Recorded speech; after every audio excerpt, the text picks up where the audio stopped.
All right, with that said, we're going to be picking up where we left off in RimWorld. We're going to be checking out, we've been doing a only Mechanators run, which the rule we have is the only colonist we may have are Mechanators. Now, that is so far a solo run, but what will ultimately happen in the long term of this run is eventually we will be able to get ourselves an additional thing for putting in to make another person a Mechanator. When that happens, then we'll make another Mechanator. You get the idea. We will gradually grow, but for the most part, it's going to be a mostly solo run with Gilnox here, and our little mech army. They're a little roughed up from a fight we had recently. You can still see them squirming around on the ground out here because we haven't had a chance to patch them up yet. But for those who don't know the way the Mechanator works, do slaves count? I don't do slavery ever. There's just some things I'm just not interested in doing in RimWorld, and slavery is one of them.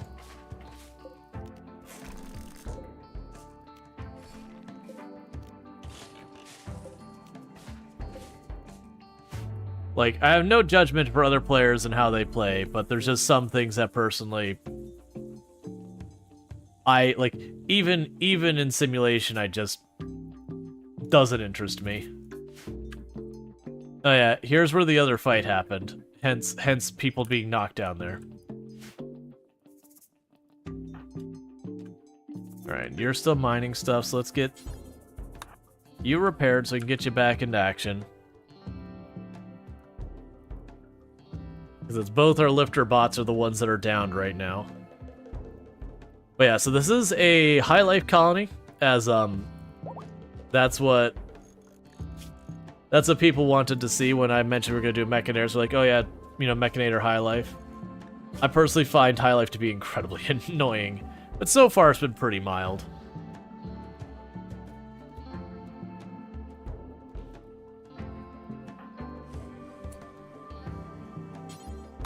And before you go anywhere, repair the other lifter.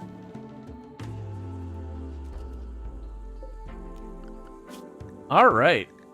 So we still got Mechanator mechs that are a little beat up. But that's okay for right now. The primary thing is I want them to still be able to work. Because when they're just laying there, I do depend on doing a bunch of stuff.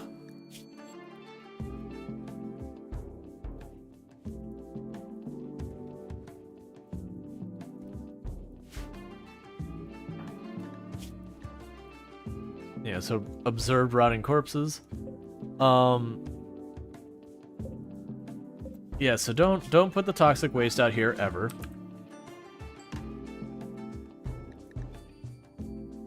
You've already got that set not to do it. And you will put it in here. I'm gonna bump that up to important. Now what should happen is right now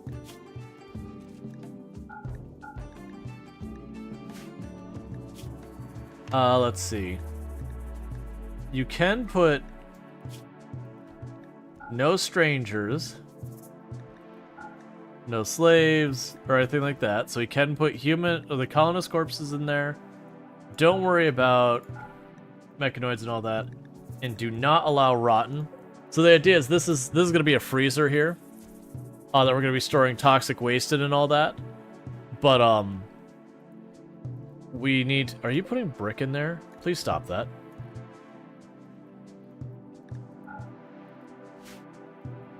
Okay.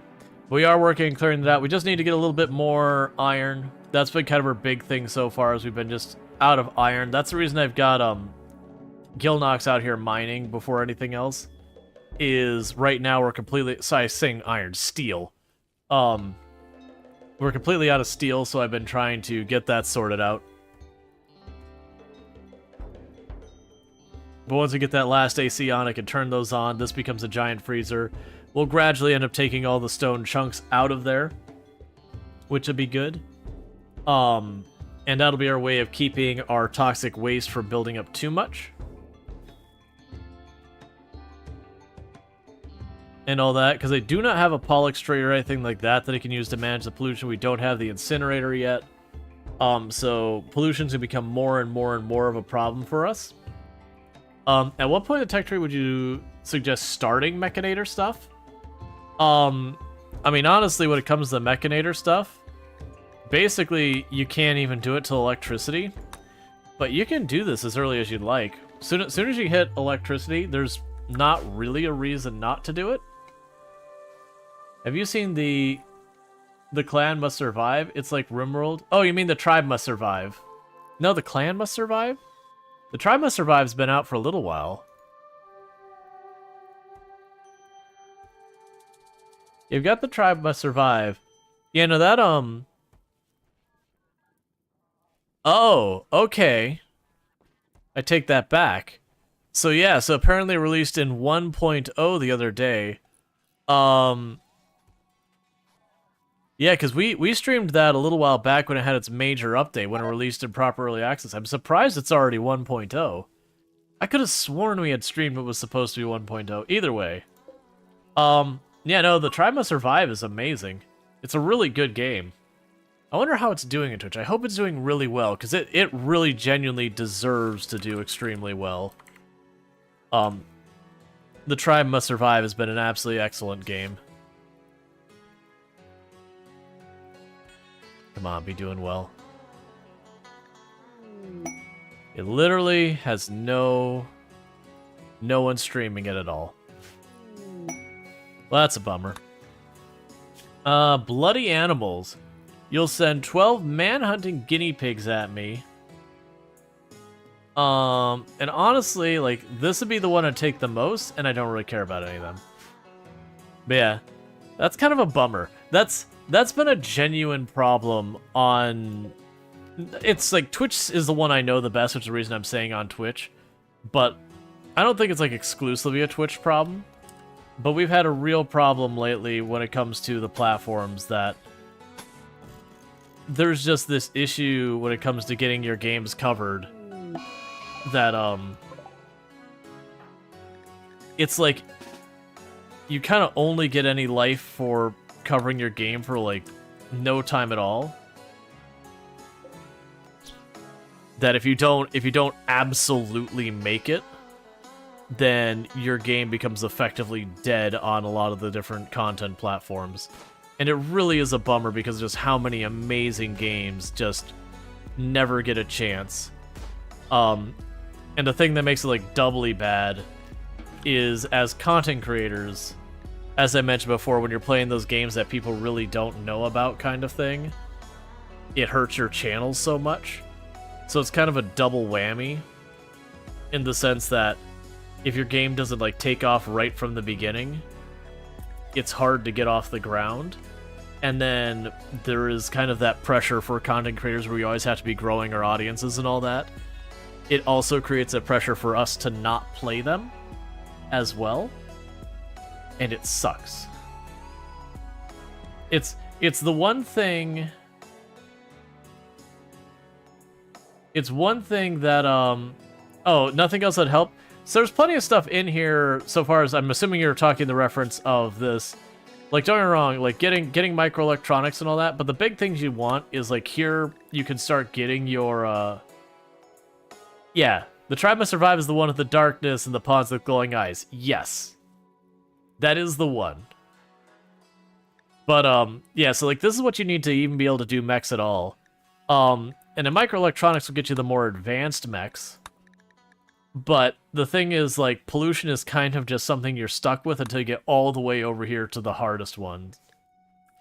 But, I kind of wish Twitch would do better when it comes to, I get that they want to push, like, established creators on the top, because other than for small content creators, that works out the best for, like, their shareholders or advertisers, their viewers, and yada yada yada to do all that. That very genuinely pushing bigger and known creators helps the most. Well, yeah, Resmond, you can, well, you don't even need the cargo pods to deal with pollution. You can literally just go caravan, load up like a muffalo with as much pollution as you can, walk it off the map, drop it back on the ground, walk back on your map, that kind of thing. That's one of, like, that's probably the most efficient way to deal with lots of pollution. Just, like, let that get full of stuff. Get, like, 5 or 6 muffalo, just say, march. and just dunk it out, like just dump it outside.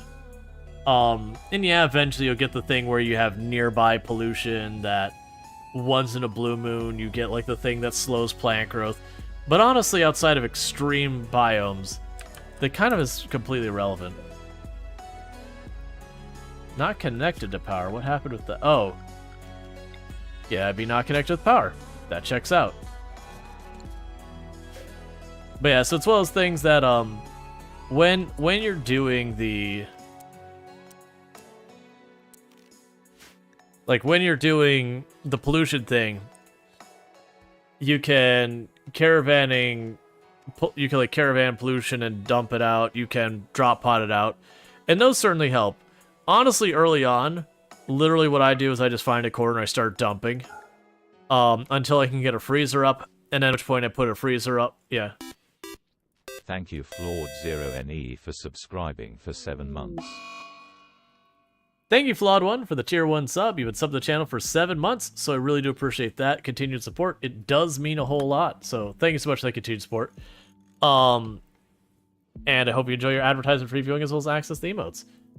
Yeah, but the factions close will be mad. If you send it close to a permanent hostile, there's no downside. There is a downside. There still is a downside. One of the things that can happen is when you send pollution nearby someone else, it can trigger an immediate raid response. And when it does, it is usually a very high-end raid, so far as the size of the raid. So you do get that raid that happens. Plus, it's usually a pretty nasty raid. So there definitely is a downside with pollution dumping. Like, you can have it where it'll be like one of the larger raids you will get at whatever point you are in the game. Yeah, understandable. The thing that bothers me with ones being upset is the wasters should not get upset. Wasters get a bonus for being in pollution. So it's my belief that if I throw pollution at wasters, they should be indifferent about it. I don't think they should actually change it, because to me that is one of the big balances of running Mechanators, is they produce a lot of pollution, and you got to make your decisions on how you're dealing with your pollution. Because there's no one mechanism for dealing with pollution that's just straight up is like, oh, that's the one, that's the best. They all have their pros and cons.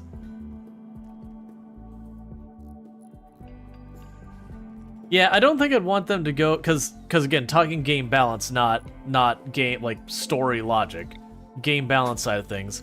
Like I said, the thing is, some of the mechs are extremely powerful. You have effectively pawns you can replace for practically, you know, just a little bit of resources. Not that big a deal when you lose a mech. So we could have it where, you know,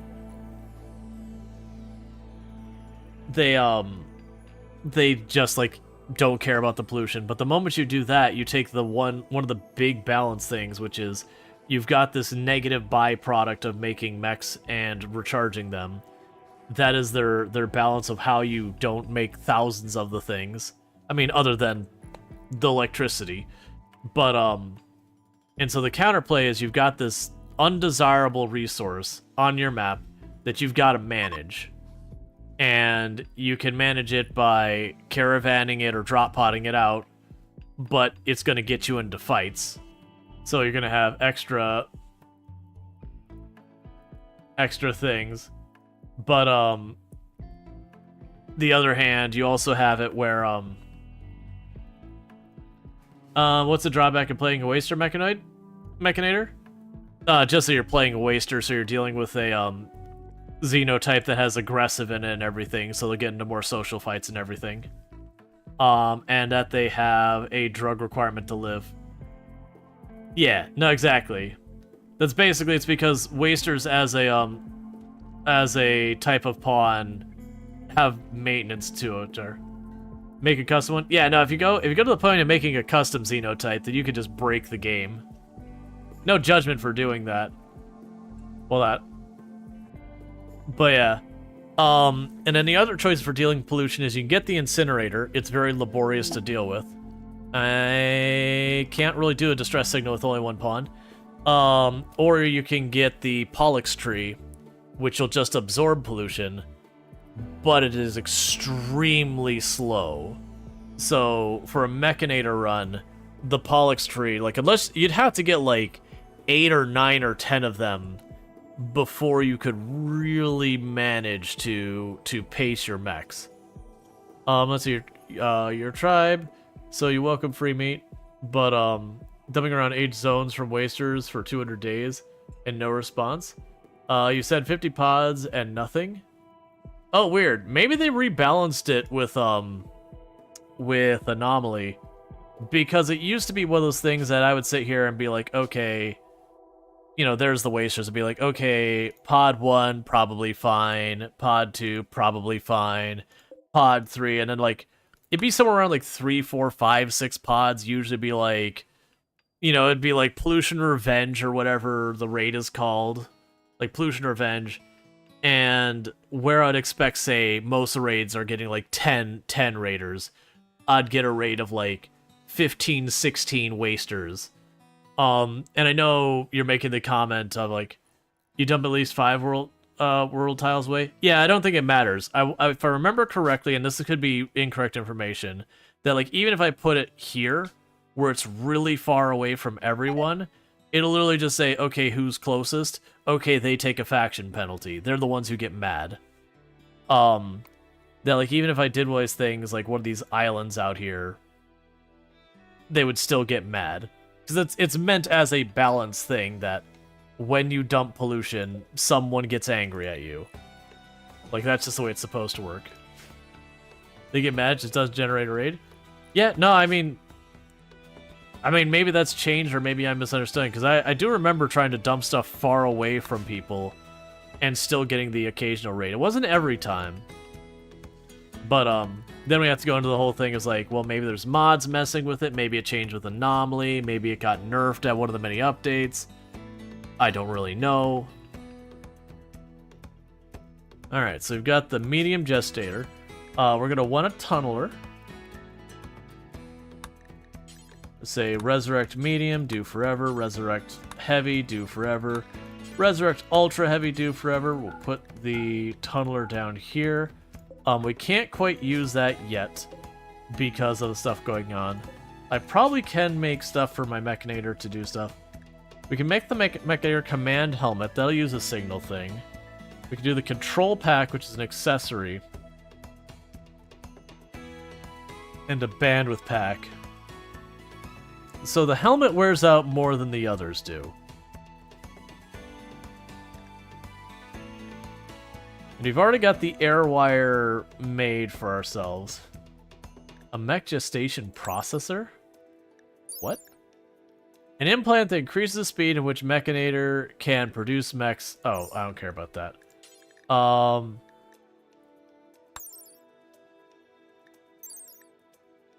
Oh, so we can actually just craft that. Alright.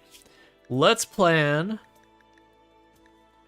to just craft the, where did it go? The sub... Alright, so we can't do it yet, but once Gilnox gets enough points, we're just gonna have Gilnox craft another one of the implants. And once we get another implant going, I can bring in another person because we'll implant them. So now we can start having our mech society build up. Which would be good, because then I can have a dedicated crafter and a dedicated researcher. So I can start working that kind of way. And we'll eventually go and get more and more mech stuff. Because that's the only way I'll be able to properly engage the anomaly mechanic. Do you gain more crafting XP for making higher quality items? Yes and no. So I don't believe you gain it at a faster rate for doing a complex thing, but a complex thing you more consistently work on it because there's a higher amount of time you need to craft it. So in total you get more, if that makes sense. So like, because if I'm doing something that only takes 25 creativity work, I only get 25, whatever the math is for the XP, but like the 25 points worth. Versus if I have to do something that's got 2,000. That's actually a lot of iguanas. I'm not super worried about it. That's actually a lot of iguanas. Smoker in the rec room? Yeah. I mean, like, finished quality, like, make masterwork. I don't honestly know. Okay, so let's grab this group, draft, have them line up. And mostly I just don't want this other group to just fall over dead. Oh, you ran out of battery in the field. I need to get more of these rechargers going. We've just been waiting on steel, which has been kind of our bane this whole time. The other ones are just coming back. I don't actually mind if they move anywhere intelligently. So we're gonna have to get more steel, which is gonna be a major difficulty for this run. Is I need a lot of steel.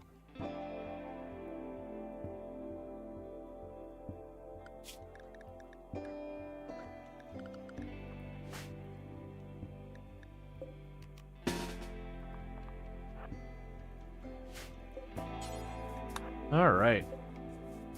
Rush the drill. So I need the steel to make the things to make the drill. So I can't actually make the drill right now because I need more steel to make the drill. That's the problem. Because I got to finish building the the subcore soft scanner. Then I need to actually make the, you know, the core. And then I need the steel to actually make the mech itself. I'll also have to probably give up a couple of these. And the reason I have to give up a couple of them is just the fact that I only have 9 points. So I'm gonna either need to, I'll probably end up just putting an antenna in here.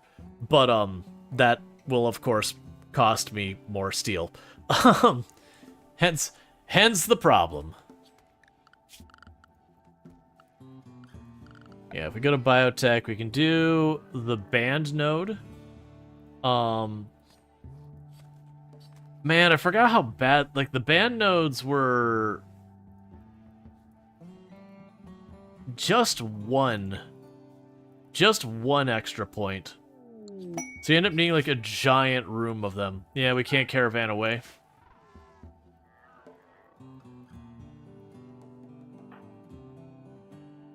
So you're gonna go mine that steel. How are we doing on components? We are getting dangerously low on components. So we'll need to mine those as well. Yeah, this will definitely be a run that we want to get the underground scanner thing going pretty early on and all that. Another thing we'll eventually want to do is let's go zone. And for right now, for the pollution removal zone, this entire area. And eventually I'll expand that to cover the whole map. So any pollution that happens, we bag it up and we throw it in there. Yeah, and I've been putting the auto bong thing in here. The idea is they're just popping in and getting a minor high from it. Hi. I love you. And I love you more. No, I love you more. No, that's a lie. You're not supposed to lie on the internet. It's illegal. You can't lie on the internet. I know, right? And you're trying to do it. That's why you know it's true that I love you more. Because it's impossible to... sorry. Because it's impossible to lie on the internet. No, unlike Dweller, there are not only lies on the internet. There are only truths. Yeah. And I think I missed a bunch of chat, but hello to everyone who did the taps. Yeah, the only ones that are showing up still are Panderific and the very last Guardian. So hi, Panderific and the very last Guardian, and Illicit New Zealand, and Eonet, and Jaywalker. Boy, where's my... So, and Larding says, I mean, you still don't know what a cow looks like. Seems like a lie to me. And yet you accuse other cows of looking fake. That's like saying your muffalos look like real animals. I mean, they do. Daria Star. A photorealistic depiction Of what? of a muffalo. No. I distinctly think it is a muffalo. don't know. But I still love you. All right. Wait, you're hauling a subcore to what? Okay. Oh, so it's still waiting for ingredients. I understand. That's fine. Okay. So we've got those built. We're trying to get the thing. Every time you look at the rec room, it's just like a giant infestation about to come out. Yeah, no, it's all good. They're just forever hotboxing.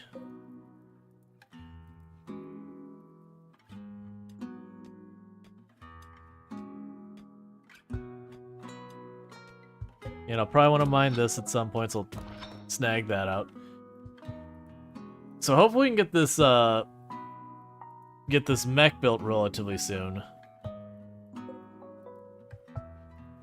Because we can get that, and we can get the tunneler built, that'll make another thing that Gilnox doesn't have to manage themselves. Let's actually cancel this over for now. I do need the components.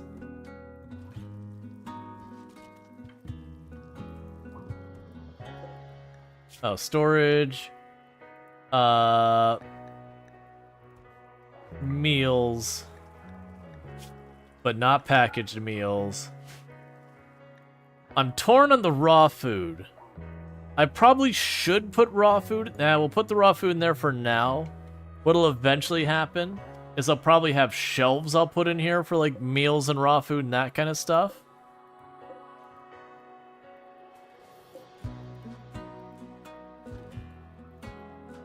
Alright, so we're hitting our power limit. That's not what I wanted to see. Because we're hitting that a bit early. So right now we're going to turn off the smelter. We will want that in the long term. We can turn off the smelter for the time being to do that. Is raw food safe in the same room as tox packs? Yes, it is. Yep. You can actually just sit your food right down on top of pollution and it's fine too. Have you gotten hit by anomaly stuff? Yes. Yeah, we got hit by shamblers, and there's something else we got hit by. We didn't wake the monolith, though, because out of concerns of a revenant. And I did have people tell me that you can't get a revenant unless you have 4 colonists. I don't know one way or the other on that one, to be entirely honest. It's just not something I've had to deal with. But, now that we can make the thing to make more Mechanators, that should help, because once I get another colonist in here, like basically we'll take the time to try and recruit another colonist, and we're gonna jam a thing in their head, and they'll be a Mechanator, which is all that. You didn't see one until I was on tier 2 research? Oh, the Revenants? I've had a lot of Revenants. I've literally had the Revenants be the first thing that shows up. No, that's not true. I think I've always had Sightseers, but like the second thing that shows up. That they just popped in and did their thing. That I've definitely had very early game Revenants many times.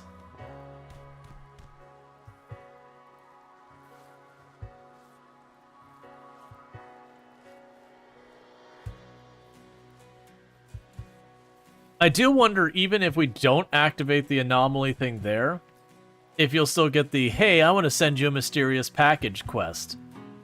Because that'd still be a way to get Revenants and all that.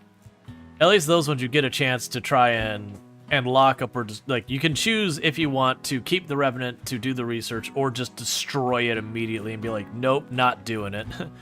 Nope, that's gonna be a big old nope in my book.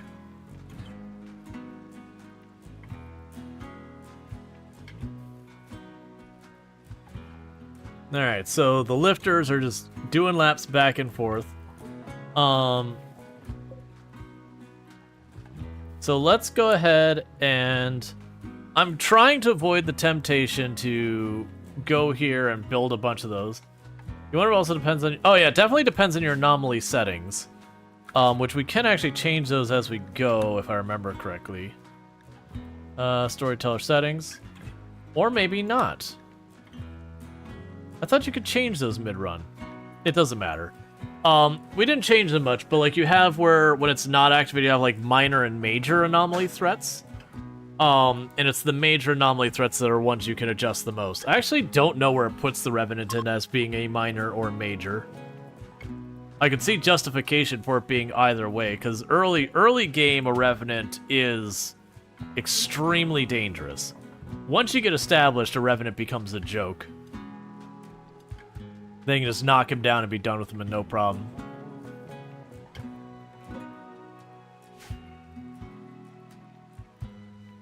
Yeah, now we have the Monolith threat here. But even with the Monolith threat set, you can still have, like, an ambient amount happen as well. Like, there's the Monolith is active and not active, and you have two different rates.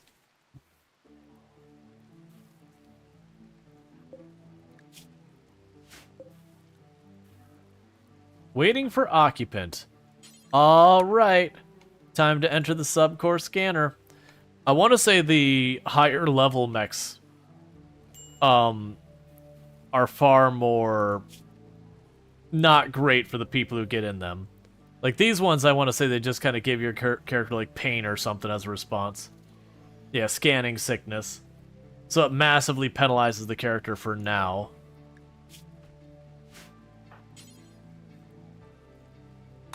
Right, so not enough bandwidth.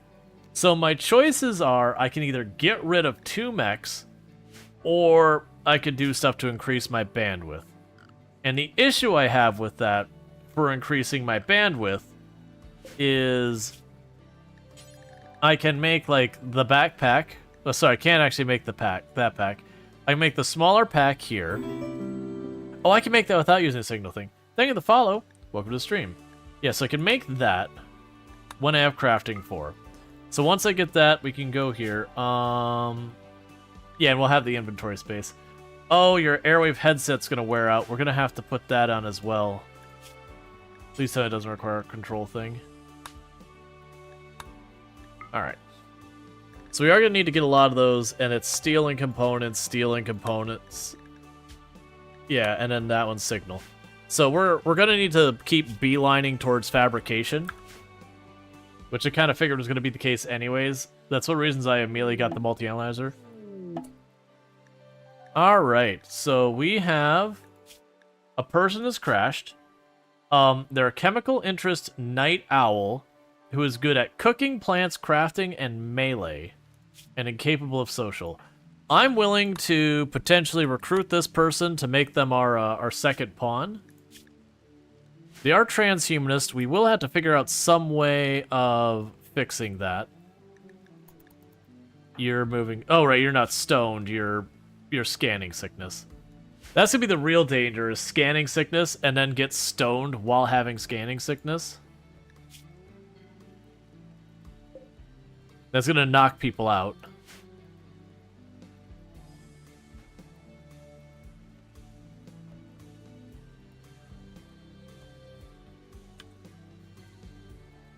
So let's see if they join us.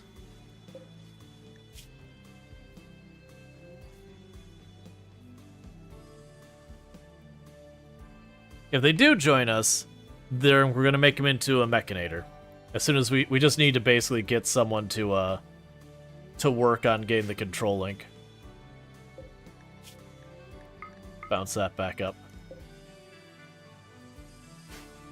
The man wanted to tell this info but forgot yesterday. The man I wanted to tell this info but forgot yesterday was Thursday.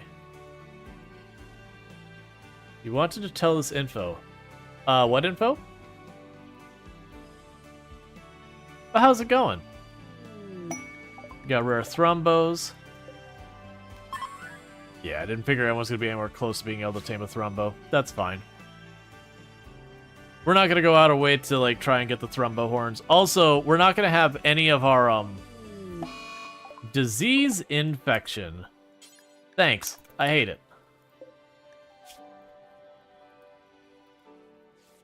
And you're starting to get heat stroke, which honestly fair.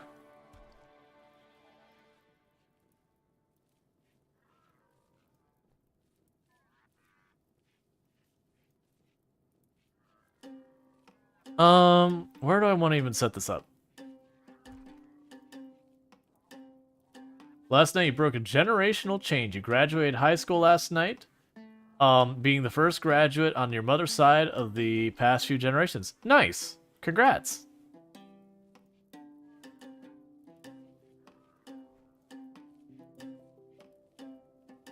High school graduation is definitely one of those big deals. What is that smoker thing? And would it not make that pool awful to play in? I don't know about you, but every bar I've been in when it's in the 90s, this is pretty much what the pool hall looked like. It's basically a thing that is just burning smoke leaf constantly. It's a high life thing. So anyone who walks in there pretty much is almost instantly getting high.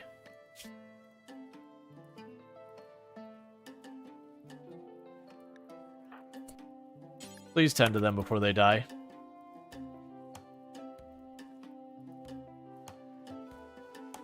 Cigarette smoke, yes, but that amount would make the balls all sticky. Yeah, so bars I was in the 90s. I mean, I don't like you're describing what this is. Like,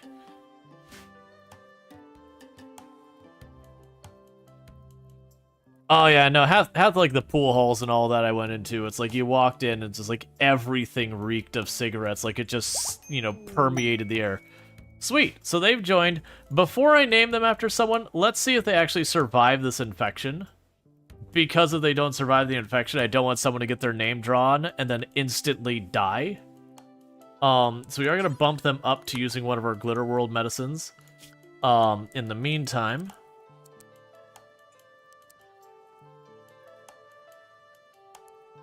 so I don't need you growing or cutting plants. You take the chance.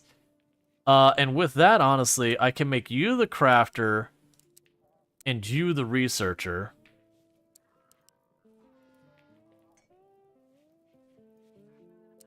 And I'll let them both cook. When the band came in, it took a while to get used to being around a table without a cigarette in your mouth. You took to chewing on a pencil instead. Yeah, that was, I forget what they call it. So, one of the main draws to stuff like smoking is, and like chewing gum and all that, is what's referred to as oral fixation. Alright, so that's about to, we can keep you on that medicine. That's just a thing that basically it's not a nervous tick. That's not fair to it. It is basically like, you know, there's people who want something going on in their hands. It's the same idea, but something in your mouth. So common behaviors people have like that is smoking or chewing gum or whatever.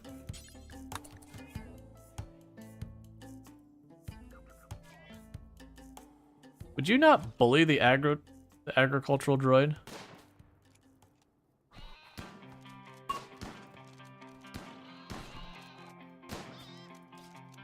Alright. And back to work. Okay. Oh wait, there was another one.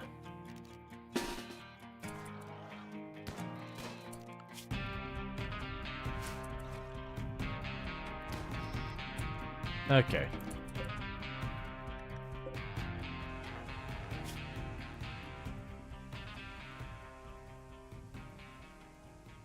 Alright, and how are you doing food-wise? So you need to eat. So feed them and then tend to them. And do that right away. I am gonna burn the dust. YouTube went down, or is that all of it? No, looks like we're still good in here. Okay. Or not. I can't tell. I'm pulling up my own channel right now.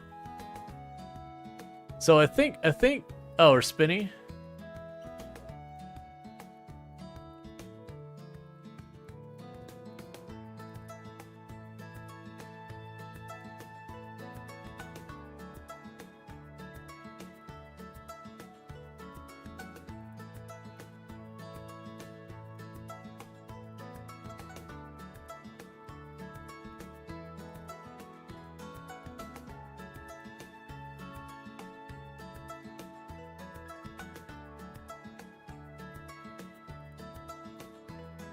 Okay, I think we're back.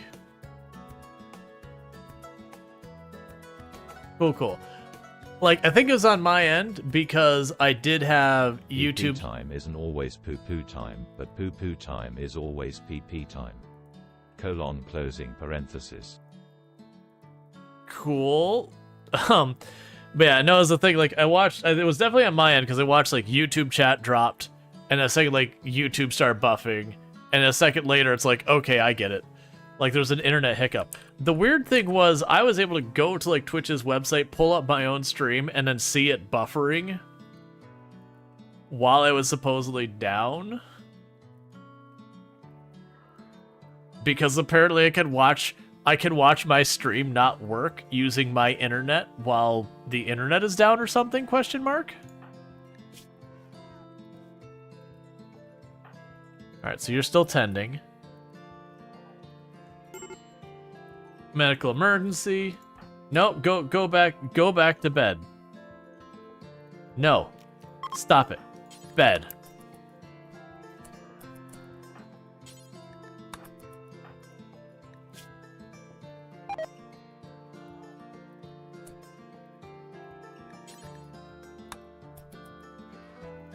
Inner method's good enough.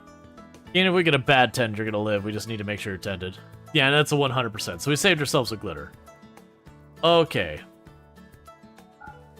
Now that's a normal bed. Now you can recolor repair. Depends on how the ISPs separate. Yeah, that's the whole thing.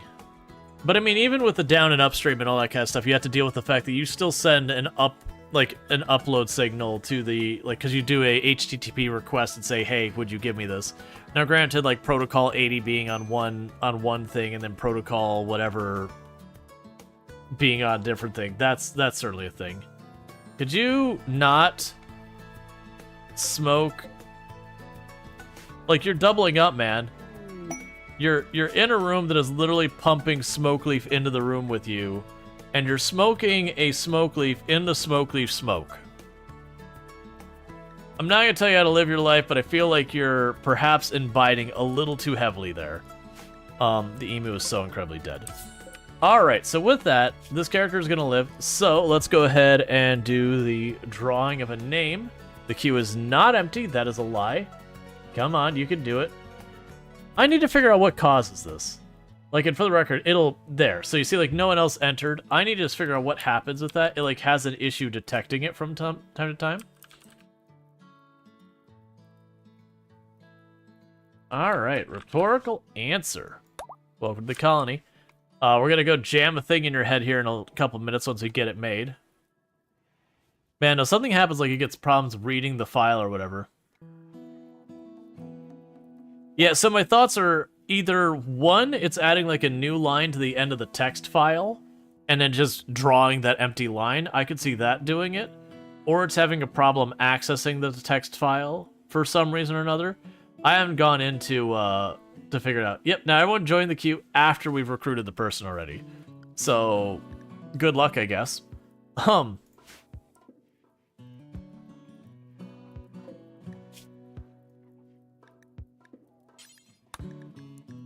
until you have one of those. Do until you have one of those. Do until you have one of those. You forgot about it? I'm not mad. I'm just disappointed.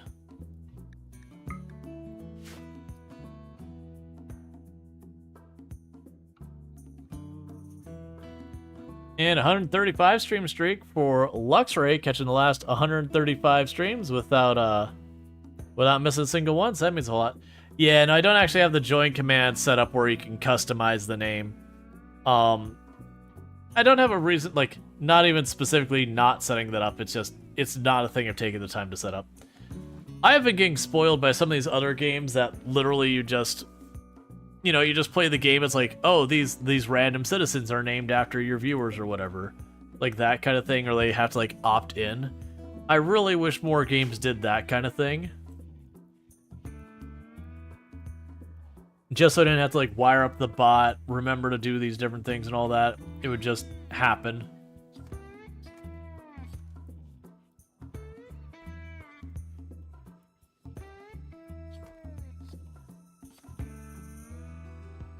Hey, Alanorama. Let's see, I have a thing that does the name if you're interested.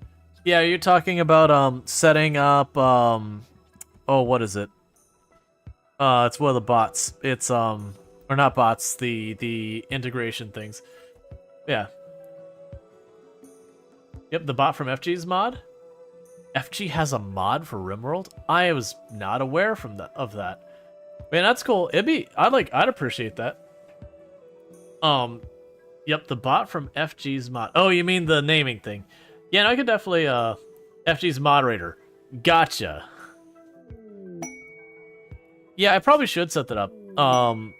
If you want to like shoot me a DM at something or something like at some point, that'd be good. All right, so we've got a refugee with a child who's gonna hang around for a little while. For those who haven't checked out Alanorama, another fantastic creator on the platform, plays a whole lot of RimWorld. Definitely someone I'd highly recommend checking out. A fellow member of the Halcyon Frequency team. Do you all use Firebot? Yeah, I use Firebot. Alright, so refugees have arrived. They do have a child in their group, so we do not have to worry about betrayals, because if they have a refugee among them, they can't betray. Yeah, let's not put the child in the room full of stuff. Let's also not refuel it and toggle it off while we've got the child here, because I have a bad feeling the kid's gonna walk in there and be an instant addict because of the way the game tends to do these things. Alright, so you can handle animals. You can cook. We're not gonna worry about you hunting. You can actually take over mining if you don't mind.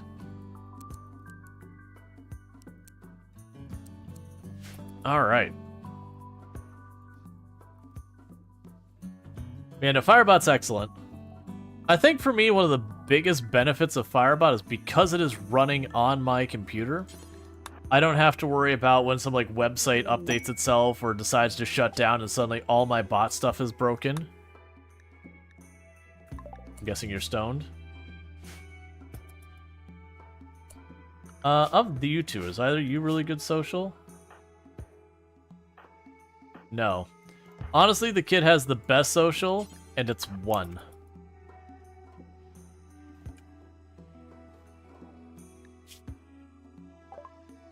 Alright, so sell all of the busted up weapons that we don't need. Sell the bow. Sell the messed up mask. Sell these worn out clothes.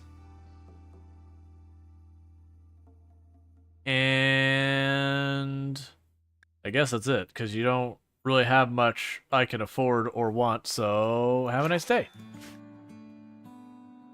Yeah, now being able to write, because you can like back up all the stuff on your computer and all that. Oh, but another trade caravan? Oh, it's a ship. Okay, that's fair.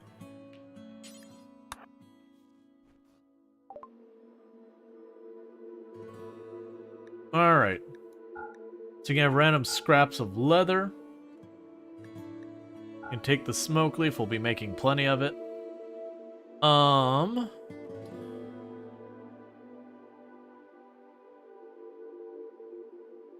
Okay, that's books for a hospital bed. That's not bad. For right now, I want to see if I keep not many variety of books, but keep like just the skills I really want them to work on books. If that'll work out to my benefit. Give me your I can't afford these things. What am I doing? I did not give them nearly enough. We're definitely going to need to get more that we could trade to them. What was the thing that we ended up costing ourselves a bunch?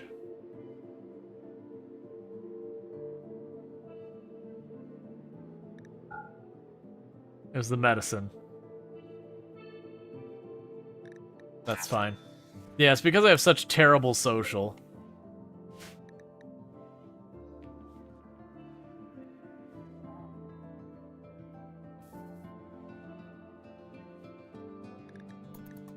All right.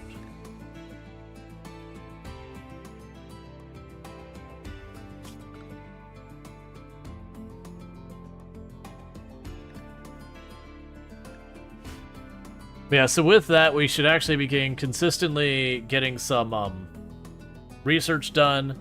Once Rhetorical's healed up, Rhetorical should be consistently doing our crafting and repairing our bots and that kind of nonsense.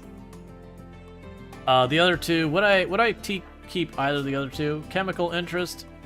Honestly, probably not for you. The child I would potentially take. Dirtmole's not going to be the best for this. But the child I'd probably consider.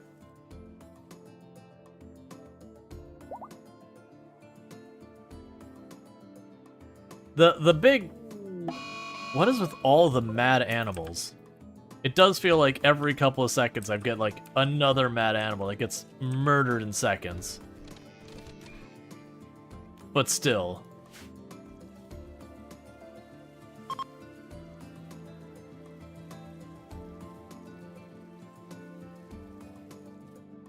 Alright. So I've got all that going. I do appreciate that. We can go ahead and go here, go floors, granite. And we're gonna get a floor down in that room.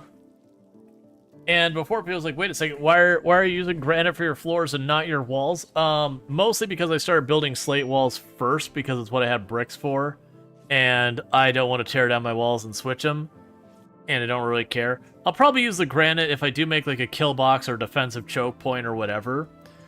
If we do get to that point in the run where I'm working on that kind of stuff, we'll probably make that out of granite because that'll actually matter. But like for the base itself, if things are blowing holes in this part of the base, things have already gone sideways.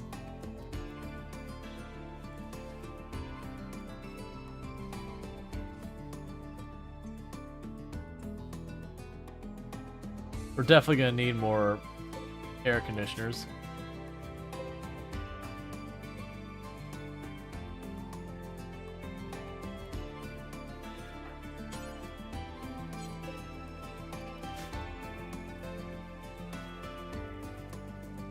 Oh, did we get you the implant? Did you already make that?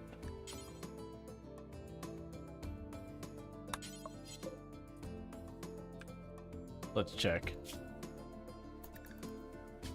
No, what are you missing? I would have thought they would have made that first. Go ahead and get the control. Because with that control now...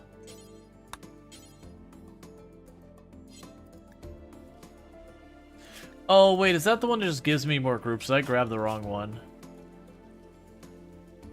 Yeah, it's not the one I want. Stop making that. Don't make that ever again. I always mix those two up. That, the control pack is pretty worthless to me. The bandwidth pack, however, does have some use. I've made that mistake plenty of times before, too. Like, they've already got it on them, so it's fine for right now. I can use a third group if I really feel like it. I don't think we will care. But we'll see when we get there.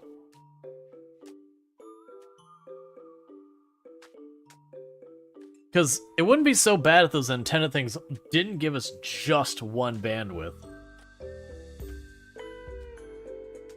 Because for them, honestly, the big deal to me isn't even the power consumption or the initial construction resources. It's the fact that they'll have their components give out every so often. And it starts to become pretty burdensome to have to run around and grab new components again and again and again.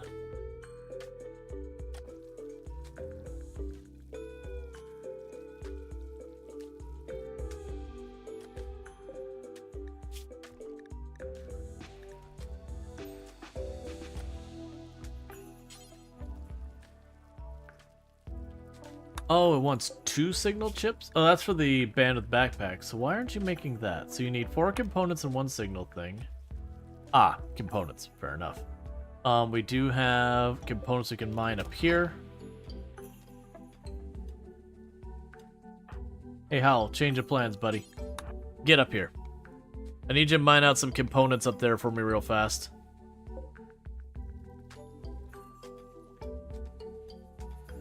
So once we get those components, we should be able to make the thing for Rhetorical to become a Mechanator as well. And then we can give Rhetorical the Tunneler. And go from there.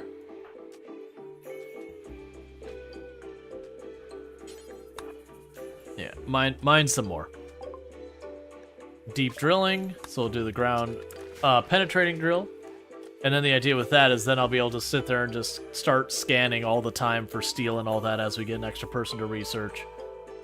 Because we are going to be very dependent on getting obnoxious amounts of steel to continuously make components and make more mechs and all that kind of stuff. This will be a very steel-heavy run. We'll also need to find sources of plasteel as well and the occasional bits of gold and all that.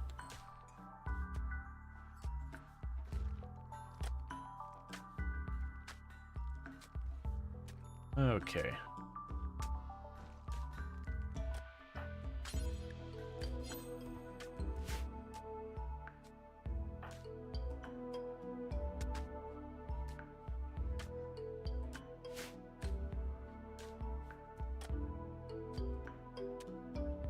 Yeah, we get that mining one up. We can just cut it loose.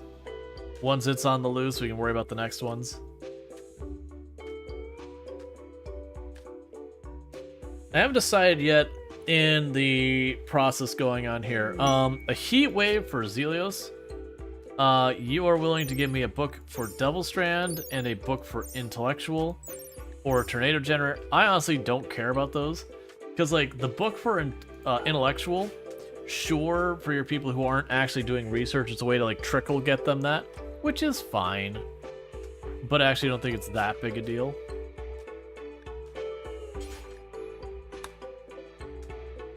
Why are you not repairing that, by the way?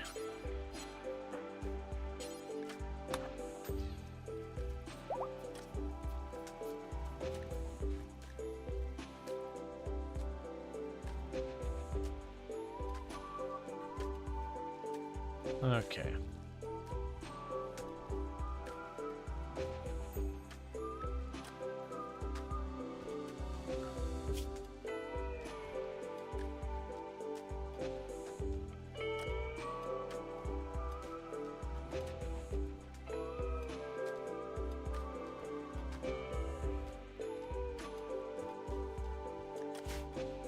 I'm gonna need to figure that out to balance it out. It'll be one of those things that we'll be able to get going later, because we'll be able to get better mechs to do a lot of these other tasks.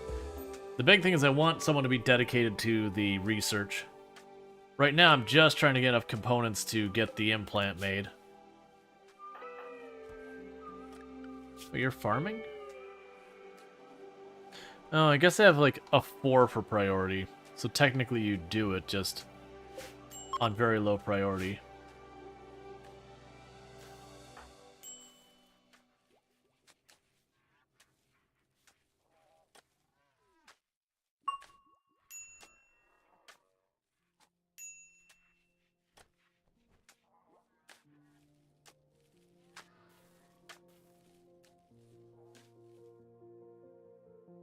We've got more steel over there, so we got more components up here.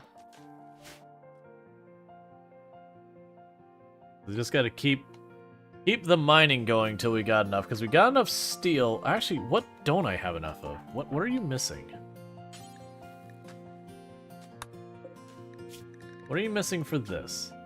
Oh, crafting 6 is probably what we're missing. I see. Okay, I understand. That's why we're not crafting it, is Rhetorical doesn't have a high enough crafting skill to do it yet. Has one well-secured stone storage? Yeah, no, it's, this was outside my building before. So we have been, like we had our stone piled up out there. And it's just, we're gradually going through this. I've moved the stone storage down here. It just hasn't gone very far. How's it going, Nighthide Lord? It's good seeing you. And you take it easy, Night Dweller. Thank you for lurking.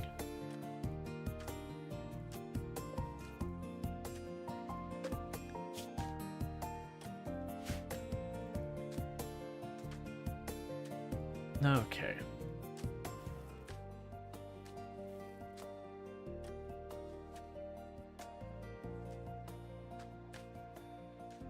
Yeah, but I won't let myself take anyone else till we make Rhetorical into a Mechanator. And once they're a Mechanator and we start giving them the mechs, we'll be ready to get more happening soon. I am going to need to chip into these other geothermals. We're not ready to do that quite yet because I need more components, I need more steel, I need more everything. But that is going to be a reoccurring problem we run into in this run of just, I need more insert the name of everything in the, every material in the game. Because this will be a pretty resource-hungry run.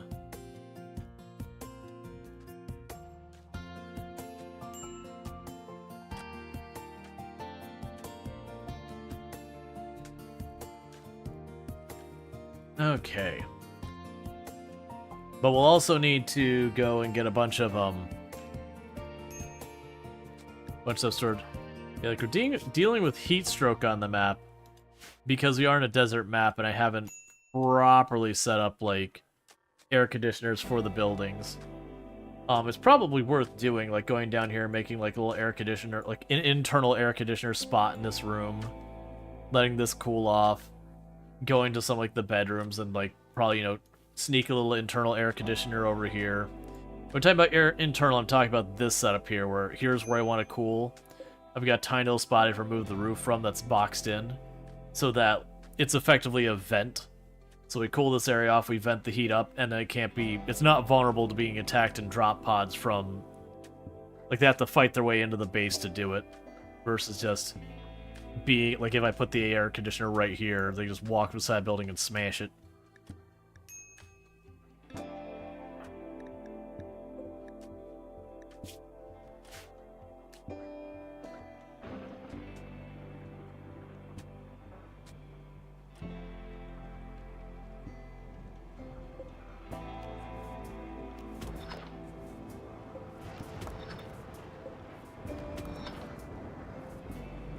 Alright, so we're just gonna start queuing up literally all of the ore that's worth anything on the map.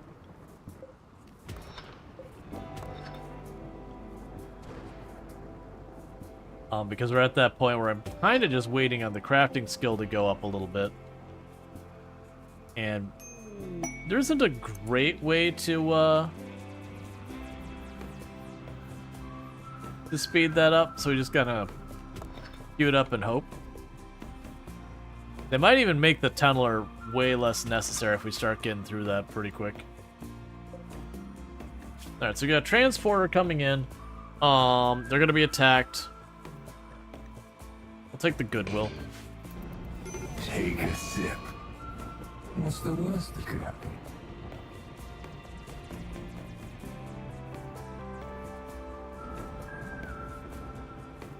Alright. And at 5 in-game hours, we'll send the mechs. Okay, put you on escort. Put you on escort. Run you up here. Wow, what?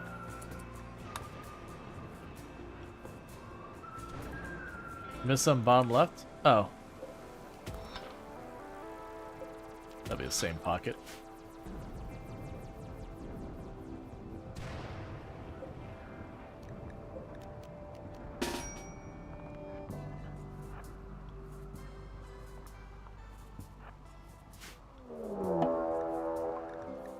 Okay, so we've got one with Molotovs and one with a revolver.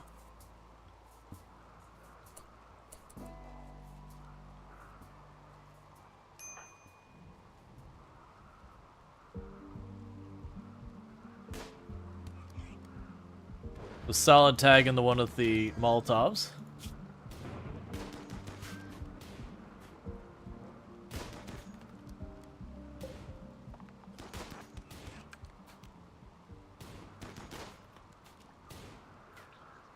Alright.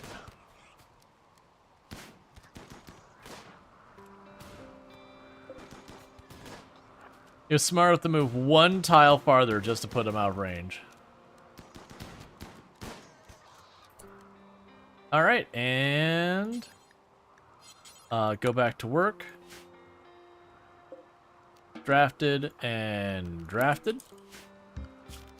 And you go orders, allow, everything. Cool. Pork pie the pig? Yep. Alright. So I've got that sorted. That gives me a couple more components in steel, so that's nice.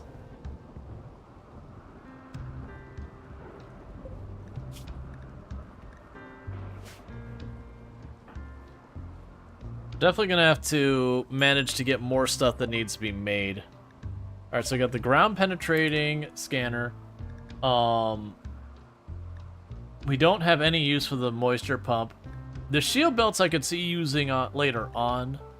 The packaged survival meals only matter if we get ourselves a solid source for meat. You can name mechs? Yeah, I've got them all named. You just go to the mech in question, and there's just the box right there to name them. Yeah, no, they're all named for the moment. We'll name more once we get more, but we've named what we've got.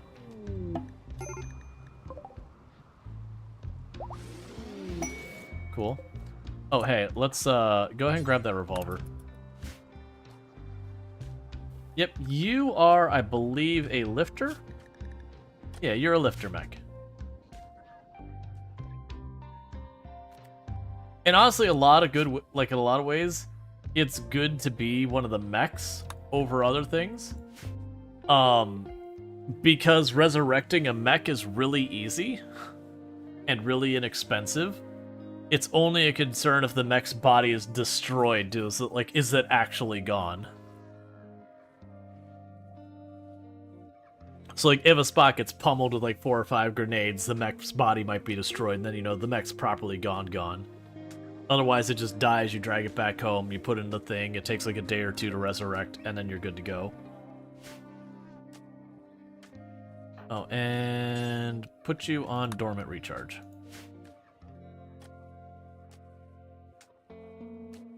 And what is your problem? It is hot. You observed a corpse. It's hot. All the stuff there is a very complicated way of saying it's hot.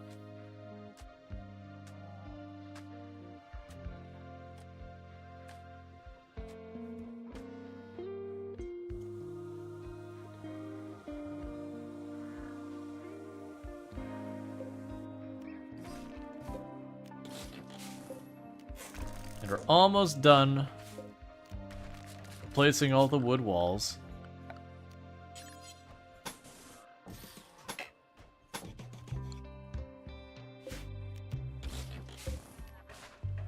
And then we don't have to worry about any, like, that little wall is on, fine sand, or soft sand, or whatever they call it. So that one wall I can't replace, but we'll deal with that. If you're thinking about a pawn throwing fire at your mechs, had chosen the wrong weapon? Yeah. Yeah.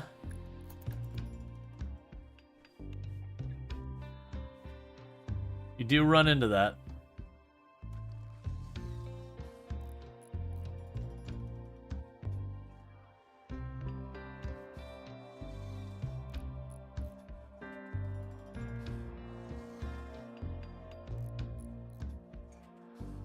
I'll definitely want to improve a lot of these rooms.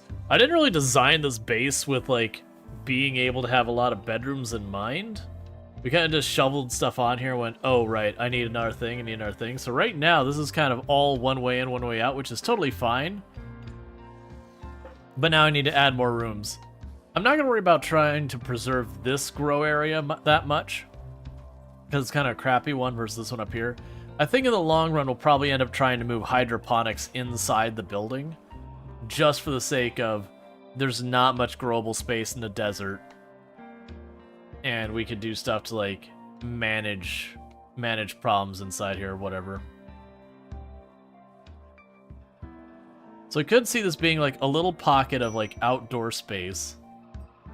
Then making, like, some hallways here, putting some bedrooms. We'll probably put the bedrooms in that down here first, because this is sand we just build on. I don't have to worry about that patch there, and, like, you see these orange spots where I can't put heavy weight on it.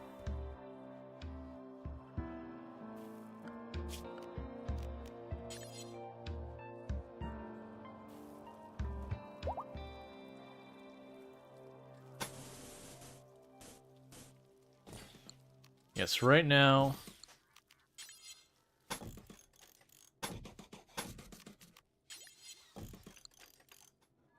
we'll enclose that there.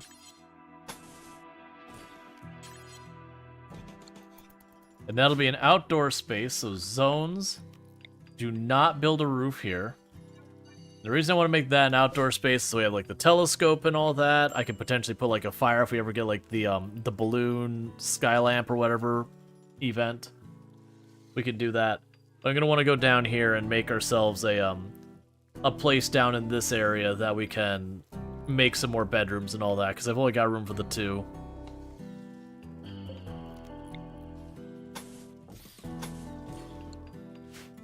Alright. Meanwhile, we can go into here and say floors. We'll get that room done as well. Just little by little, I'm going to work on trying to get all sorted out.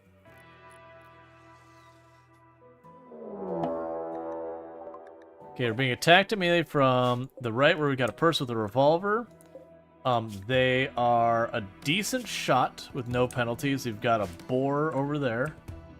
And then to the left, we've got a person with smoke launcher who's going to do nothing we care about. And a person with a club was not that big a deal. So it's a person with a revolver on the right who's my biggest concern out of this group. So let's go ahead and put you on escort and you on escort. We don't really have a place with particularly good cover.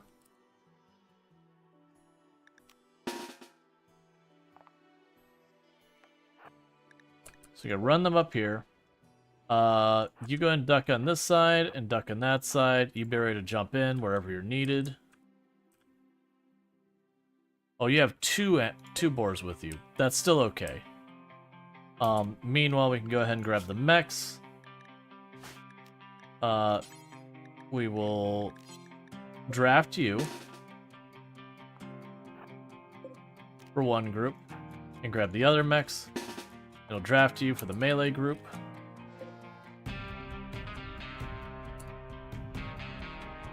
Honestly, grab you 2 down here. Grab Howl. Grab the range group and get them ready.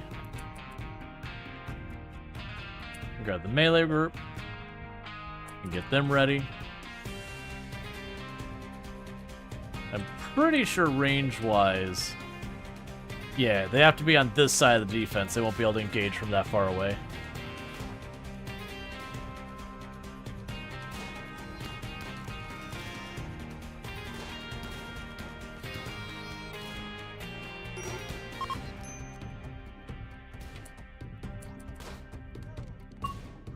Alright. Please don't burn my stuff. There's no need for it. I'm literally murdering your friends right now. Stop burning my stuff.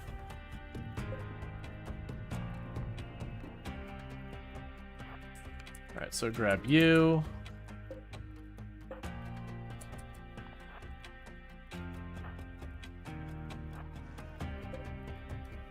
So we reposition over here that you get the smoke grenade launcher involved.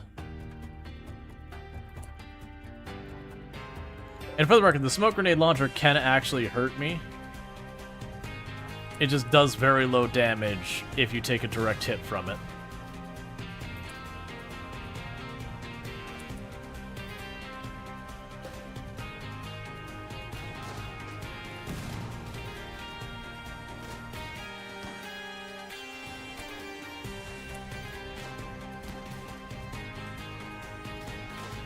Alright. And sorted.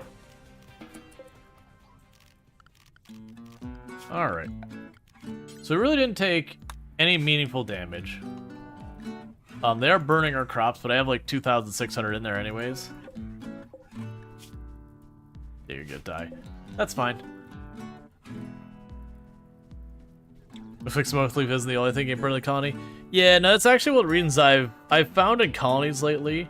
I like to try to move my crops inside my colony and all that stuff. Do you already exist in the colony? I believe you do. Yeah, you're our agrobot. So you already exist in the colony, Lardine. Honestly, we may not have lost a single crop there. They damaged a bunch of them, but I don't think we lost any to the fire.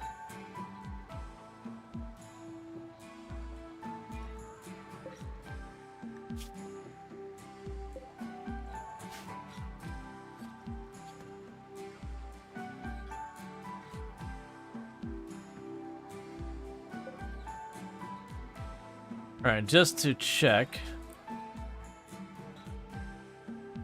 There is uranium. There's not gold anywhere. I'm pretty sure there was no gold. Alright. We got a pod here. So, I am going to rescue this person. I do not want them to join. Oh, I don't have a place for you to sleep. That's on me.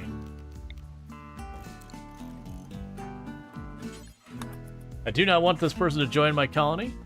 I just want to... Oh, wait. 1 second. You go to rest, and you go to work. I don't want them to join. We're already trying to get Rhetorical to be a Mechanator. And I'm not going to let myself take on, like, 5 or 6 people and be like, but I'll make them Mechanators eventually. And then it ends up being just effectively a run that has a Mechanator, but always is a normal run. The point is, everyone will be Mechanators. I'll also probably have it a rule that, like, I have to use most of my existing bandwidth points before I can just make another Mechanator.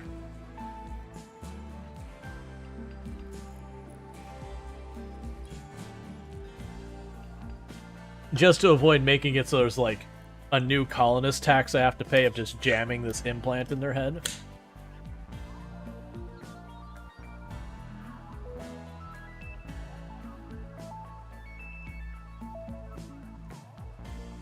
Alright. But eventually where I've got them equipped with weapons, most likely what'll happen in the long term is we'll turn around and go and, I'll just give them like a shield belt or whatever, and their job will be just to stay out of the way.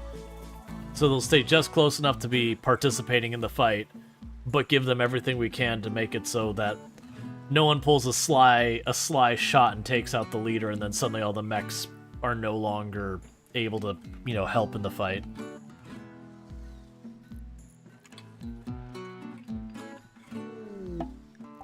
Alright, so we have...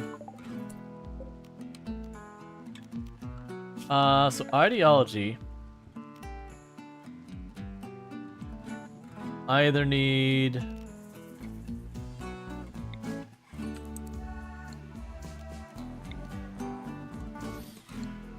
I need to make a burn bong for this to work.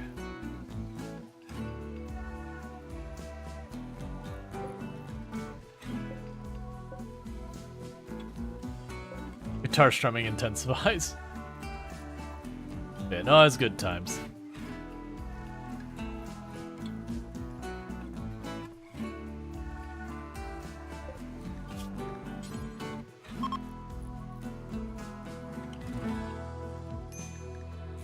Oh, we can start making simple helmets.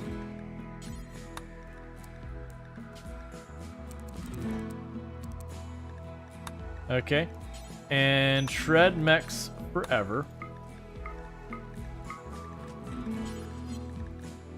Basically, just trying to add some stuff so that Rhetorical has some things to work on that crafting skill. I gotta get that up to 6 to make it so I can implant the thing to make another Mechanator. So we're working on just getting that done.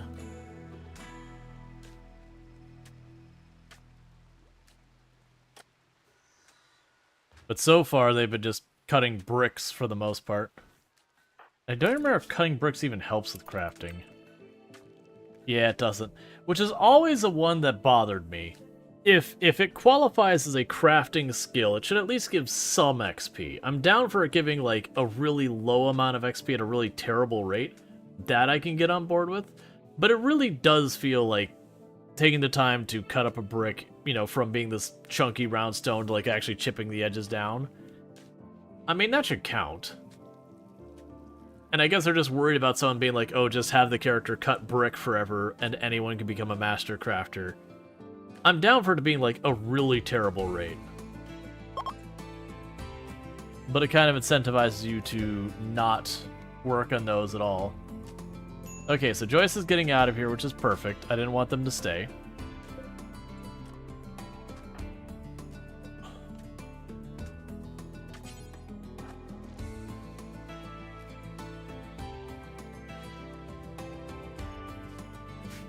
It feels no different than having someone make a bunch of cowboy hats and bows. Yeah, exactly. It's like, okay, I'm down for that you don't make it a good experience rate. Sure. Makes sense. But at the same time, it's not that bad.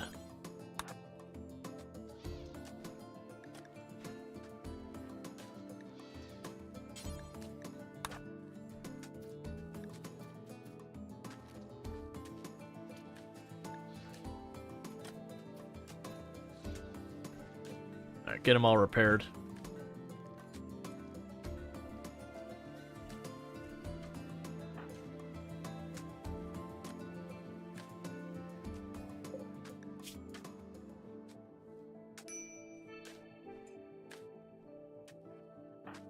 Alright, we're not going to be able to use helmets in the long run because we're going to be using the antenna things.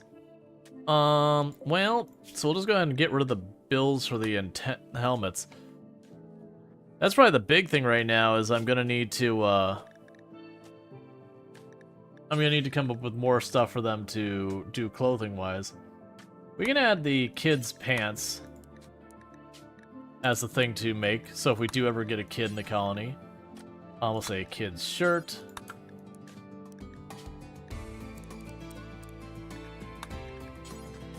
That's probably fine as is. Alright. Combat for profit. You want me to fight a bunch of people and willing to give me goodwill? And I honestly don't care about those things. The goodwill's nice, but goodwill's such an easy thing to get in the game. All I have to do is like make some smoke leaf and then just ship it over. And then suddenly we're besties.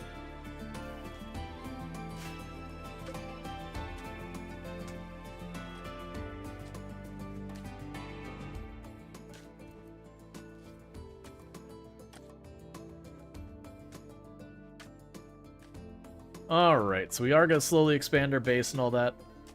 I'm also avoiding the temptation to, like, slap this entire room down with flooring. I know it'll take our construction bot for absolutely ever. We have xenogenetics. Genetic processor. I don't know if and or when we'll ever do that. But I could see having a Mechanator and going out of their way to make it so they never sleep. And then just good at crafting. Because to me, that would be kind of a fun idea for a colony, is like, don't even need bedrooms. Literally all your people have never sleep. Disease plague. Oh good, it's just on our guest. Hey, go back to your room. When it was like disease plague, I'm like, aw man.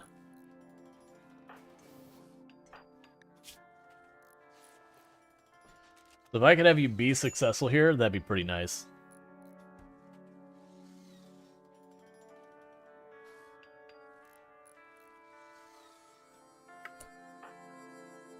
Please hold us out of the door.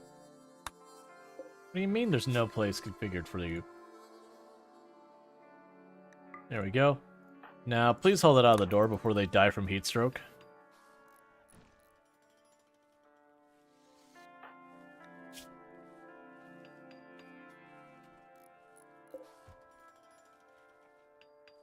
And I'm definitely going to need to go in here. I need to set up some ACs, is what I need to do. Probably the move to do is like right here, go to temperature, air conditioning, plunk that down. Once that's built, I'll put a vent on either side of this. We'll vent that over here. You know, a vent down here. I'll probably need more than one, but we'll work on it. You did not make it to the recharging station.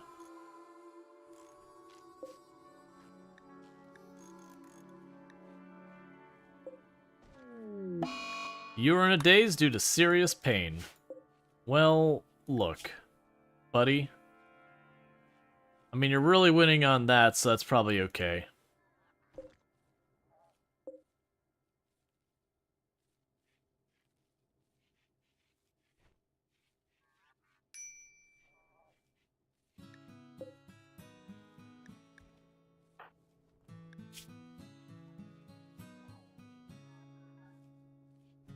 Could I have you not having a break right now and I need to tend to you? That'd be great.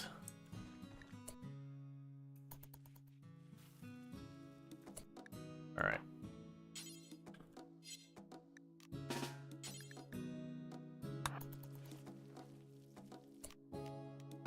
So that was a bad 10 because they're having a break, but that is what it is.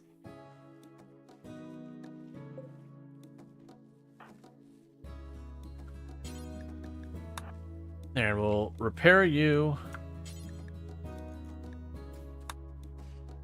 And we still need the extra chargers online. But that's just another thing that needs to be done.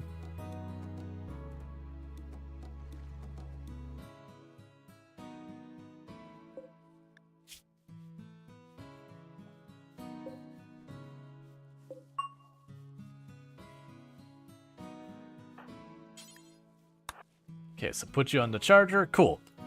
Alright, so I'll get our mechs back up and running. I refuse to let people go on break. I know, right? Why do you think I want to have all my people have it so they have no sleep? If I can get no sleep to happen, I'm pretty happy about it. It's one of my favorite of the Gene things. Because a pawn not losing a third of their day to sleep gets a heck of a lot more done.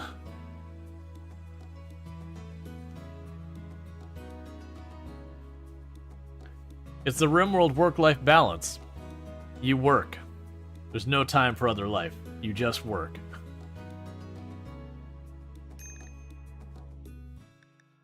Medical treatment needed.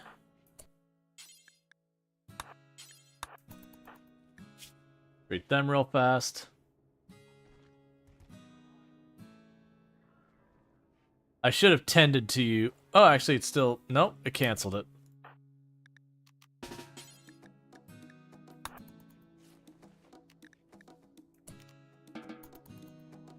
I should have tended to them first while they were in bed, waiting for like food and all that.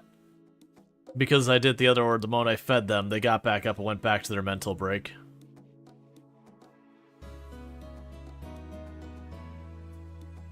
Alright.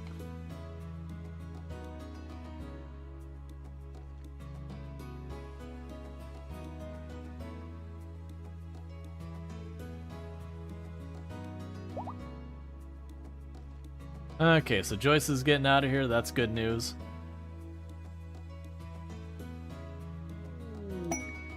We got a combat supplier popping in.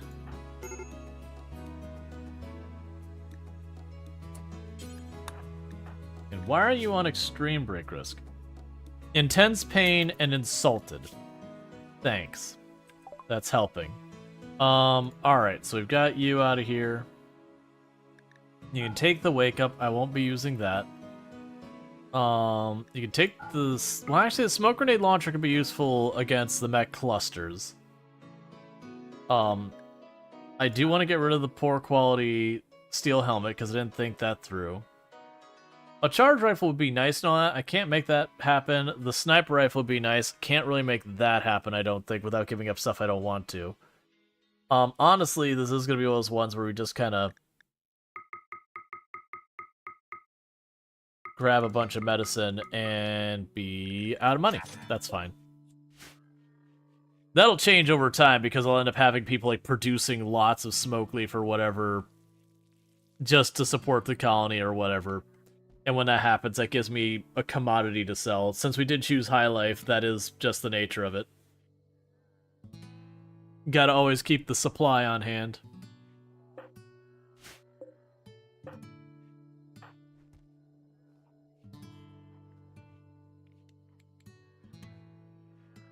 I need you to be crafting something. You running around is not helping this cause. And art's its own skill. The blocks don't matter that much. You can't make anything here that we care about. Make an EMP. We don't want that in storage.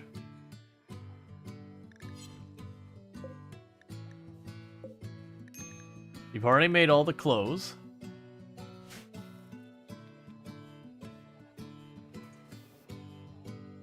Now, I probably won't use EMPs nearly as much in this run because they can kind of be a collateral damage thing where a bad throw can disable the things I want to be fighting the enemies. But there's still times when it's worth using it that, you know, you're trying to push in on an enemy position mech-wise, that you just want to get that first EMP down so you can get your people around the area real fast to a better position or whatever.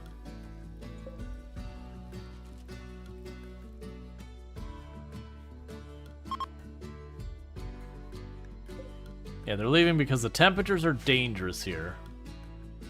I'm amused to myself that they're leaving because the temperatures are dangerous, and it's about the temperature it is outside where I live. Not right now, it's starting to drop down. But Florida tends to be in, like, the mid to upper 90s for most of the summer. And you're like, dangerous temperatures. I'm like, ah, that's home.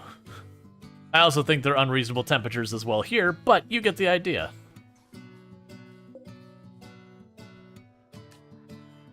Alright, so we've got that built.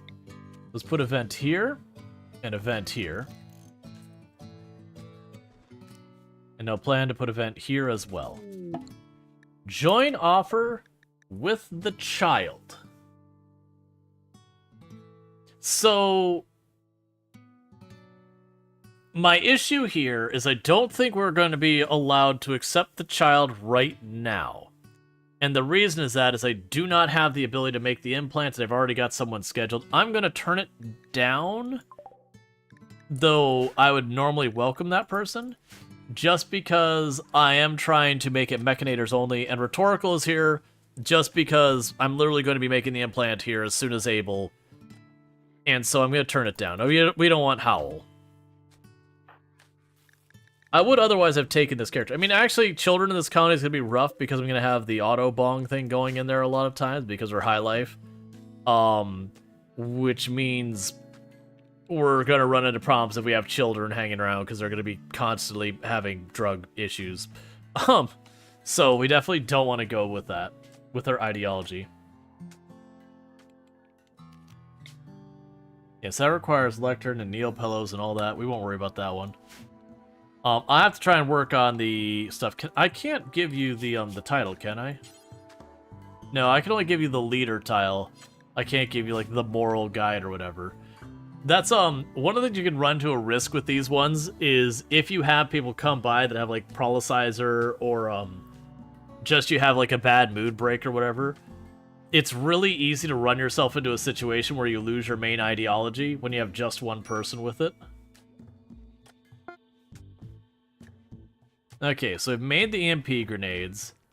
It'll be worth it for us to actually do something with those later.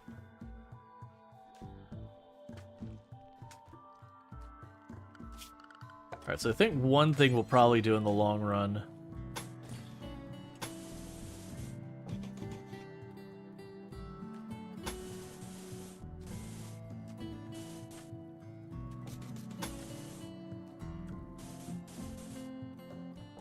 is that'll be our area for growing stuff.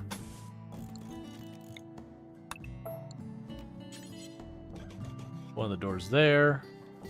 Put a door here. Put a door there. Let's put a little bit of wood wall over here. Because of the soft sand. But yeah, so we're going to close the area for growing stuff. And then this will be the only way in and out of the colony itself for right now. I could definitely see turning around and, like, making some type of defensive position here of some kind. That is kind of one nice thing about this, with, like, the walk speed and all that, is normally it's, like, a whole big hassle to, like, keep an area cleared of stuff. With the sand, if I make, like, a defensive position here, I don't have to sit there and be like, oh, I need you to go and clear this up. It's just like, nah, it's fine. Now, the thing that's really interesting is if we start going into, say, like, Lancers later on, one of the advantages we get is Lancers have an absurdly long range. So we could sit there and make, like, an area that's like, alright, here's the defensive position. You know, there's no cover the whole length of it. And then you have your, like, firing line of Lancers with a couple of things to deal with melee. And just deal with it. Let's grab the Psychoid Brewing. So we can make Psy tea for ourselves.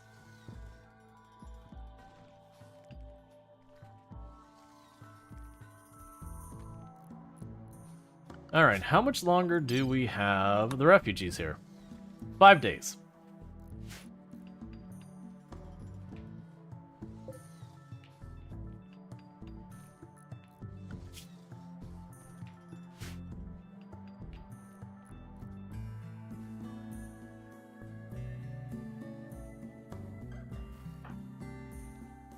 Yeah, so you're cutting stone and hauling dye. We gotta come up for more stuff for you to craft. I don't really, like, it's not a bad idea to just be like, okay, what you're gonna do is you're just gonna make a dozen of something or other. Wood is very limited on this map. I've got 1,000 of it, but that's mostly because I've been keeping this growing, so I've got a strong lead. So I don't want to sit there and just produce a billion bows. I made the stuff I need here. The helmets aren't gonna do as much good because we're gonna put the antenna things on our heads.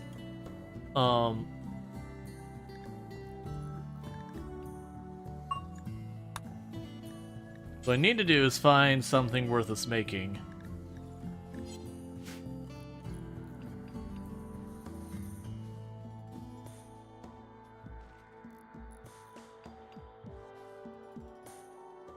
It'll be especially good once we get like lancers and that later on, because then we can bring in that first mech, the Diablos, and pretty much piecemeal at half the fights by just having the big giant row of lancers just Death Starring it and just, you know, spread them out, Death Star it again and again, where we don't have to worry about much grief from it.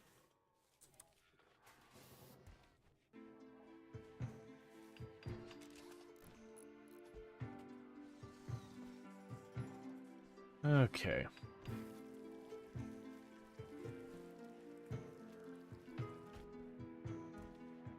You're almost done there.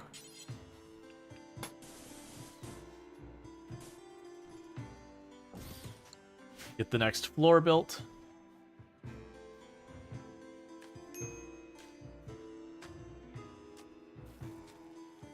And just keep growing the colony. Yes, they're finally getting this all hulled out and or cut.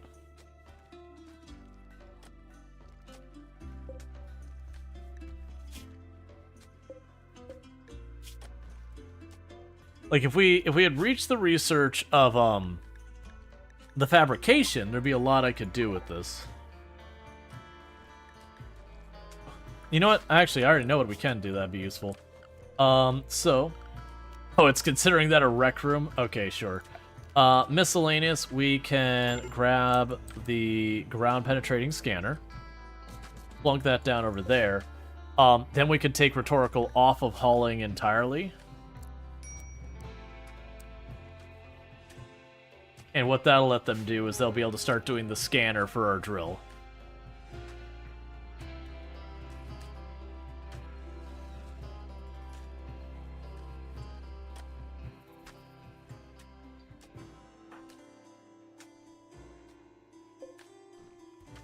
You need an advanced component, which I don't have, unfortunately.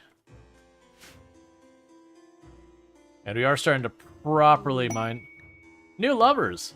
Gilnox, a rhetorical answer, playfully making fun of her class. Rhetorical answer responded well, and now is Gilnox's lover. Cool. What are your classes? You're a reclusive gatherer. What is this like? Oh, you're one of the Poles. And just, they're like, that just does it for me. It's just that does it. It's like I love being mistreated. This makes me feel good. Wait. I should talk to my therapist about that. This is probably not a healthy outlet in my life.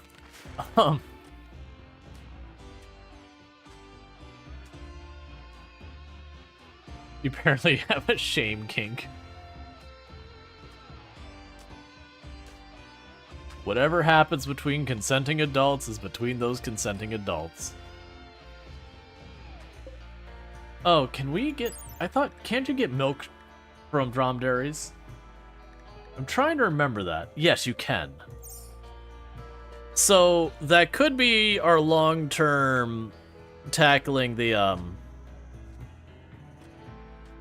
if we want to do packaged meals.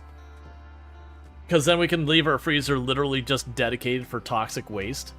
And the packaged meals can go anywhere. Because I can do that. Packaged meals, for the amount of effort involved, are nowhere near as nutritious. But, you know, they last for basically ever. You know, barring you, like, leave them out in the rain or something. But, yeah. So we're doing really good on the food there. I honestly think it wouldn't be a bad move for us to consider that. For right now, I'll just say misc, pen marker, make it out of slate, shove it in the corner. And we'll have to wait till it's boxed off. But I could see grabbing a pair of dromedaries. They're decent caravanning animals. They give milk. They're not particularly good for meat. They just take too long to mature. If we like look at them here. They'll say, they have like, I appreciate that they did this in here. It's, where is it? Meat per day. I mean, actually, that's not that bad. 14.7 is not the worst. It's not amazing, but that's honestly could be far worse. Flash storm, don't care.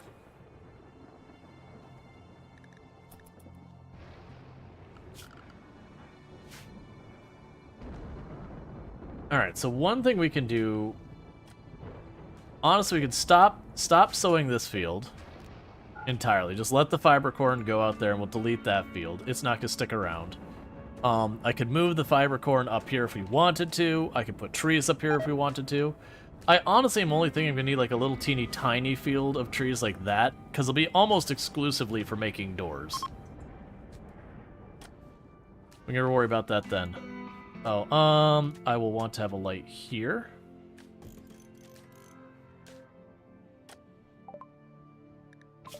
Cool. And what I'm doing right now is I'm trying to beeline to researching armor. Because I feel like that's something I could put, Yeah, it's enough. I can't cover it from just one. Because I feel like if we go for the armor, then we can,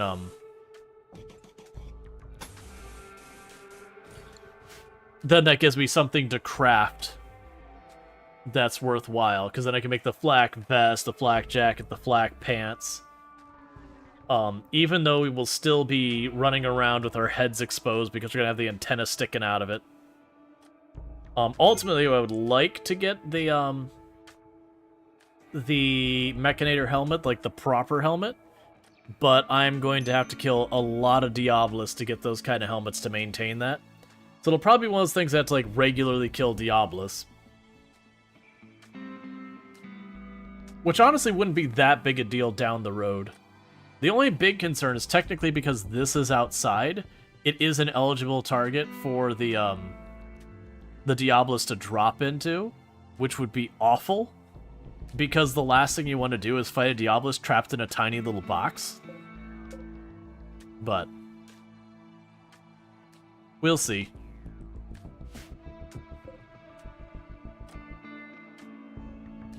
The masks are good too. Yeah, so that's yeah, so this is a helmet.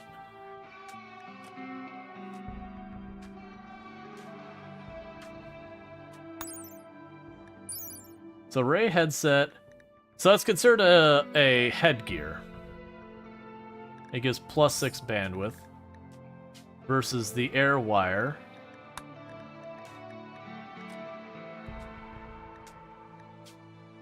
Right, you require signal chips. That's right. Yeah. So we gotta... Basically, we're gonna have to get those. And those signal bandwidth things, we gotta kill Diablos to get those.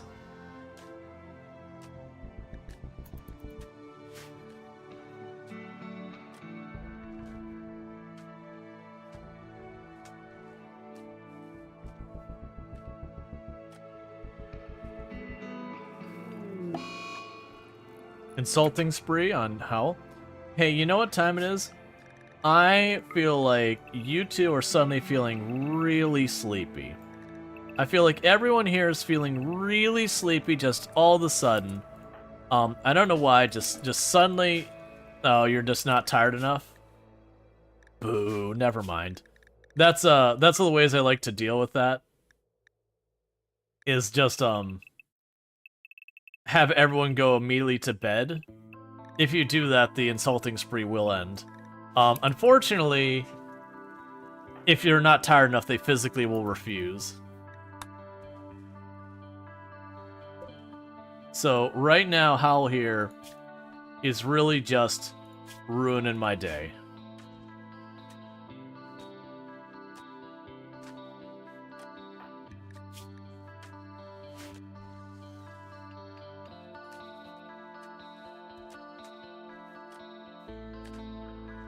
And it's a very common strategy to just arrest the person doing that, by the way. I'm not going to do it here, but that is one of the normal counter strategies of, okay, insulting spree, immediately arrest them and just be done with it. Because sure, they'll take a penalty for a pretty long time that, you know, like they'll take a pretty long penalty for having been arrested, some like 8 days or whatever, versus insulted only lasts for like 2. But it's a -8 versus this is a -33.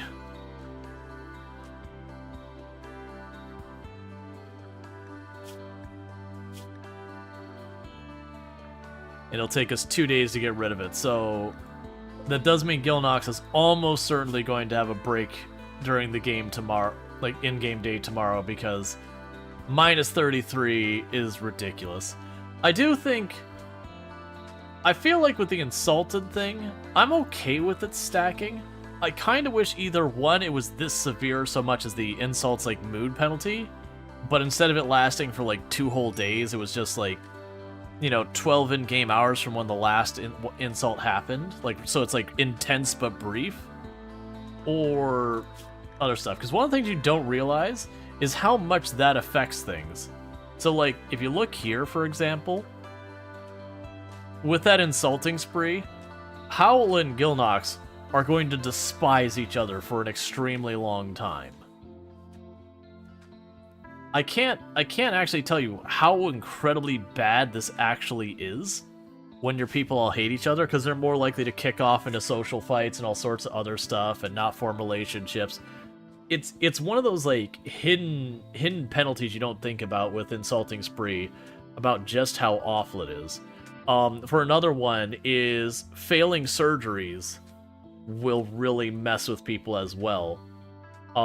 So it's one of the reasons why if you're doing a lot of like cybernetic installations and all that, and organ harvesting and replacing organs kind of stuff, that you'll notice your doctor gets into a lot more social fights than the others, and they really struggle, like they won't form relationships nearly as often. And a lot of it is because botched surgeries are like -15 to the interaction between the two of them. Actually, was it -15 or -30? It was a decent amount. Now there is the benefit of if you rescue someone, it gives you a boost to it. But what qualifies as rescue is a bit fuzzy. Hey, we're fixing your kidney, but we broke a heart. Can you spare one of those, right? Yeah.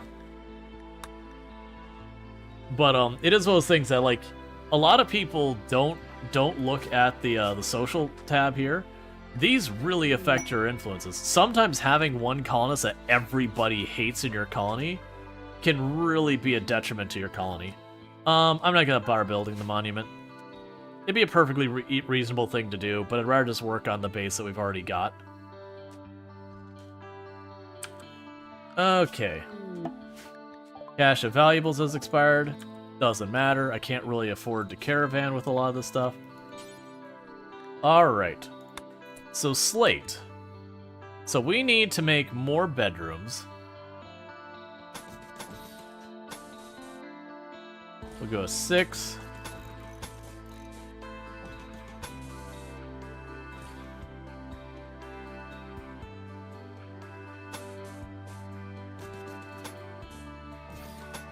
Alright, so we've got loose sand there, so that's not going to be the same.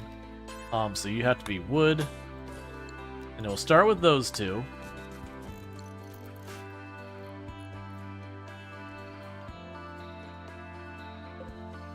Meanwhile, we will shrink this. They stop putting stuff in there.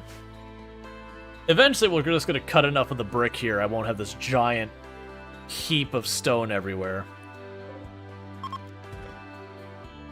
And I do keep queuing them up every so often to grab all the stone on the map and drag it down there, but you know.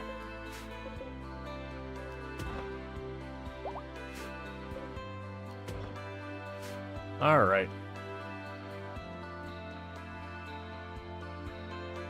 And we got some like weirdly shaped rooms and all that. I'll probably end up sitting there taking vents through there. For right now, that 1 AC is keeping things kind of in the mid-70s and all that, which is relatively okay.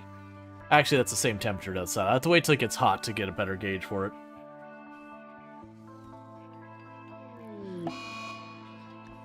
Low psychic drone, that'll help.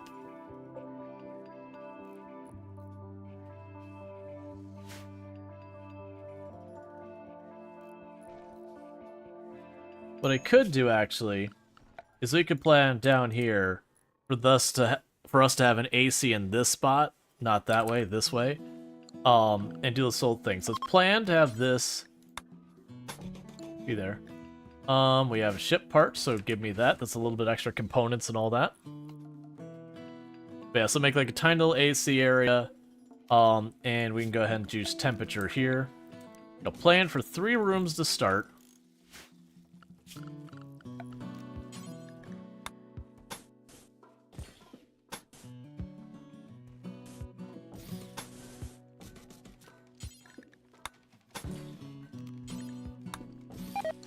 Plan for 3 rooms to start. We'll put the AC here in like a little internal area. And then with that, we could cool off these 3 rooms. Probably get a couple, like maybe 1 or 2 more out of it, but we'll worry about that when we get there. I'm going to want to put down like an ideology room over here somewhere. We'll probably potentially mess with the ritual stuff later on. If we get like, when we start getting the anomaly stuff online. We can worry about that when we get there. Refugees are leaving. Cool. So we got honestly a decent amount of steel. I don't believe we had any more, it'd be machinery. Yeah, so we don't have any more compact machinery on the map. Again, that's revealed. We could have a chunk inside there. So we are at the point of already being concerned about being component starved. Which does mean when we get trade ships and trade caravans and that, it's going to become more important to do that. There's also a possibility later on, if we do go to take these dromedary, that I might end up having to regularly caravan to go get supplies and everything. So that might end up becoming a problem. But we could tackle all that when we get there. Yeah, so we need a miner to be able to do any of that. We have the materials right now, so I'm just going to leave it alone. But as soon as we can get stuff set up... I mean, I probably just need to go in here and stop procrastinating, go biotech, bandwidth node,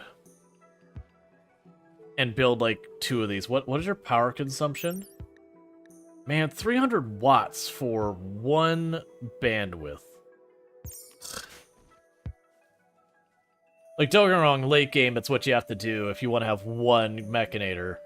But it's 300 watts, so it's like, you can get 12 of these, you can get 12 out of that. But like, just the one antenna gives me 6. So it would need to have 1800 watts of power dedicated to just get the equivalent of like slapping the implant in someone. So that's the pain point for expanding your mech army. It's a bummer. Like, I feel like you should either get more bandwidth for the watt or have a lower overall wattage cost that feels like a pretty heavy price. I've used them before, but not often, because it's also the repair cost with the components adds up fast.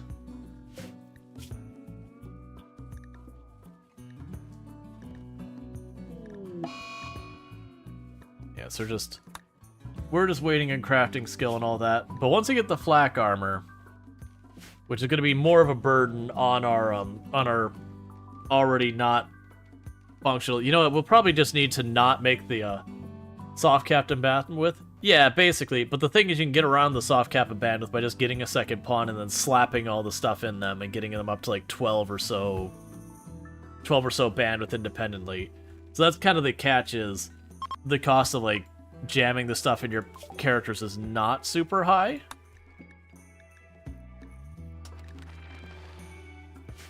So I'm going to keep researching stuff. We're going to need to wait for a trade caravan or some type of gold. We don't have anyone to trade with us nearby. Usually I go out of my way for that. I mean, we've got them. So at a pinch, I could send a caravan over here and maybe get some stuff. I would want to get the dromedaries first, because that just make it go that much faster.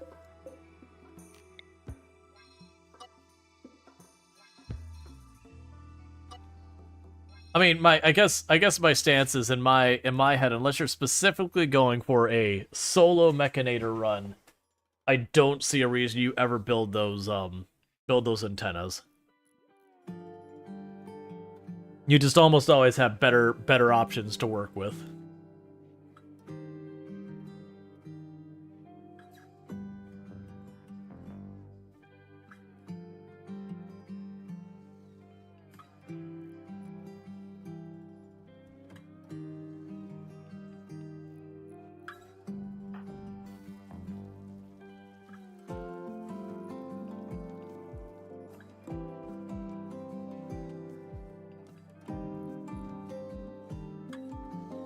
Alright, we've almost got this closed off.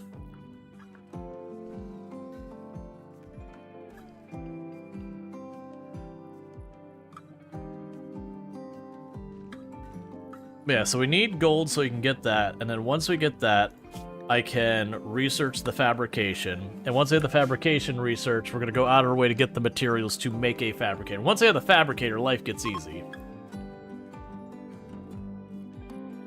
Then I'm not running into any meaningfully hard constraints on what we can and cannot do with all that.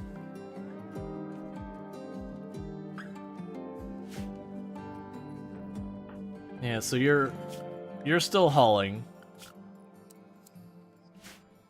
We'll eventually take that off your list of stuff you do. But for the moment, I'm gonna have to get you to craft something. I'm just trying to find things that won't be wasteful on materials I care about.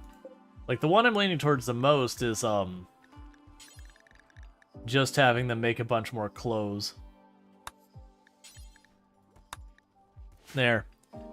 I've now got them to forever make capes. They're up to 5 now.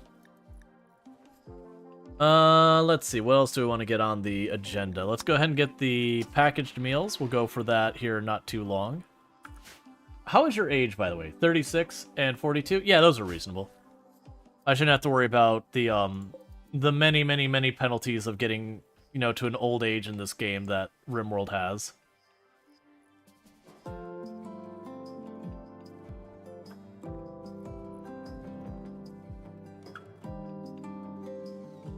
It is a shame I have that one spot of wood exposed on the outside, because I'll run up and set that on fire and run away. That's fine, though. We'll figure it out. Like I said, I think eventually I'll try and just go hydroponics on this run. Just make hydroponics rooms, do that kind of thing, because it should be a fairly low pawn count run, which means I don't really need that much food happening.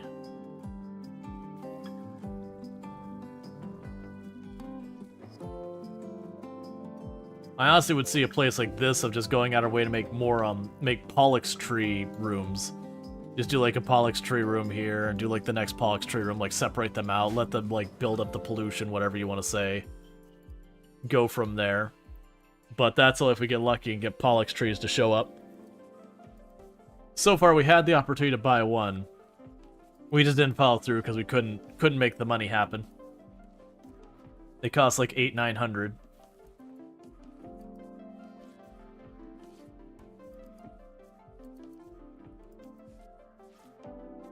Make the one soft sand part of your kill box? Oh yeah, soft sand does actually penalize movement quite a bit, doesn't it? I probably wouldn't do that here. I'm thinking I'd probably So we're going to aim for the soft sand. I could see doing it like in this area. The marriage is on. Gilnox and Rhetorical Answer want to spend their life together. Now are engaged. Cool. I could see doing it here, because especially with Lancers coming on later, we'd have 2 patches of the soft sand. We'd probably pull up the flooring here. Just make like an extremely long hallway. That the entire idea is we just have a whole lot of Lancers just picking them off as much as possible with some other things to run attrition. Have you called in the second event? No, not yet. Honestly, we're actually, even if I were to call the Diabolus in again, we're not actually set up particularly well for doing it. With the EMP grenades, I can do a little bit. I believe you can still stun the Diabolus, but you only get like 1 or 2 stuns before it's adapted, and then you're not stunning it anymore. I could be wrong in that. It's been a long time since I've done a Mechanator run. But, very genuinely, we're not super well equipped. The little blaster on it has a pretty good chance that we could potentially lose Gilnox just a random stray shot. I think I'd be able to handle it. It's just not going to be a great fight. But then maybe a thing I'm going to end up needing to do is anytime we have like a decent amount of downtime, call in Diabolus, give it a good kick for its components, its plasteel and all that. And just keep repeating. What do I want to go ahead and go for next? Let's go ahead and go for tube television for the time being. We're just filling in stuff because I don't have the golds to make the multi-analyzer. I don't have the advanced components to make the ground-penetrating scanner. So we got a bunch of stuff going on there. We've almost got that closed off. Yesterday was crazy. Still amazed you didn't wipe? Oh no, like, honestly with that fight, I wasn't really worried about wiping so much as worried about losing a decent number of people. Alright, so you got 2 shotguns and all that. That's not my favorite. How are your shots? You're a decent shot. You're not a particularly good shot. You're decent enough. Honestly, that's a pretty not fun group to be dealing with. We are going to put you on escort and escort. Grab our group. Because that wasn't attacks immediately, right? They're going to prepare. Yeah. So with prepare right now, where I have the bolt action, where I can pretty close to outrange anything that isn't another bolt action for the moment, it's in my best interest to be the initiator in a lot of these fights.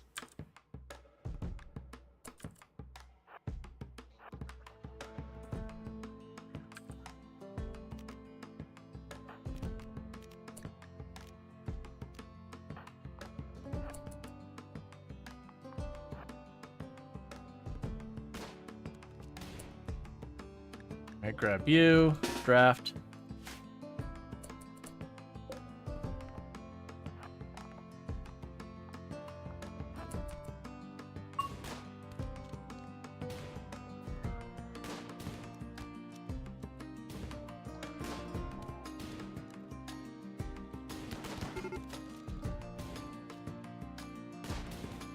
The good news is, we initiated on them and took out all of their ranged people without taking a hit.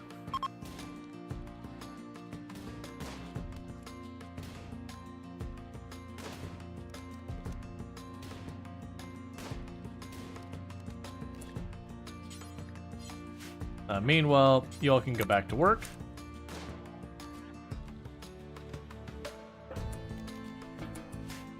Nicely done.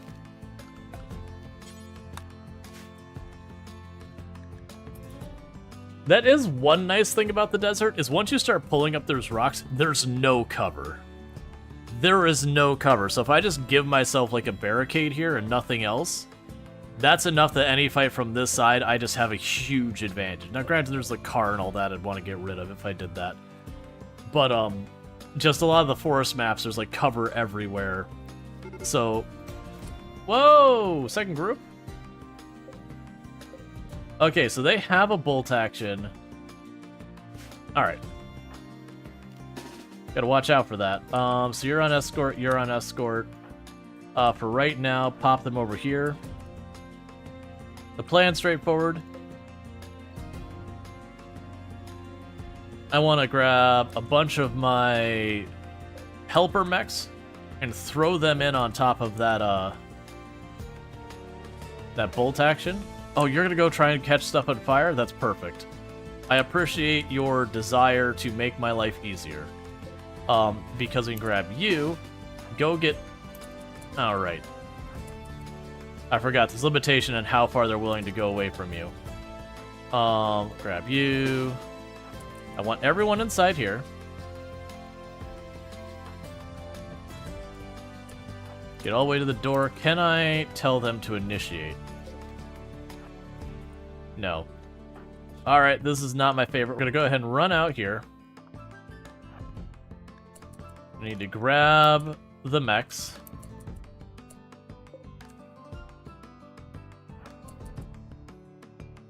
Stop running away.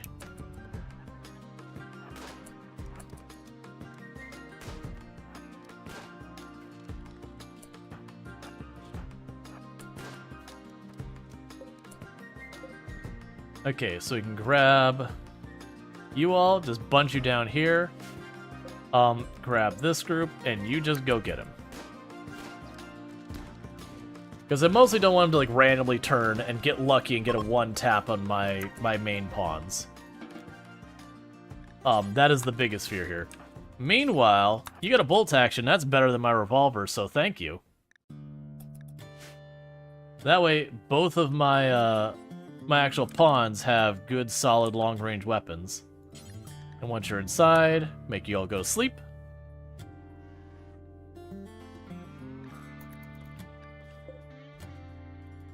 And so 2 of our mechs took a little scrape during that fighting. That's fine.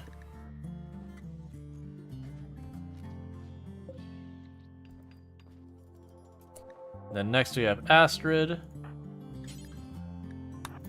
So I can go get them patched up. That way they're ready for the next fight.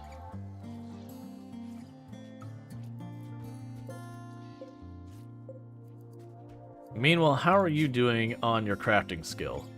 Sweet. We almost have rhetorical high enough that they'll be able to make the thing so that they can become a Mechanator as well, which will let me get the Tunneler. And once I get the Tunneler, then we can start worrying about our things. Most likely what I'll end up doing is I'll have one of my people who will have a bunch of the worker bots as their thing that I could just keep out of the fight. And then the other one will deal with a bunch of the combat or otherwise utility type mechs for fighting. So in desperate things, we bring the worker bots in mostly as just cannon fodder. Whereas, like, you know, we'll always, whenever there's a fight, we're going to bring in, you know, pikemen and lancers and scythers and the militars, and because that's, like, literally all they do is get involved in a fight. Alright.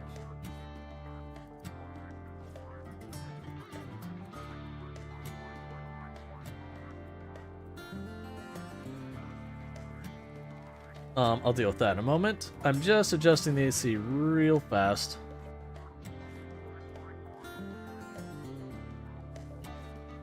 Okay.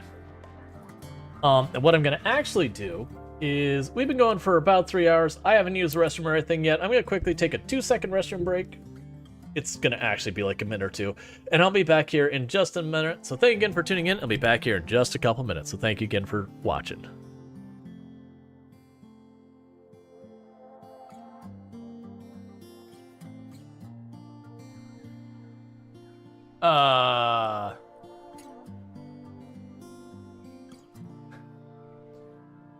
Go on. I'd like to see how this plays out. I feel like we have one major problem in this whole thing.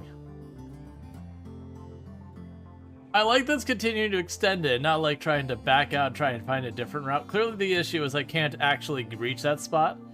But you can see where it's putting the outline, where it's trying to do whatever that is.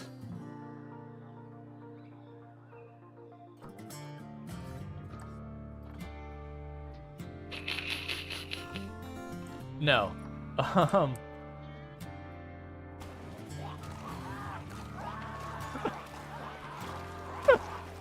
It put an entire fireman's outfit in my main bag and immediately extremely overburdened me.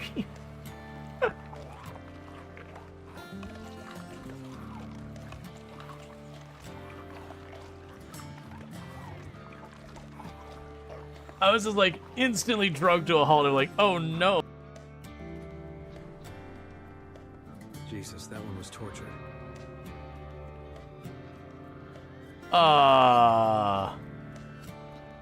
We'll deal with that in a minute.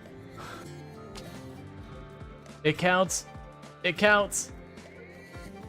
Yeah. Your child will be 100% safe in that treehouse. I wish it kept the treehouse up there. And we could build a bridge that stands. But it takes an engineer to build the bridge that barely stands. Alright. I have a potato harvest, all getting one of the things that really makes it easier to pick up trees. That's not what I want. I knew that was coming the moment that happened. Get more involved. I don't want to be here.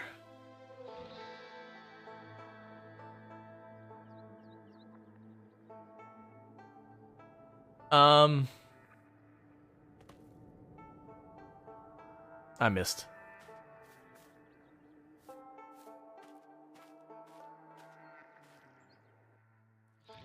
Well.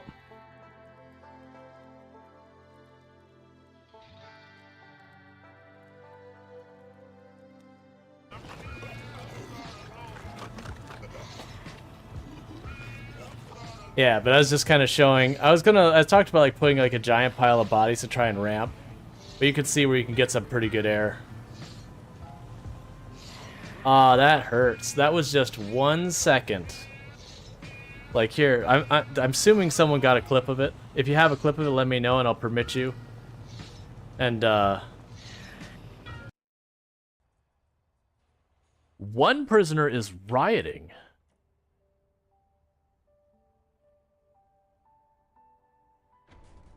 Oh. Well.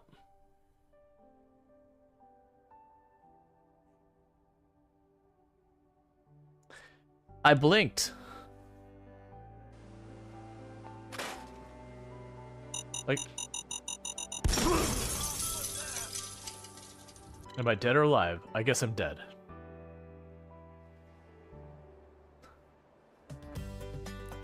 Now, if you watch this zombie, I know the exact moment I can hit him by the moment the outline appears. So I can, and I can't now.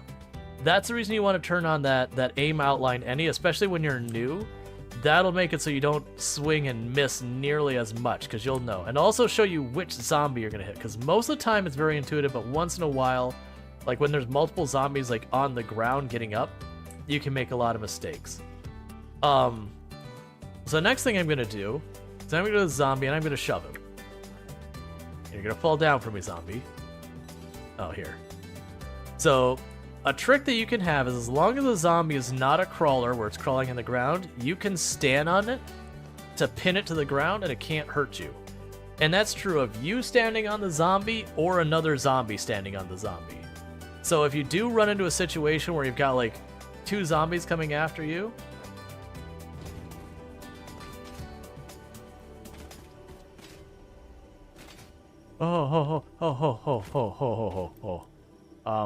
okay, hang on. Hang on. Little too ambitious with that jump. Yep, let's, take a minor detour. Hang on.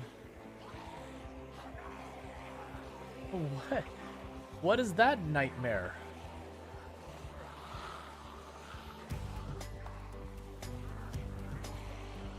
Like, the helicopter didn't bring that much. No, I get that's from the trap, but it's the sheer number that's like, what? What?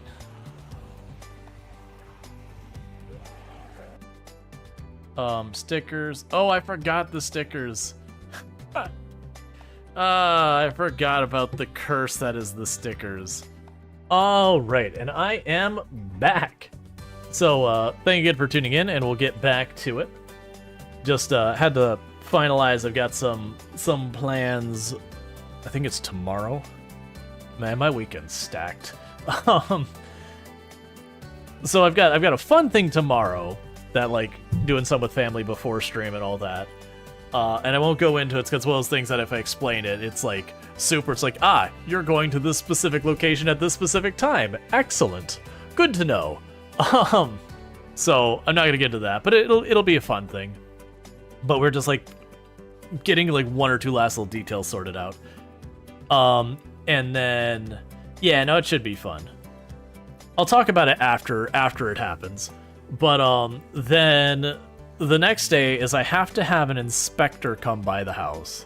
So we had to schedule it for earlier than I want to wake up. But, you know, they need to come by. To get our wind mitigation report. Because Florida is having a thing going on right now where a whole lot of insurers for homeowners insurance are leaving the state or getting particularly awful rates and yada, yada, yada. And I just randomly got a thing from the insurer I had been using that was just like, yeah, we're not renewing your insurance, so you're no longer insured. Later. And so I had to get a new homeowner's insurance. And that was the thing. Man, I need you to want stuff that I have, please. Like, I need you to buy my things. Take the Molotovs. But yeah, so we did all the signing up for a new insurance and all that, and it was weird because they gave us like all the discounts that we were capable of getting and yada yada yada. And then after we did all that, they're like, okay, now you have 6 days to get this survey to us. And or like this report to us. And it's like, I wish I knew that ahead of time. So we had to schedule right away. Don't get me wrong, like scheduling it wasn't that big a deal. But it was just another thing that it's like, okay, well I guess that's my Sunday. I was a little annoyed though, because we had to, when Hurricane Irma rolled through, I think that's like 2019 or whatever it was, it trashed the roof on our house. We had to have our whole roof replaced, which, you know, insurance took care of it. And I was really hoping they would have had the wind mitigation survey as part of that, so that I didn't have to, you know, it's not even a matter of like paying an inspector to come out. I just wanted to already have it done so I could just submit the paperwork and be like, we're good. Man, the insurance sucks here now. Like, the deductible, like they have a special deductible just for hurricane damage that if we didn't do the higher one, literally the deductible was more than it would cost to replace the roof. So it's like, so basically this only matters if I lose my entire house. Otherwise, I'm paying out of pocket because the damage won't be enough to, you know, to do the deductible. It's a crock. Is the inspection on your dime? Yeah, it's not that bad, though. All things considered, when you're talking, like, you know, all like the big money stuff being involved and all that, it's not a huge thing. Let's see. Prison Architect 2 is set to release in September. Yeah, that's one I'm curious about. That is one that, I mean, obviously if they give me a key, I will certainly give it a shot. But if I have to buy out of pocket, that would be one I would do wait and see, as like for myself. And the reason for it is it's not the same developers who started the game. It's Paradox who acquired the game later, and they moved to 3D, which is fine, but like multiple floors and all that, which is going to make some pretty significant fundamental changes to the game. And so it's one of those things that I could very easily see, you know, going good or bad.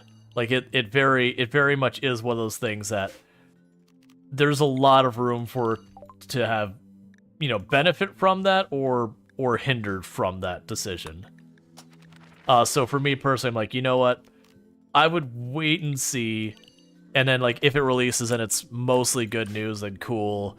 If it releases and then people are like, oh man, like it's just not as good as the original, because we've had a lot of that a lot of that in the gaming industry lately, of games with that release, and then you kind of sit there, it's like, you know, it's okay, but like the original was better. Like for like the City Skylines kind of game. Even today, if people are like, which of these two games should I buy? It's like, right now, I'd probably still say City Skylines 1. Now, granted, it's come a long way, but still say 1. There is, like, and 1, and you would mod it, to be clear. Like, City Skylines 2 at least does have genuine benefits over City Skylines 1, but for breadth of content, or depth of content, City Skylines 1 wins by a large margin. Kerbal Space Program. And Kerbal Space Program is really the tragedy, because it's looking more and more like Kerbal Space Program 2 is never going to live up to what Kerbal Space Program 1 has. Because one, like, the devs switched as they were producing the game. It had a really bad launch. The publisher let go a bunch of the devs that were involved with Kerbal Space Program 2, and their official verbiage is it would be supported. Now, we haven't gotten clarification about the full context of what supported means in this context. Are they just going to kind of fill those last few bullet points they feel obligated to do and then just leave it there? Like, what does that mean, kind of thing? So it very well could be one of those things that we'll just never see it get to where it should be. Oh, one thing I need to do is do not build a roof there, because that's going to be a vent for an AC. Kerbal Space Program had so much dead hell as a miracle even saw the release. Yeah. Nah, it's definitely one of those things that it felt like Kerbal Space Program was a success despite lots of management issues around its development, like project management failures and all that. So it's like it was a good enough idea and there was enough drive for it that even though they did run into a bunch of problems, it still managed to find success. Whereas for Kerbal Space Program 2, living in a universe where Kerbal Space Program 1 exists, there's not as much sympathy / support / willingness to tolerate the same stuff that happened with Kerbal Space Program 1. Which I think is general. Like, I don't even think that's a Kerbal Space Program thing. I think that's just a general games thing. Is I do feel like people's patience, tolerance, whatever word you want to use for it, for like dodgy early access kind of games, is just getting significantly lower than it used to be. Not that early access bad or whatever, but for early access that when it drops is kind of not great. People's patience for that is very low nowadays.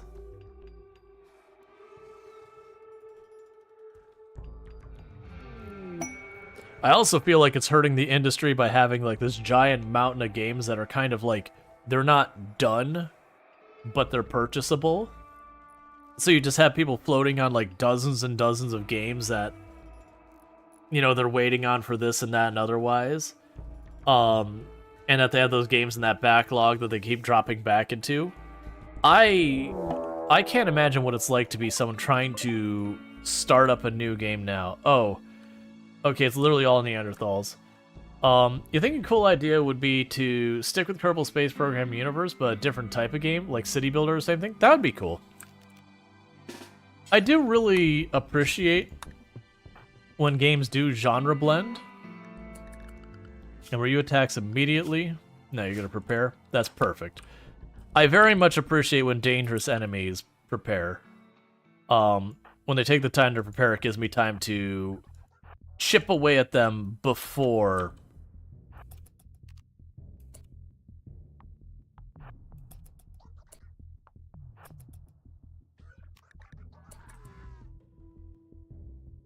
You're not in range? Oh, you're like 3 tiles out.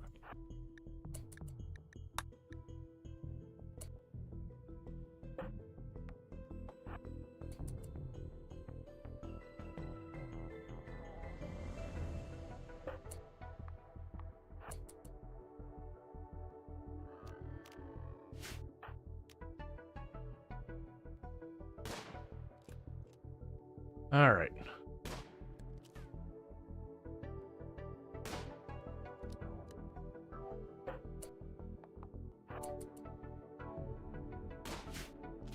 But yeah, I do very much appreciate when genres are willing to risk, or sorry, games are willing to risk stepping outside their genre.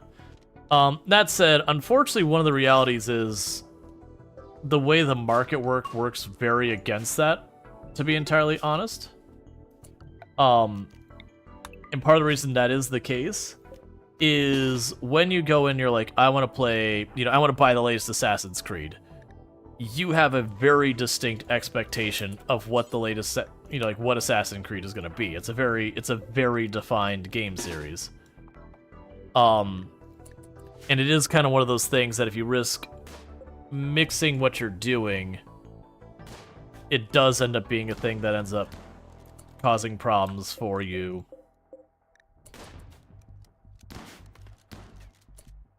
All right, drop you all in.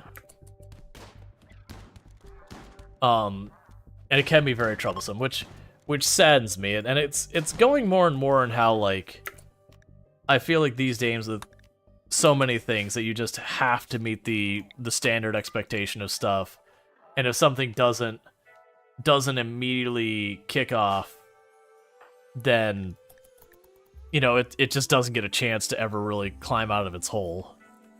All right, recharge. Seymour build is great for genre hopping. Yeah, no, so that's the thing. Like, brand new indie games, those can definitely take the chance to genre hop. But it's kind of like once you establish that this is what you expect for games, that deviating from it is really rough. And you can pull it off. Like Fallout Universe, they did the Fallout Vault like mobile game kind of thing. That did pretty well and all that. But I feel part of that helps was it's very clear it's like, hey, this is not going to be your normal Fallout game. Whereas for the counter argument 76, like mixing up the model, it felt like it wasn't clear that the game was really intended on being something completely different than any other Fallout game in its entirety until it had already released. Or does Dave the Diver do just every genre? Dave the Diver, honestly, I know a bunch of people like give it a fit being like, is it really an indie game? It's like, well, no. Like, you have to really kind of blend the term indie pretty hard before you can say it is. At the same time, Dave the Diver is an incredibly well-executed game. That said, I still got beef that, accessibility-wise, they still have some pretty egregious problems that are low-hanging fruit fixes and have still not been addressed in any way. Yeah, they had some funding, but it was a small studio. Right, it was, my understanding, and I could have the details wrong, my understanding was it was effectively a, as far as the studios go, it was almost like a spin-off studio of a larger company, but that studio was its own small funded studio.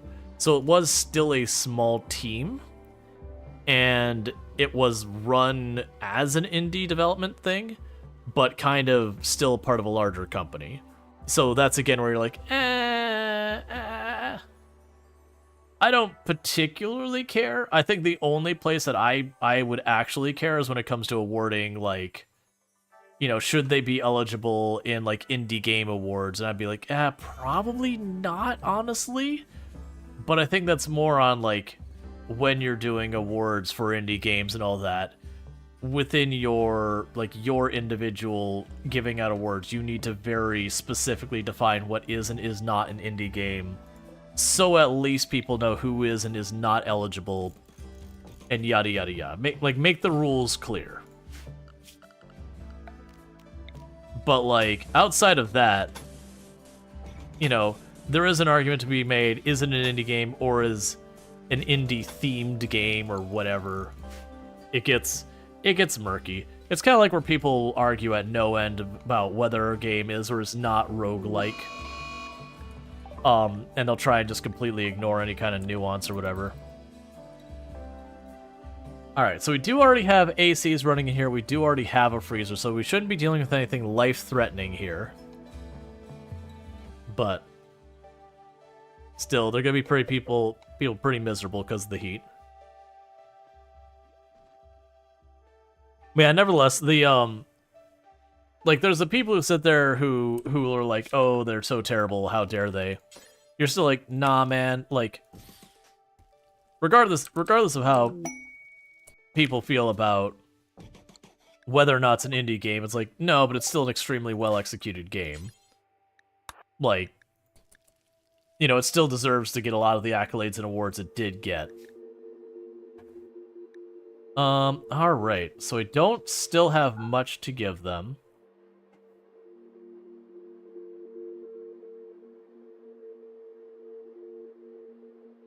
Alright. Yeah, the big issue is I'm just not getting any money in whatsoever.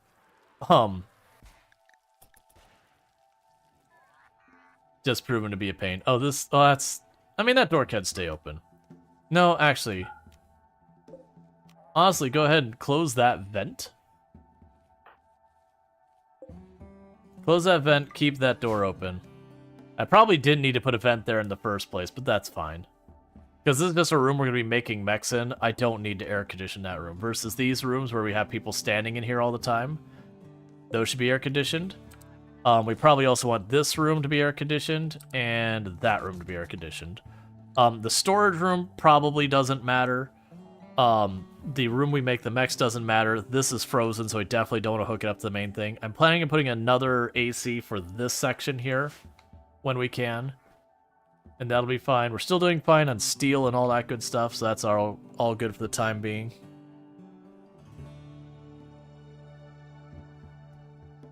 But yeah, and that was, I mentioned earlier in the stream, I've actually debated whether or not I want to break out, like, Dave the Diver on stream again, and, because they got, like, it just came out, they've got when I say they're DLC, they're free.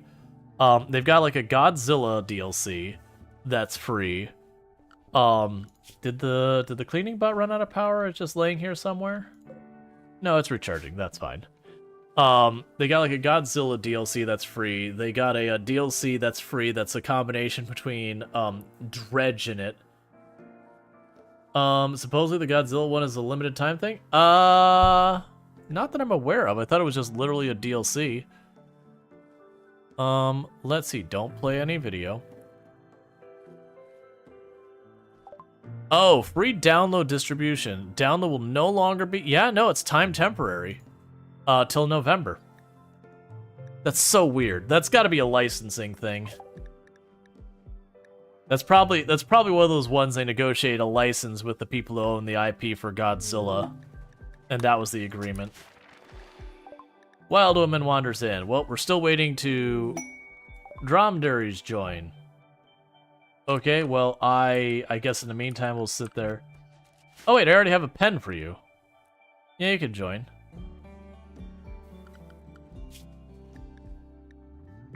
And we'll mark all the other ones for hunt. Ship chunks nearby. Love to see it. I like components and steel. Yeah, that surprised me. I don't like time-limited stuff if I can help it. It's just one of those things that very easily can end up being a big bummer. So we'll only allow 2 adult males, and we'll only allow 4 adult females. We're not going to want to get too many dromedaries. Because I have very limited growth space.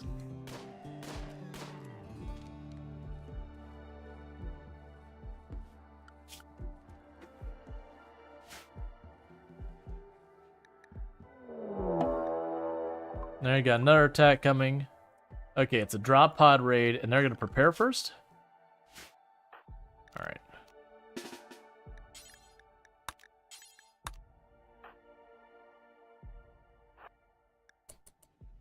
To rally all the bots again.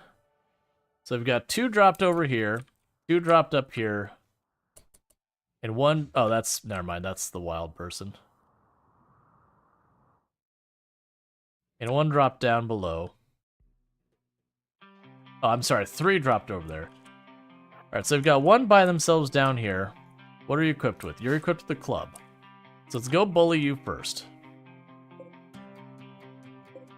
You've got short-range firearms. You've got short-range firearm.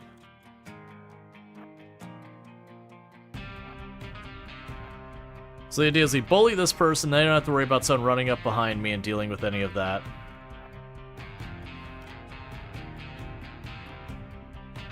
Yeah, and I'm a little bummed that it's a time-limited thing, because it's also when they're time-limited stuff like that, you know they're not going to put the same amount of effort into it as they are going to be for, like, a long-term, like, paid DLC kind of thing. Because you can't justify it. Alright, so you're done. Let's run up here. See if we can't bully some of these shorter range weapons. So I'm a little bummed. Now granted they're giving it for free, so I don't really have a whole lot of complaint. I don't like it when games have like temporary content. Like it's one thing if it's like it's a holiday and then like each time the holiday comes up each year you can do that, so it's like okay. That's fine. Not super excited about that, but it's still fine.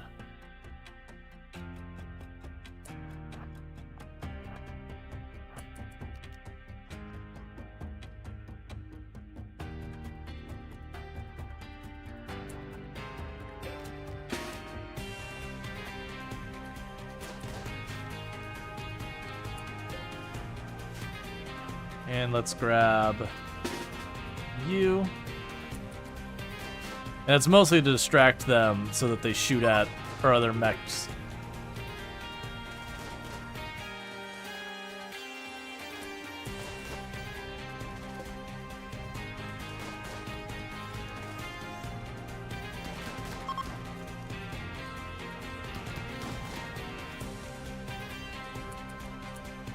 Okay, one more.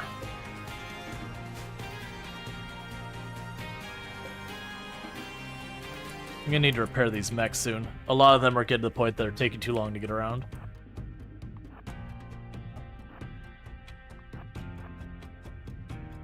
Yeah, early game having the bolt actions is such a powerful thing because there's just nothing that has similar range until you get to sniper rifles or other bolt actions. So all these groups with the short range stuff like shotguns and all that. As long as you're not dealing with a situation where your people are moving way slower than their people, you can usually bully them pretty hard.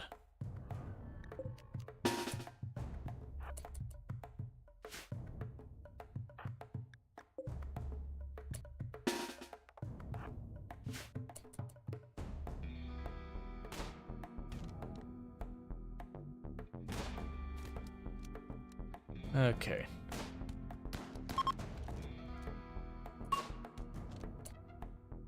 And just like that, they are all sorted.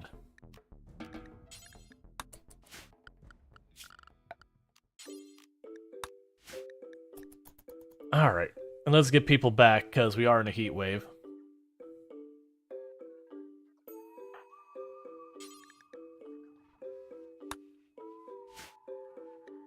Okay, so a bunch of our mechs are needing a repair. It's kind of annoying that, I wish repair was its own thing, other than, like, being in the crafting and smithing and all that. It's not the end of the world, but it would be nice that I could have a little bit more granular control to be like, hey, I want you to prioritize repairing these things, but I don't actually want you doing the crafting that much.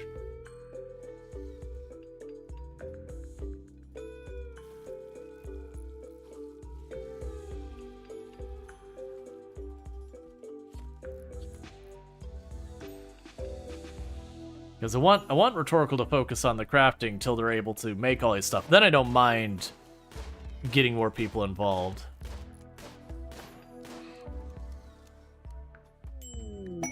We have the busted ship for the reputation. Okay.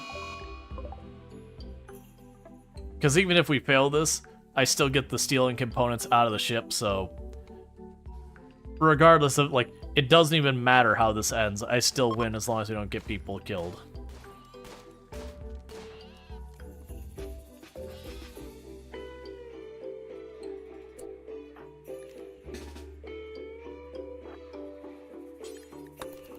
And leave the other mechs behind.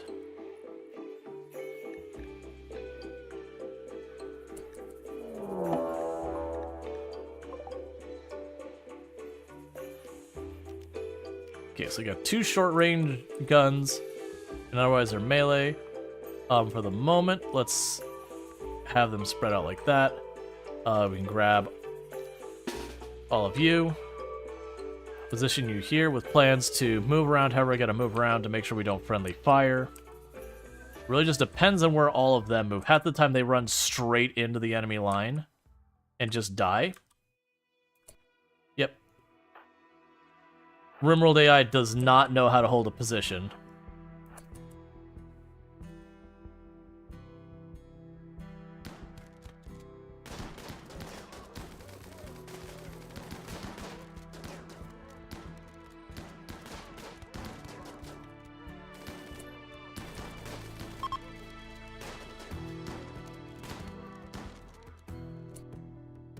Alright, well done.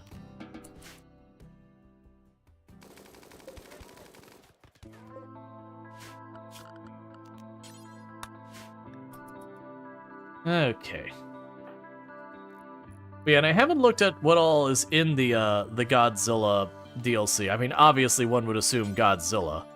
But I want to say, because there's the 2 different DLC, and there's one that's like, okay, you're not going to see any of the new content until after you basically finish the main story of the game. Is pretty, if I remember correctly what it said, is like, you have to finish, and it had like exactly what part of the story, but it's like, okay, you're basically in the last zone. So it's like, okay, you've added a little bit to the end. The other one, I think, was not at the end, it was like just along for the ride. Oh, we can turn that back on.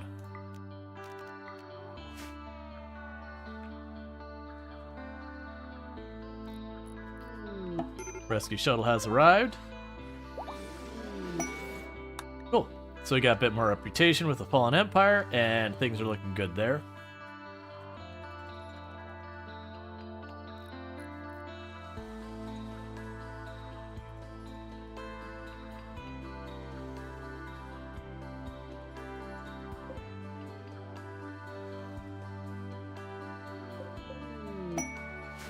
Unknown Vagabonds.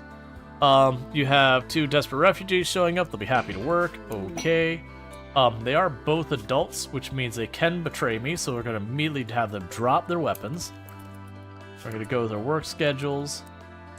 I don't really need them for a lot of stuff, but it is what it is. Having you handle's good. Honestly, you're down to cook. We're not going to have you hunt. I honestly don't care on this. I do not want you to craft because... Ooh, actually, I take that back. You can craft, because then you can make the implant. Yeah,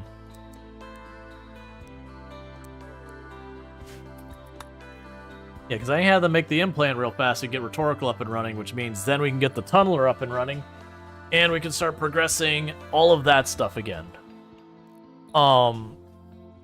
It would be nice to kill the Diabolus again for another signal beacon booster, whatever it was.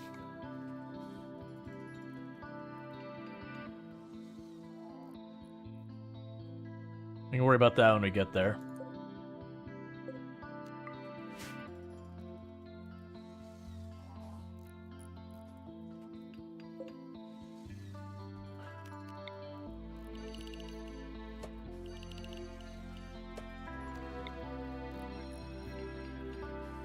Start shifting it away.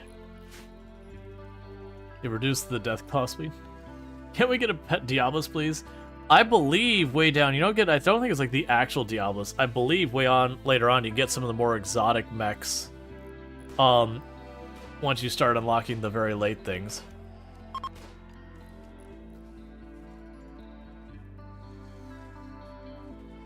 I mean, cool Strider.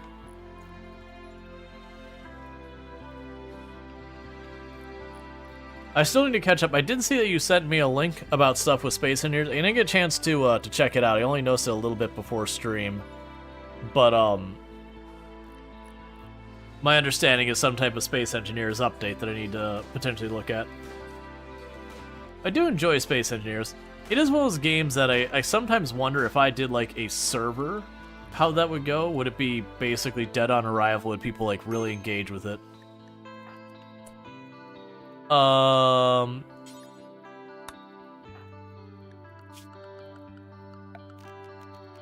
I'm gonna need you to manage how high you let yourselves get.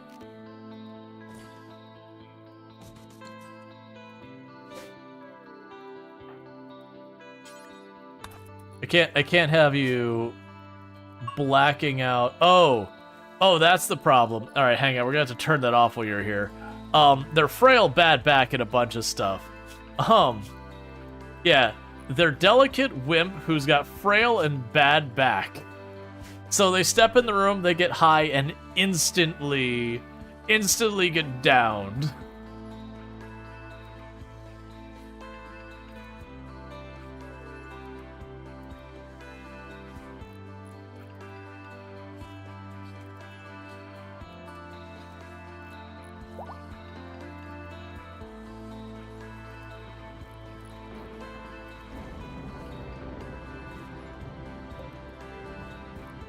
Alright, so let's deconstruct that one. We have that bed out there. Did you miss thing? Just that we observed that Dennis here is frail, bad back, delicate, and all that. So they walked in the room where we had the Autobahn going and immediately collapsed, so I had to turn it off. Because of those penalties, even the tiniest reduction to moving downs them. Because like with no high or anything, their current movement speed is 30%. The best they can pull off is a 30% movement speed.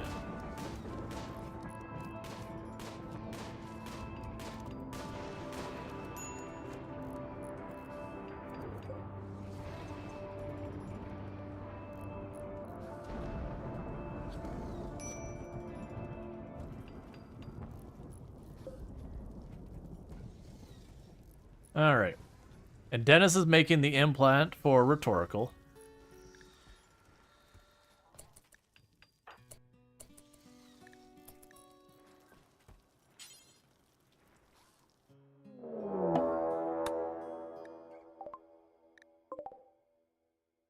Okay, so we've got them all at range. So you're going to prepare to attack, so we'll bully them. I've apparently mistaken the way this is supposed to be. The sublink goes in addition to the mech link, so I have goofed that up. That's fine, so we're going to pop that in real fast. That'll give me more mechs that we can use, and we'll just have to sit here and wait for rhetorical to be able to get a mech link.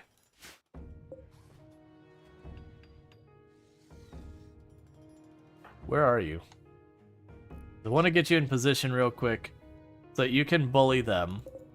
They're not particularly durable, but they do have range. Is there any of you that are particularly dangerous? 9 shooting. Yeah, so Retz is the worst, and Min is second. So Retz is our primary target if we get to pick our targets.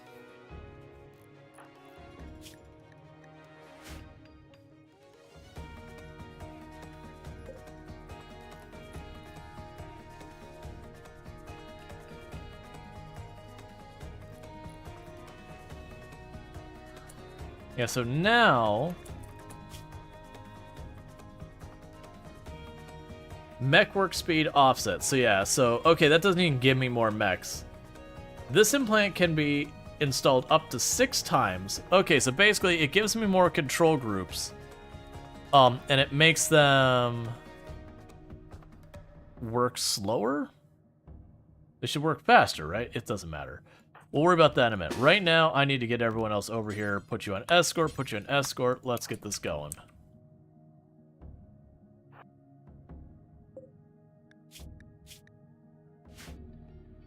So it is straightforward. We want to get close enough that we can get a cover position and then bully them from there.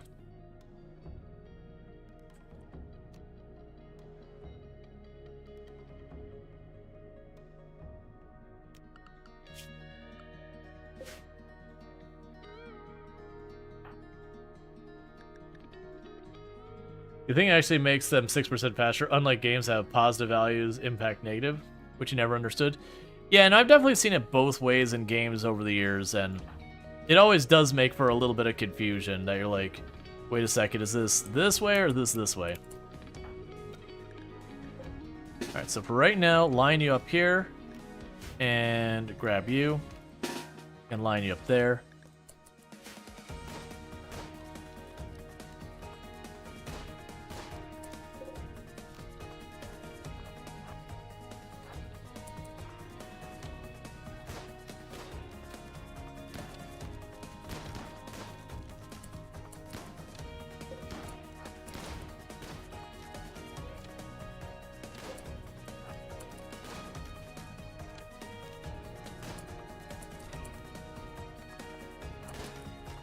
Not great that they got cover and we don't, but that's okay.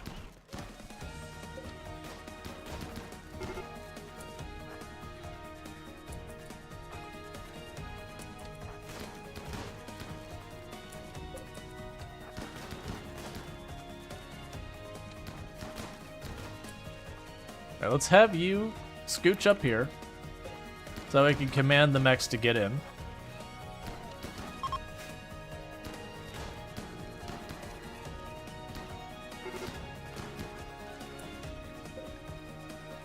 Yeah, so we got 2 on the other side. That's fine. I don't know where they're going to attack as far as their target, but that's okay. Grab everyone. Start working your way back up here.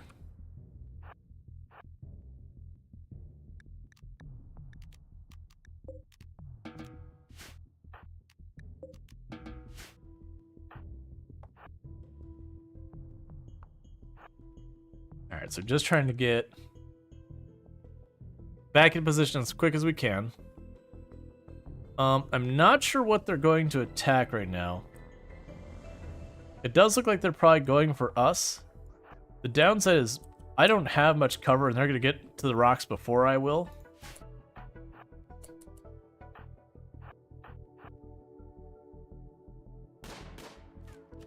Oh, the good news is it won't matter because they can't use the cover because it's too far away from me.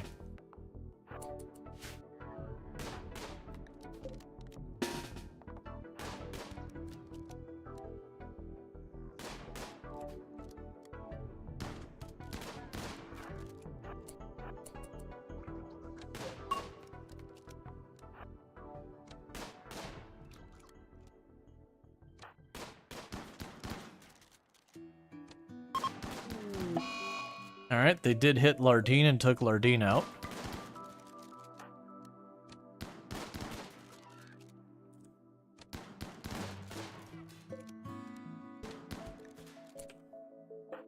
That's fine. It's really easy to replace your robots in this.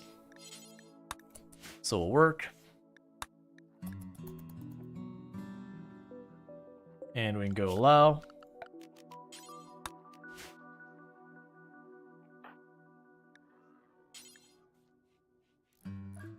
And where are you going? Where are you going? Oh, don't hunt that.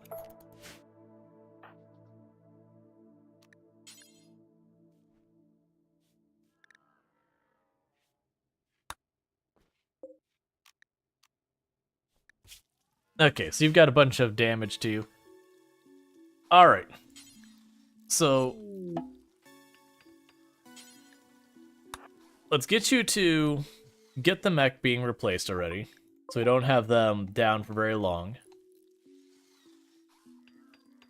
But it's interesting the idea of being able to stack that implant 6 times to make them work way more effectively.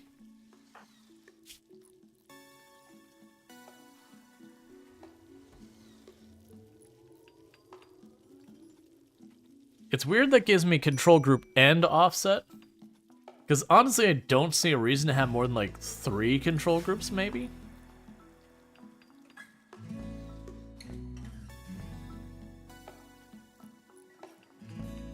But we'll see.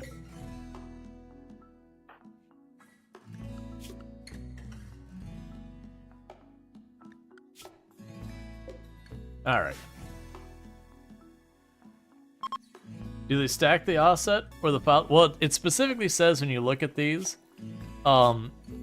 it says this implant can be installed up to 6 times to increase its effect.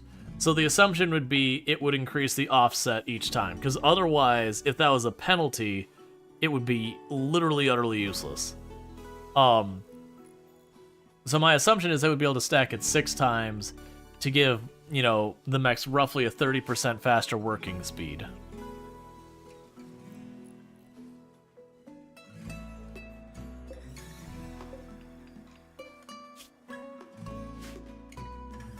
The downside is that pretty much I just need to accept I'm going to be making the bandwidth towers. I don't want to.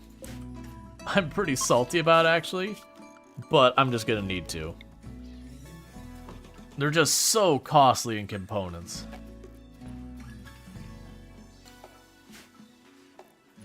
But there's no sleeping spot there. Oh, I see. There's a gap that they have to have between them. We could have control groups for specific mechs, maybe with enough control boosters, like a farming group, a mining group. Yeah, no, I figured like for fighting, you might have your like melee group, your range group, and then if you have any utility stuff, like, you know, anything that's gonna use fire or, you know, something that's gonna be like just tanky to just get in the way of stuff.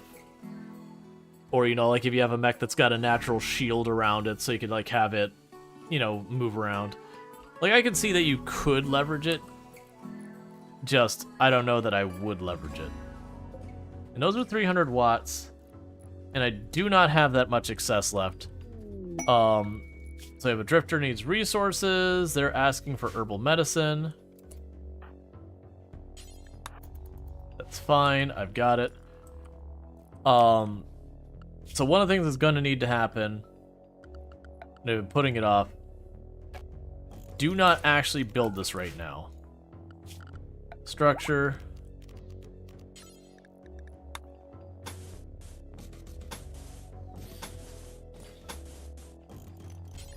I need to get my my power secured. I don't have enough power. That was the right thing. I didn't put down what I needed here.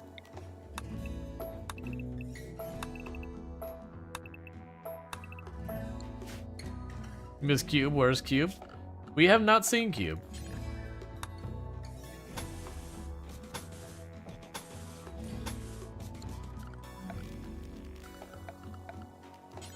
So what we're gonna do here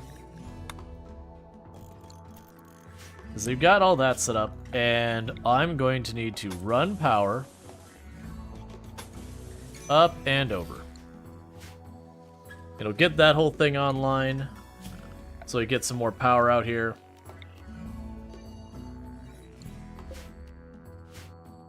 And then eventually we'll go and, you know, I'll need to wire up the next one. There's a lot of these that are not going to be in great location to reach because they're so close to the edge of the map, but eventually I will need them. The mech gameplay is a very power-hungry gameplay. But right now, with these bandwidth increases, I'm gonna have to have it.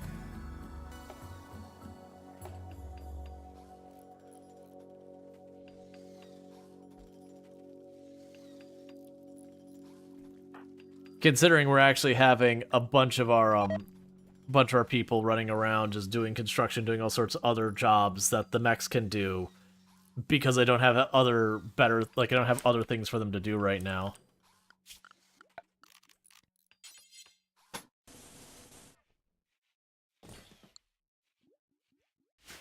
Okay.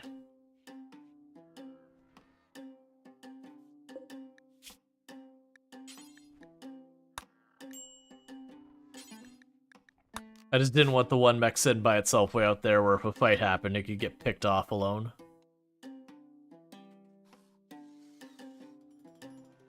Yeah, I'm gonna need so many of those bandwidth towers. I'm not looking forward to it. But those two will let me get the mining one, so we can at least keep the mining drone, you know, just rolling around, tearing down walls and all that. I can't remember if the mining drone can operate the drill. I feel like it was able to, but it's been so long.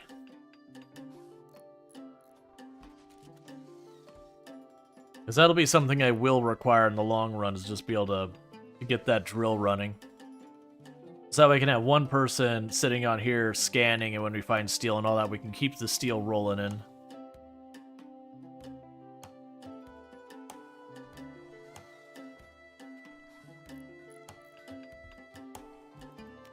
Any mechs run out of power? Nope, they all seem to be fine.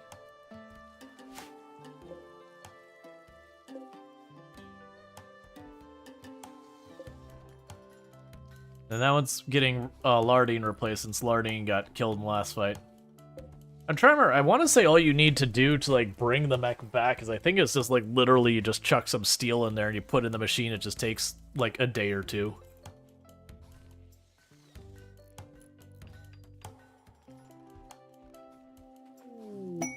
An ostrich is self-tamed. By that I mean it's chosen death.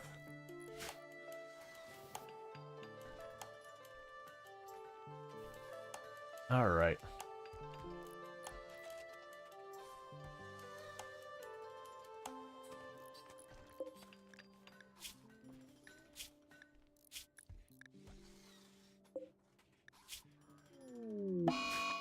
Hide in room because you're jealous. Yeah, an ostrich has chosen to feed the colony. Exactly. That's just the way it be.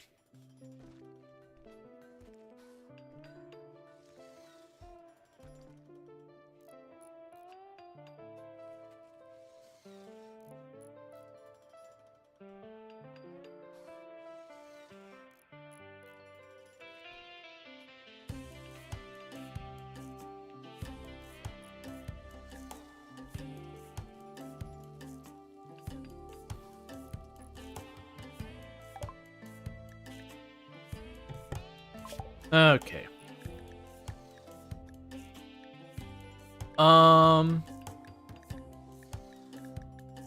Devil Strand, why not? One moment.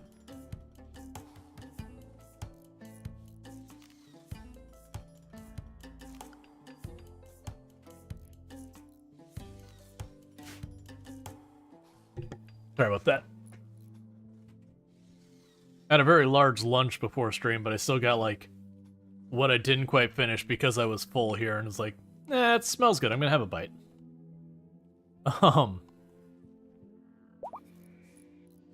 Cool, so the aggro hand is back and ready to rock and roll. So welcome back to the team Lardine.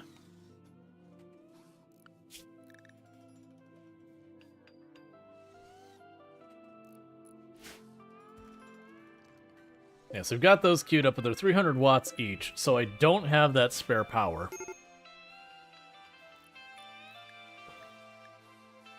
And I don't want to put up a bunch of windmills because they'll eat up components as they break down. The geothermal is definitely going to be the better of the choices, but I want to get the defenses around it done first.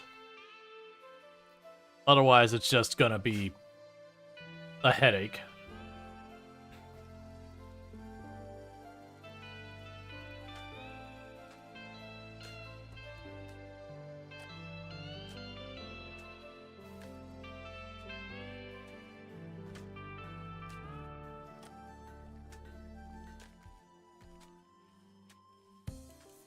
We've also got more cotton plants going, so that we'll be able to make more stuff, so Rhetoric will be able to work on this stuff themselves.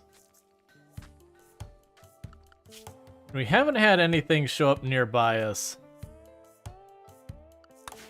that could be a mech-link type situation. So I messed up thinking I was getting a mech-link earlier, and that just wasn't the case.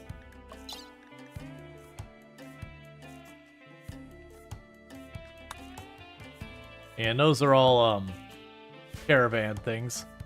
Those will be really hard to do.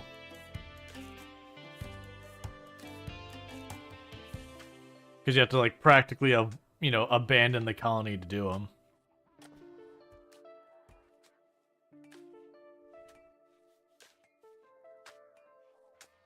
So the danger being, like, you run off a couple of tiles away, you do the thing, and then it attacks immediately, raid shows up, and they just trash everything while you try and run back in time.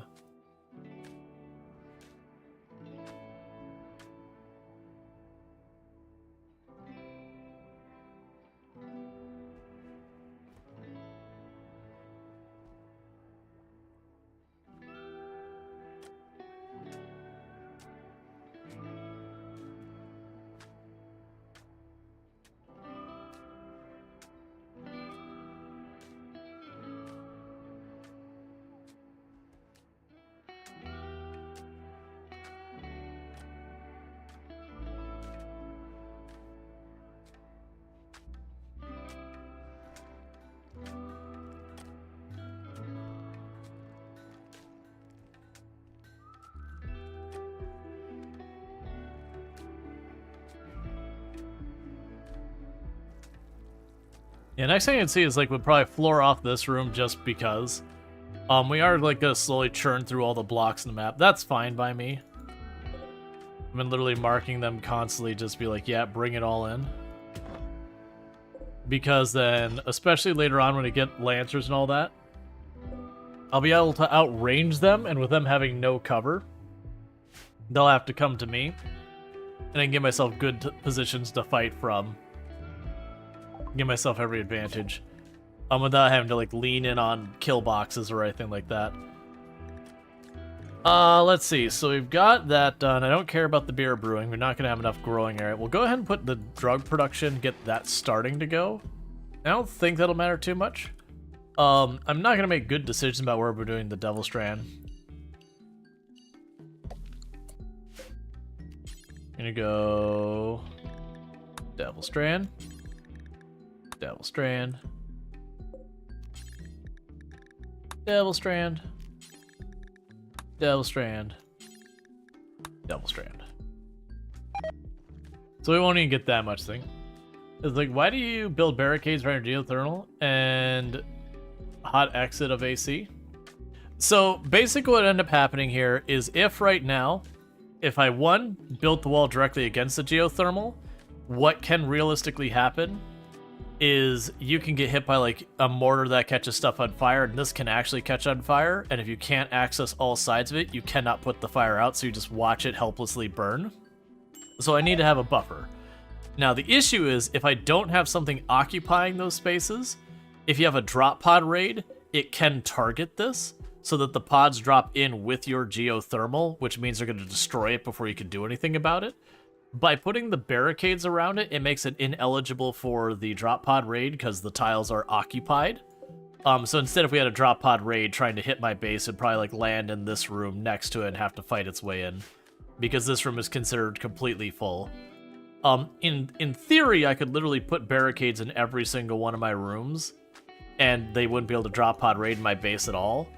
But it'd be unrealistic because the slowdowns of running around and all that would be obnoxious. But by and large, you're dealing with like the geothermal and all that.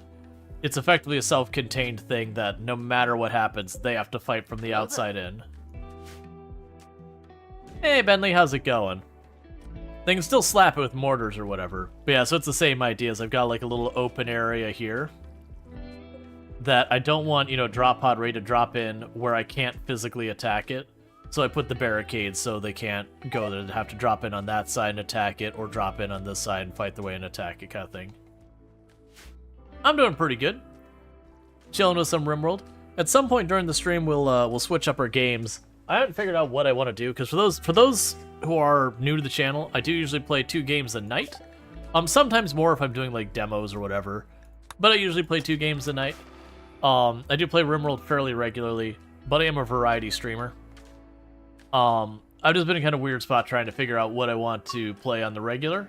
Usually I have a couple different options to rotate through. So it could be something like Farming Simulator.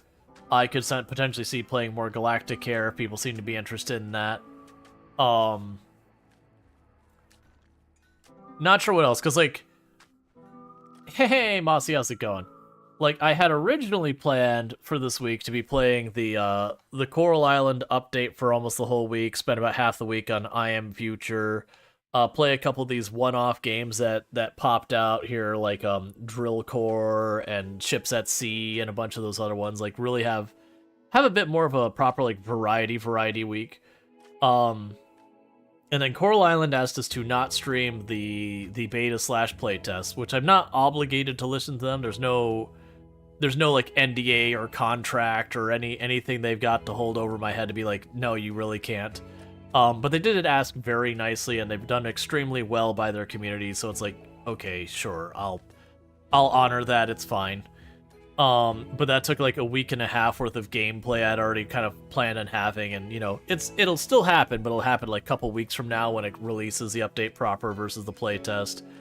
And then I Am Future, I expected that to take 4 or 5 streams, and we blasted through it in about a stream in an hour. Just because I've gotten to the point where I know my way around the game pretty well. And so it's like, crap, that was like almost a week's worth of content just knocked out in no time at all. And we played Galactic Care, had a good time with it. there was another game. We played Drill Core, and that's an early playtest, so it's kind of only good for one stream, where it's like, okay, like, it's got a really good foundation, but, like, it's not even early access yet, so there's, like, you know, you don't want to put all the hours in when they only have, like, the very skeleton of the game there. And then I looked at Ships at Sea, and the reviews have been very unkind, is the way I will phrase it.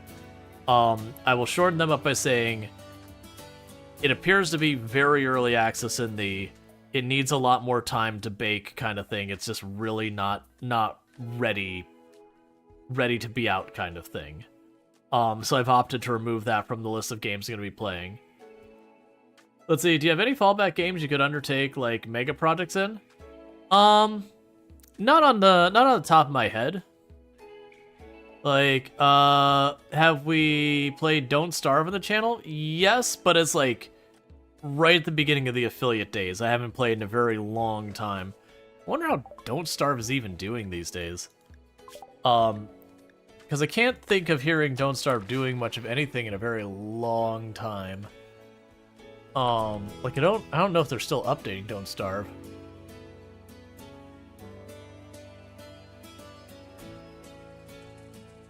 It has 4 average viewers when considering all languages, and if we make it English only, it has 3 average viewers.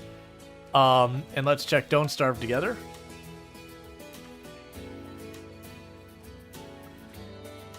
Which isn't necessarily a deal breaker. Don't Starve together looks like it might actually have an okay amount of viewers. It's like 200, that's not the worst. Alright. So we helped Howl, and they sent us a Persona core. Thanks for all the wealth. I appreciate that. Like, instances on the downtimes between other titles. Be working at Dice... Oh. Just to fill in Pandora, generally speaking, like, the automation logistic games have always done badly on this channel.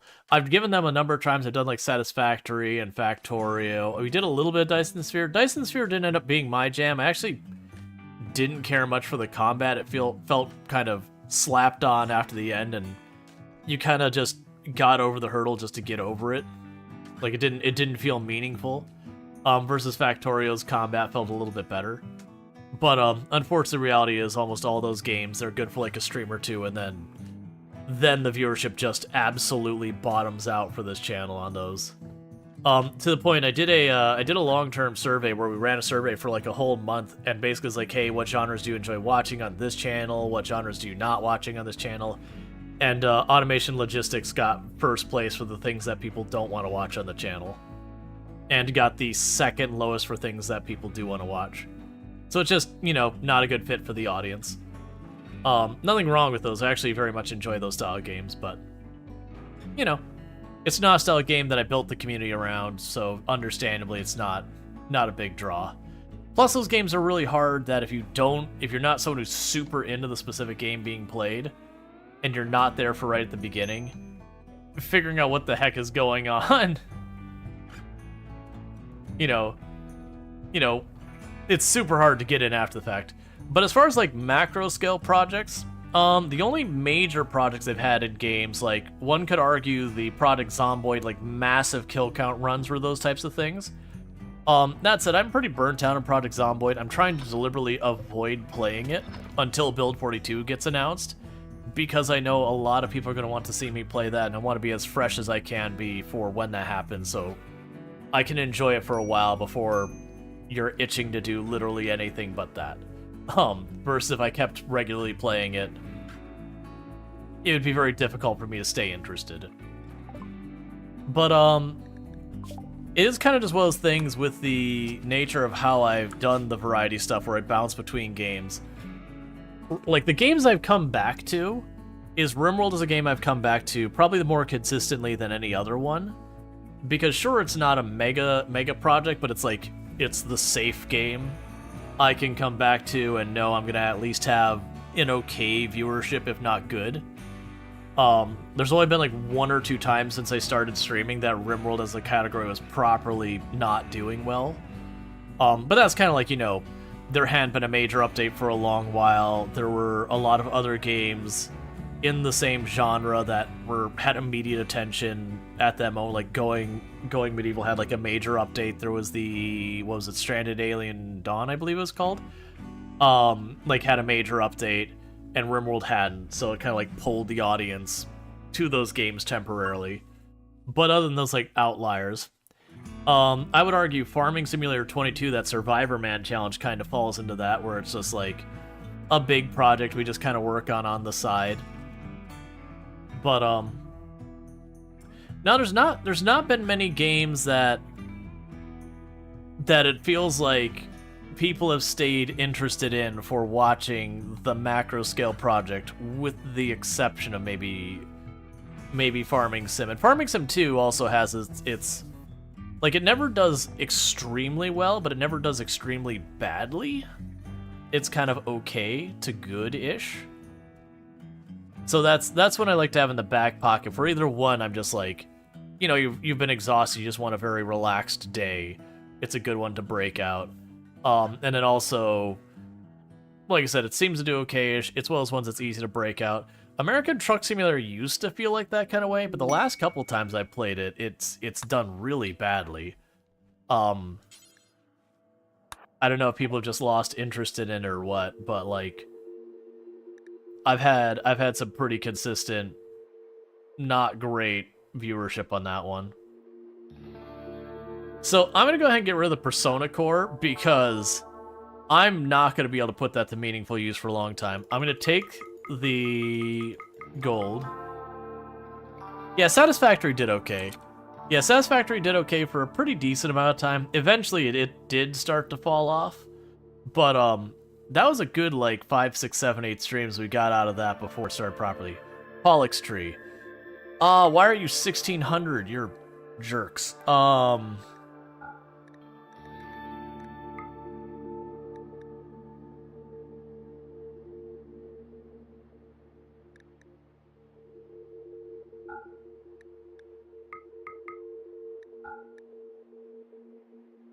Okay, that's fine. Did you have an advanced component? Because that'd probably be more important for us.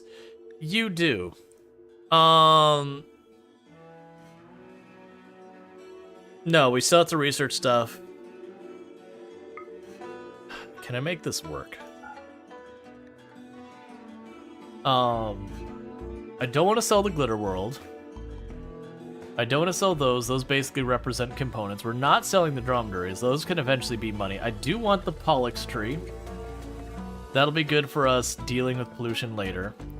The control pack can kind of get out of our lives. Okay, meanwhile, let's go to the bench. Go here. We've already removed the control pack from the list. Yeah, with caravans being how they are, there's a little chance of thing. Oh yeah, no, the problem with me caravanning is mostly the issue of I've only got 2 pawns, which means leaving one person by themselves at the colony. It's not that we can't do it. Does the RimWorld had? Oh, you mean clearing the map? Yeah, no, clearing the map is awful. I've had people suggest that one before. I've known a couple creators who tried it, and they usually got a good couple streams into it, and were like, and they're just usually like, I'm not having fun. This is not an enjoyable thing to do. Like, it's a slog. It's got so many pain points that make it's not worth doing. Like, dealing with the caravanning is a bit of a raging tire fire. Like, there's nothing drawing me towards wanting to do this. There's been a lot of runs based around caravanning I've seen people do that. Again, it's usually they won't immediately bail on it, but like I said, I'll usually get a couple streams in, and then after that, you know, those pain points get to the point you just don't want to deal with them anymore. Can I get you to... No, the construction bot will have to do it. I did grab the gold, though. And so the gold should give us the ability to make the multi-analyzer. And I grabbed extra, just in case. I grabbed 50 of it. So hopefully... You've seen someone do it? But they were using OP mods. Oh yeah, now if you're talking about like heavily modded, that would be a totally different animal. Because when it comes to heavily modded, there's a way you can get around a lot of the major pain points you run into with a bunch of that.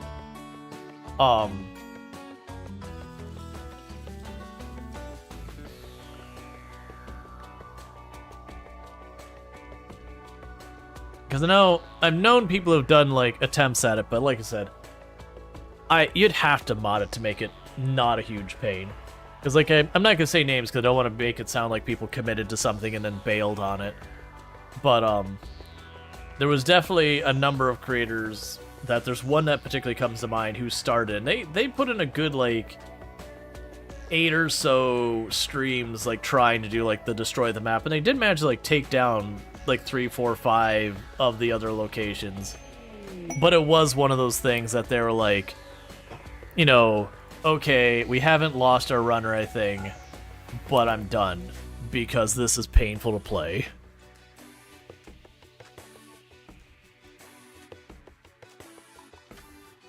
And this is also a creator who is notorious for honestly doing some pretty what I would refer to as not fun runs, where it's just slogging through the things that RimWorld does the worst and saying, but let's make a run around it. And at times, they end up venting. You felt like Mr. T might have tried it? I don't know who you're referring to. I wouldn't be surprised. Like, it's one of those runs that I feel like a lot of people who play RimWorld sooner or later go, let's try a nomadic run. And unless you mod very heavily, it just ends up not working out well. I mean, heck, look how few people ever do the Ship to the Stars run, which is just caravanning from one place to one far away place. Like, even just that one thing is enough that a lot of people will never do it.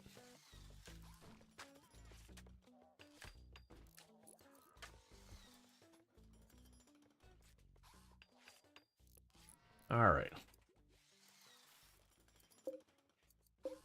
So you've got 200 watts to spare.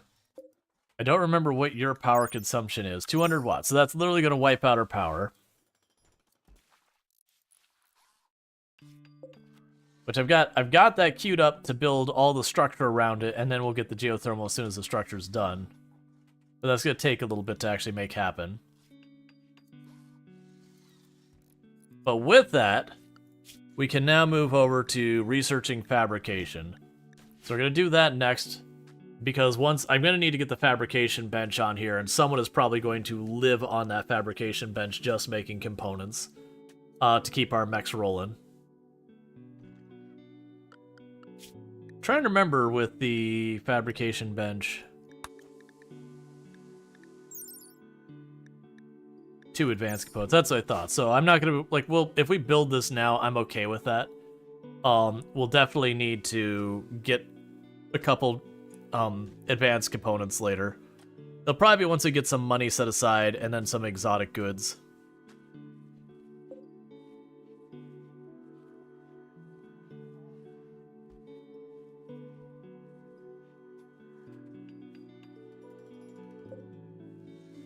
But yeah, no, I am definitely looking for another game to get going on the channel sometime in the mid to near term, of something I could sink a good number of streams into. It doesn't need to be something I could sink 30, 40 streams, but like, 5, 6, 7, 8 streams, somewhere in that area. So like, I've done Bannerlord in the past. That's been a hit and miss one.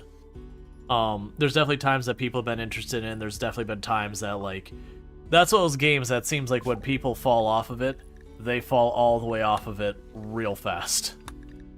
Like, it'll do really well, and then suddenly the stream will be like a third of the normal size, and you're like, oh. And then you have 2 or 3 streams in a row, and they're like, all right, I get it, you're over it. But it's a good one. It's a really fun game. We've broken out Project Zomboid in the past for that. In the past, we used to break out City Skylines as a one-off for that kind of thing. If we could come up with a challenge we want to do in The Sims, I could see breaking The Sims out. It has been a long time since we've done that.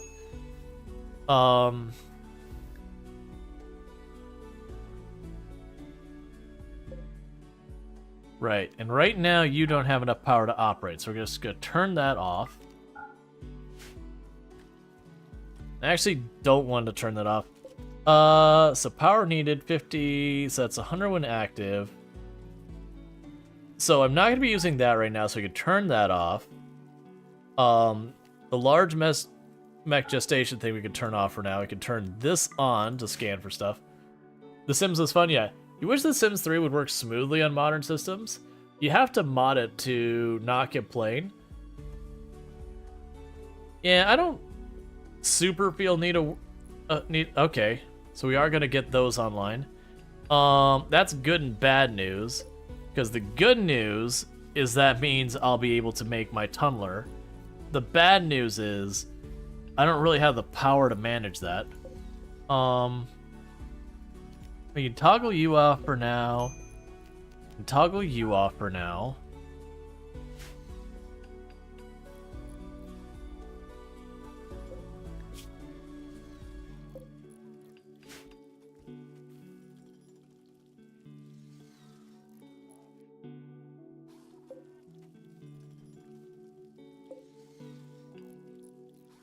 Oh, you require 700? Yeah, turn that crap off. That's not getting turned on. Okay, so these will end up needing... Oh, sorry, that doesn't need to be turned on. This will need to be turned back on. We will tune that to you.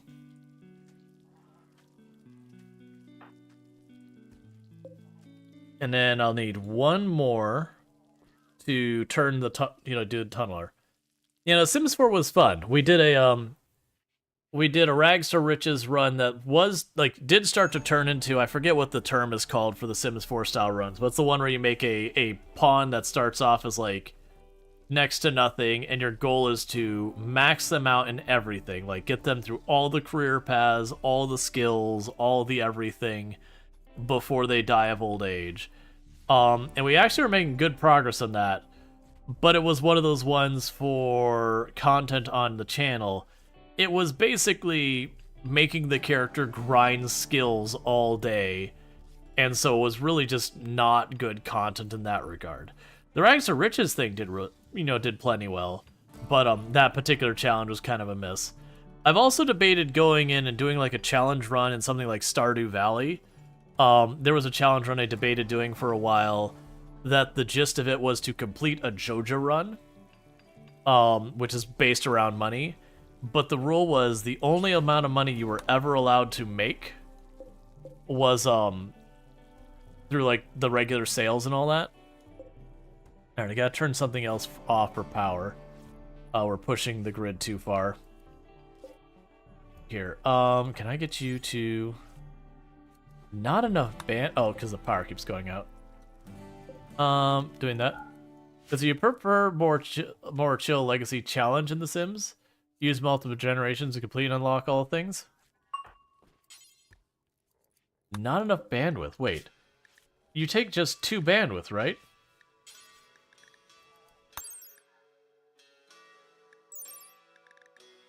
Three bandwidth.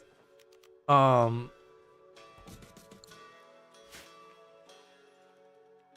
I'm gonna need you to get that built. Part of me is hoping I can do something clever like turn off a bunch of tables, get this thing produced, turn this all off, and juggle the power. I don't think we can. We're at our limit on power here. I've gotta get this geothermal up, which we're working on, but I don't have components. There's no more components on my map other than I got a couple shipwreck pieces that I need them to take apart and all that. But we've mined all the components around here. Honestly, that's actually not a bad amount of components if I look at this.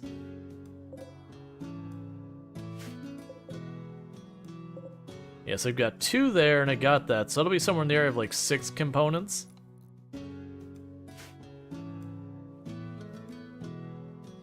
Gotta get that all figured out.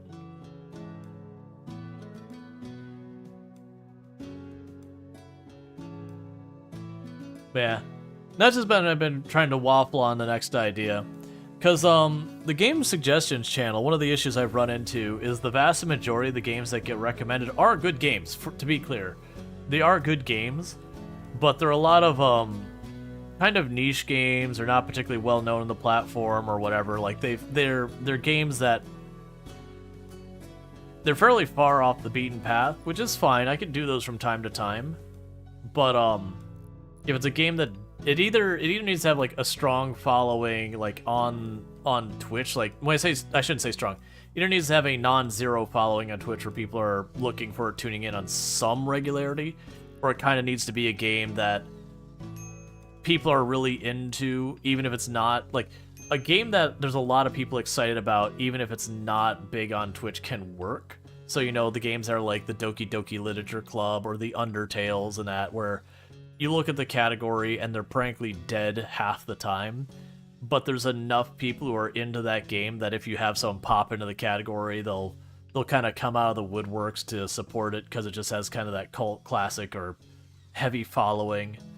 That sort of kind of ish happens with Kenshi, for example. That's a game that 90% of the time is dead on the platform, but it does have such a passionate followership that you can get away with it. The downside is a lot of those players, they tend to watch only Kenshi when it happens, or like one or two other games. And so when you stop playing, they disappear immediately again. But that's fine. That's just the nature of streaming. But it's when you get like a lot of like really niche games that's like, okay, but you know, it's a game category that in the last 3 years on Twitch has had, you know, an average of 5 viewers or whatever. And you're just like, yeah, I could do as a one-off, but a lot of them are longer games that are like, you just can't do it. Or they're bad for the channel, like they're a horror game or whatever, which is nothing wrong with horror games. It's just not what I normally stream, so when I stream something that far off my normal types of games. Yeah, love to see more Stardew. I am down to do more Stardew. I just got to decide what I would want to do in it. Just doing another regular Stardew run, I don't think would make sense for me. And the only reason I would say that is on the channel I've done Stardew 4 times. 2 of those were heavily modded, where we did the Stardew Valley Expanded and Ridgeside Village mods, which are excellent. I highly recommend it. And 2 times were just without those. And generally speaking, they all did relatively well to good viewership. I never had Stardew Valley do bad for me. But I also kind of, well, I mean, usually like the last stream or two of the time playing through is what starts to drop off. You know, you've done your year 2, you got like the ending cinematic. It's usually around the time I start pushing for like all the golden walnuts on the Ginger Island is usually when it starts to peter off, when like you've gotten married, you've done that, like you've got like the main story arcs, and now you're just kind of doing like completionist, perfectionist kind of stuff. That's to me when I've noticed it starts to drop off. But and then, you know, it makes sense. Like, you know, if your interest is on the relationships and the characters, well, that's mostly done. If your interest is on like watching the farm develop, that's mostly done. Like, you know, you've gotten to the point that you've got most of the things kind of cinched off and finished. I honestly had debated actually just spinning up Coral Island without the beta update and just playing that anyways, but I know I'm going to be doing that soon, so I don't want to burn people out in that right before I do more of it. Okay, so we've got... Wait, do you really all have sniper rifles? Your whole group is sniper rifles? What garbage is this? That's not my favorite. That should be something we can make work, though. I just need to, like, get behind a rock or whatever, and then run in my mechs to get into melee range. So where normally I've been running over there and being like, hey, like, we're gonna go initiate on them. In this particular case, I think we're gonna let them just do their thing over there off to the side, keep all of our mechs at home, and let them come in after us. And then when they get over here and start to separate out, because right now, if I try to even move in and do the bolt action, I'm at a disadvantage. They will pop us way worse. Is there any of you that are particularly dangerous? Okay. Gracie is a danger. 12. Zippy is a date. Oh no, don't do this. Every one of you is awful. Alright, so we've got 6 people with sniper rifles, and the lowest shooting of the group of them, I think, was 9. That is really not a good group. So they got a number superiority, they've got a weapon superiority, and I think they've got a skill superiority. Yeah, I mean, I guess if we're going by average, they do, but Gilnox is about in par with a lot of them. The only thing I have is I can throw the numbers of mechs at them. The big issue being all of my mechs are short range. So it's going to be drawing them in close and then dumping the mechs on top of them to try and keep them from just blasting me with sniper rifles. Because especially the sniper rifle, if they get a solid hit, they can one-tap every one of my pawns. I don't know about the mechs, but any of my pawns can be one-tapped by a sniper rifle. We don't have flak armor, we don't have anything. But yeah, Nuts actually, Enoch saying, you know, I can't really think of a fun challenge for starter, just grindy challenges come to mind. Yeah, that's kind of the thing, and that's the same thing we run into Project Zomboid a lot of times, is most of the challenge suggestions we get, when you really look at them, it's like, that isn't, like, the challenge is just, oh, you've taken the game per its normal and then made it slower.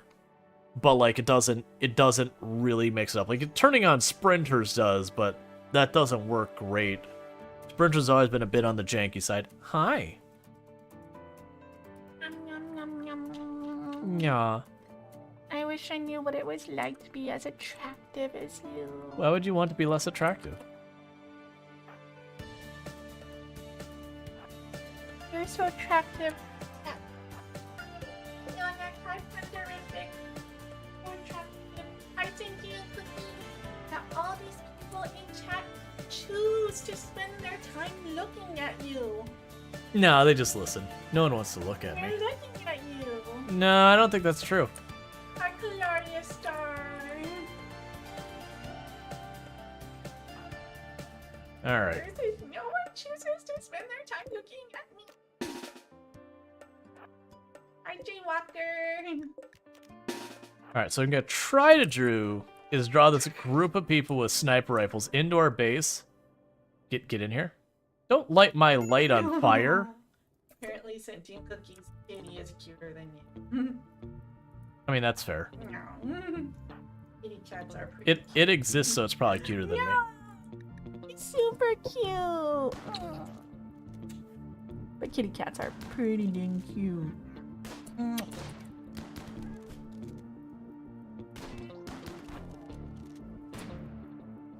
Alright, duck them back in. Okay, so far that's good. We've knocked 3 of them because we managed to bait them in here. And they're being really dumb and just letting me do this. Let's run out here.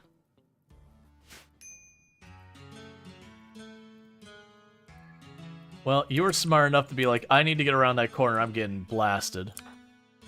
You get out of here. You got some bruises. You get out of here. Excellent. So, that went well. I was just worried that I'm like, okay, if any of them gets their shots off, someone's gonna die. With no body armor against sniper rifles. That said, I am down for an upgrade. So let's go ahead and take that good sniper rifle first on you. And you grab yourself a normal one. There are pros and cons of sniper rifles versus other weapons.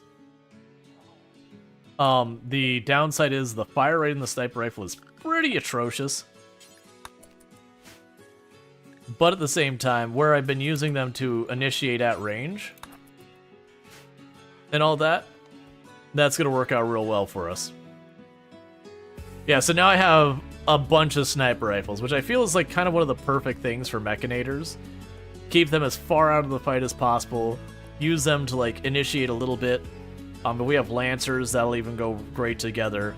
But we can have it so they're just way back, so at the moment the action starts getting anywhere clear, they just step out of the way and stay safe. Vance, buddy, I'm gonna need you to not smear blood all over my floor anymore. I don't ask too much, but I would really like... Oh, hey, actually, how long do you have to live? Hey, buddy, get those clothes off.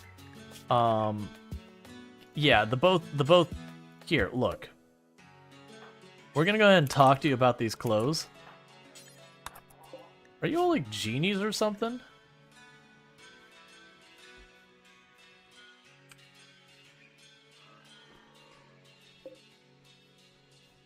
It was like a group of genie snipers. It was such... I've not seen a group that was like that before. It was just like all genies, all snipers. So they went... Oh, that's... Literally, it was all genies and snipers. That's the reason they actually went down easy. I was actually sitting there going, man, this is going to get real rough.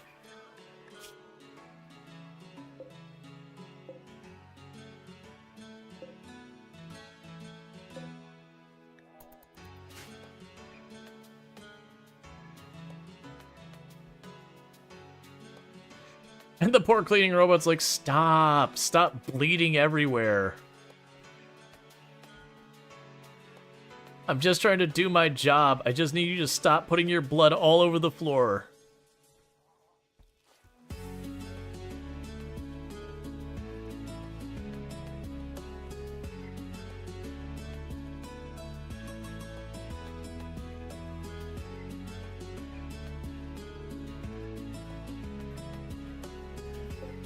Oh, you know what we need to do? Oh, right. 1 second. I'm gonna link all of these shelves together and start restricting what they can have on them. So link, storage, raw materials, just don't even bother.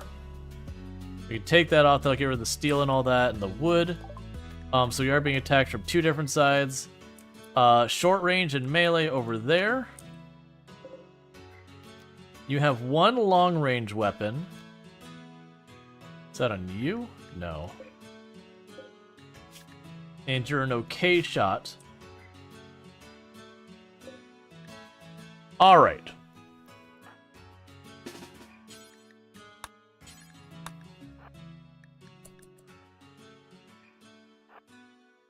So we've got sniper rifles now.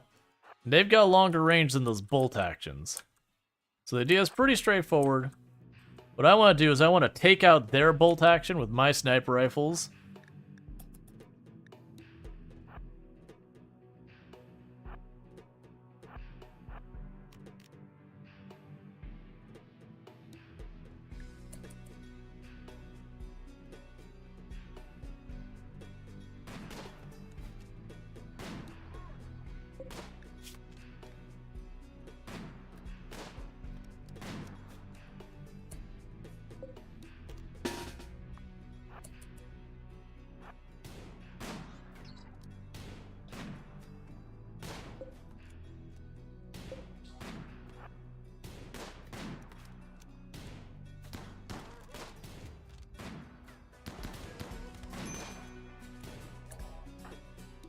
I don't like that. It's an arm hit.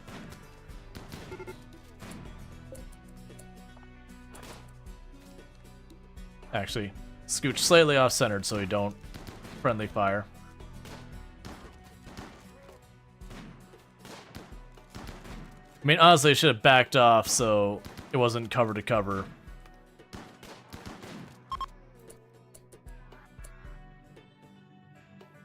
Okay, so undraft you.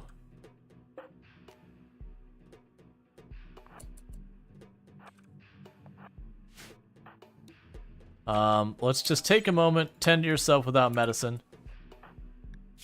Because that arm hit's gonna hurt our accuracy. And realistically, when he aggroed, I should have backed off farther to force them to come out or to give up the attack. Versus just taking the chances. Because it's very realistic that instead of taking an arm hit, I could have just taken a head hit and then that'd just be the end of that character.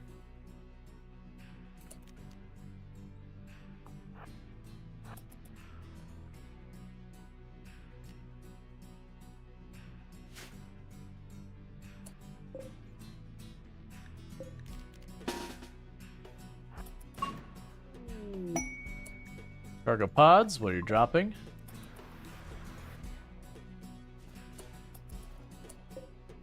Oh. And have fermenting, we'll just leave those out there.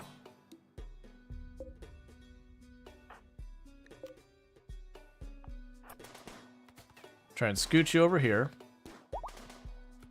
So you can get around their cover.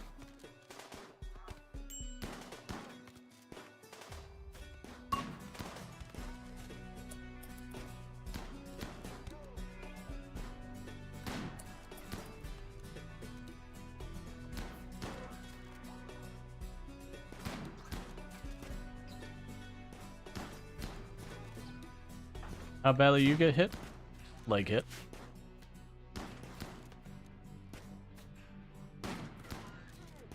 I'm gonna need you to hit a little bit better than that. Just our sniper sitting here the whole time and not landing a single hit. Please stop taking leg shots. Please stop getting hit in general.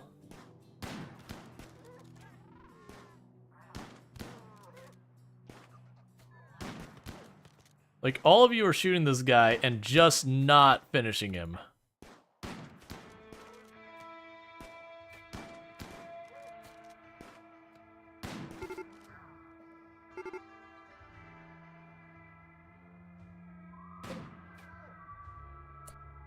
Okay, so let's grab you, grab team 1, do this.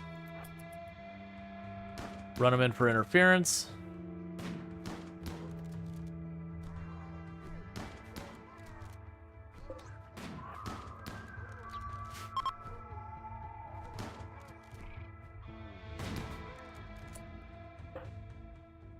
Okay, and where's the last one?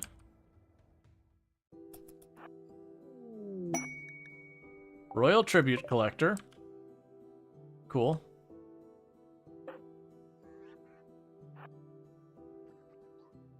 Alright, then I need to patch everyone up.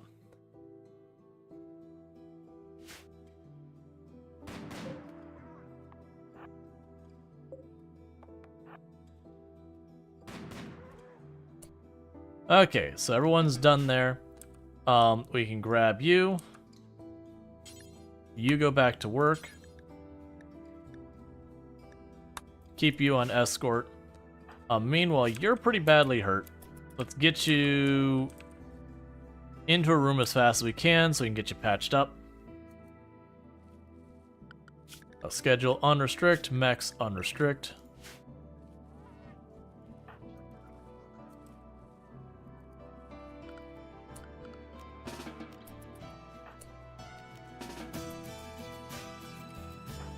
And as soon as you get back, we'll get you patched up. You don't have any more injuries to deal with. Alright, so get them patched up so they don't bleed out or anything.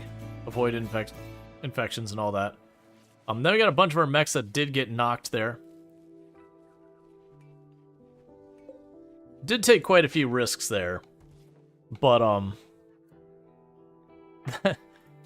I need to get our accuracy up higher than that. That's a shame, because even at, like, 16... there was still the whole thing where it just really was not landing very many hits. Alright, the refugees are leaving. That's totally fine by me.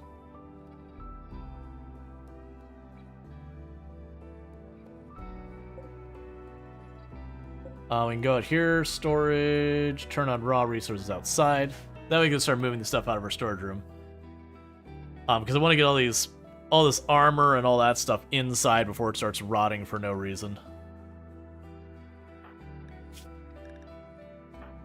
The downsides are both going to be down for just a little bit while those injuries recover. I also had debated playing Little Kitty Big City. I thought the devs had tried to give me a key. I couldn't find an email or whatever. So maybe it's just like a fever dream that they'd given me a key, but either way I wasn't able to get a hold of a key of it, so that probably would have been like a one and done one, but it looked like it's a fun, silly game where you just explore this big city from the perspective of a cat and have to like figure your way around puzzles and all that.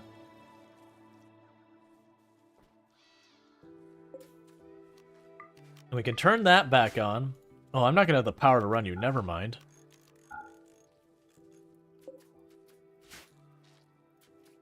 That's my issue, is I just don't have the power to keep everything running.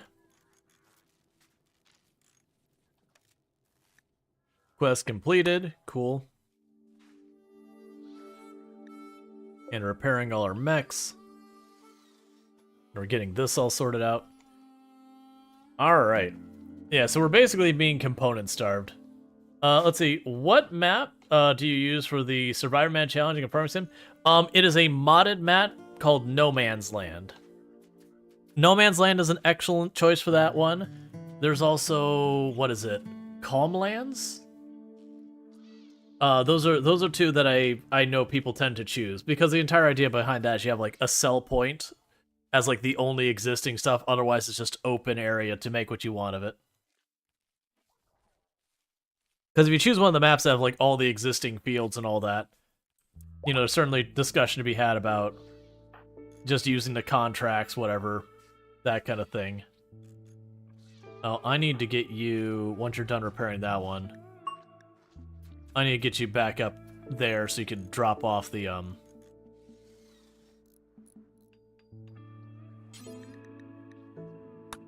there, drop off those two.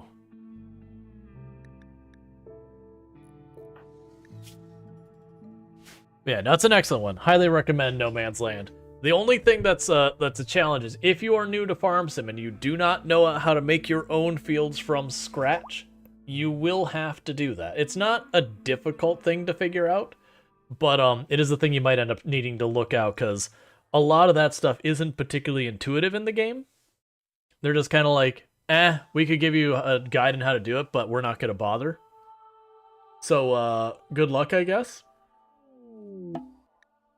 And that's just kind of a way it is. Farm Sim's notorious for that. Where it'll give you like a couple pieces of data on like, oh hey, here's this thing called fertilizer. How do you use it? We don't care, that's for you to figure out. Why would we explain basic mechanics to the game? So there's some issues there that... Oh, the bot is underneath him, like, what are you doing to that guy's corpse? Please! There could be children somewhere.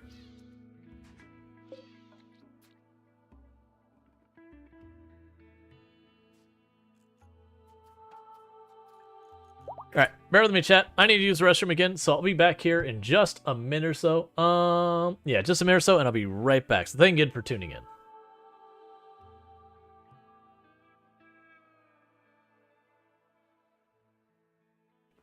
Okay, and the next thing we're going to do is we're going to declare a variable. And we're going to declare that variable of a type integer. And we're going to set its value to input 1. Don't forget your semicolon. Well, that's not what you want.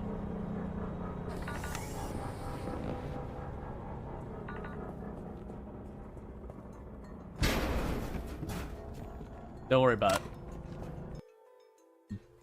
You see nothing, chat.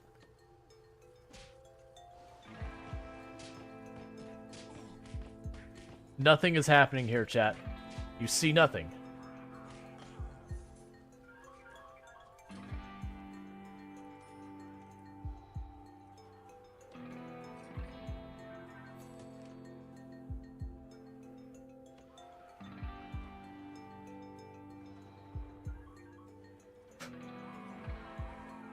I don't know what happened, chat.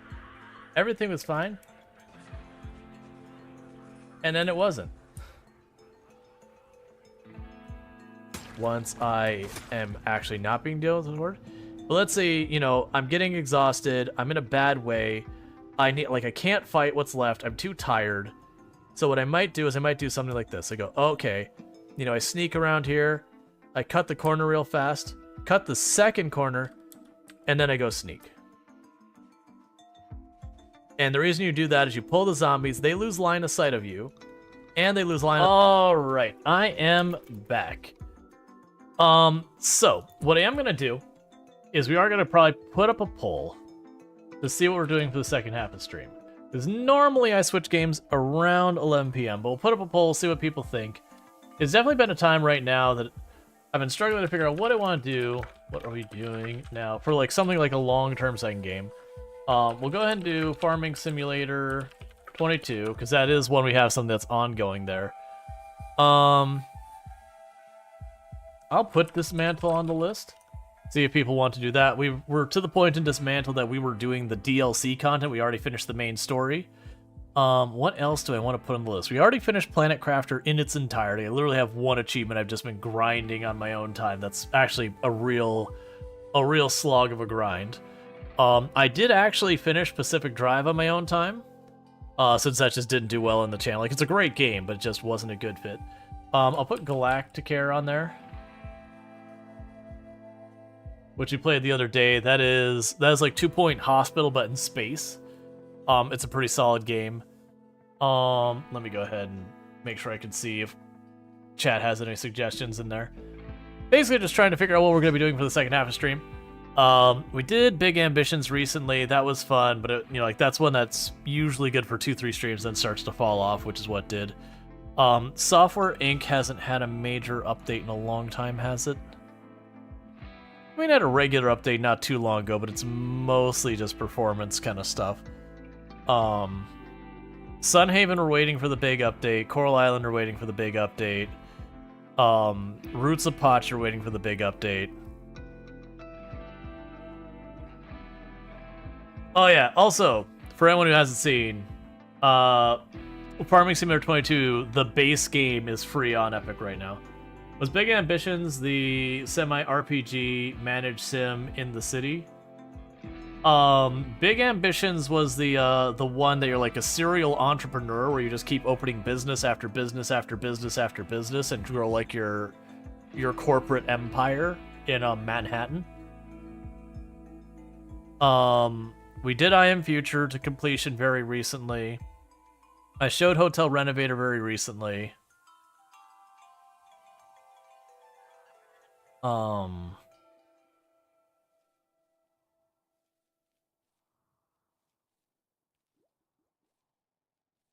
I do think so. In a week or 2 or 3, there's in not too long they're having the like Survival Crafter Week on Steam. I could see doing that at that point. I'll put Dave the Diver on the list. I have played Dave the Diver before. We did the entire like base game on the stream.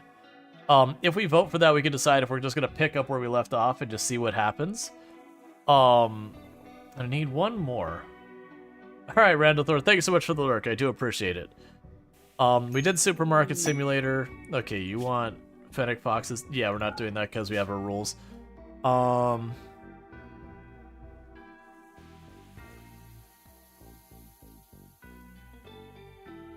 Apparently they've announced a new DLC for Gas Station Simulator, so probably wait till that DLC drops. Is there anything we've got on the recently played list? Where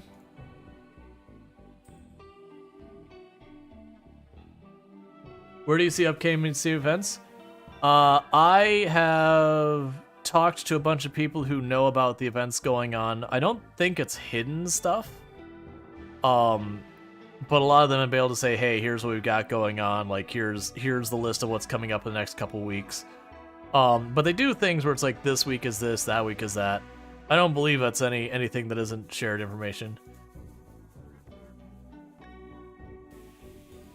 It's a shame the tribe is, like, it's such a shame that so many good games, when you look at Steam, or not Steam, on, Twitch, like, have like, literally, like, 0 viewership.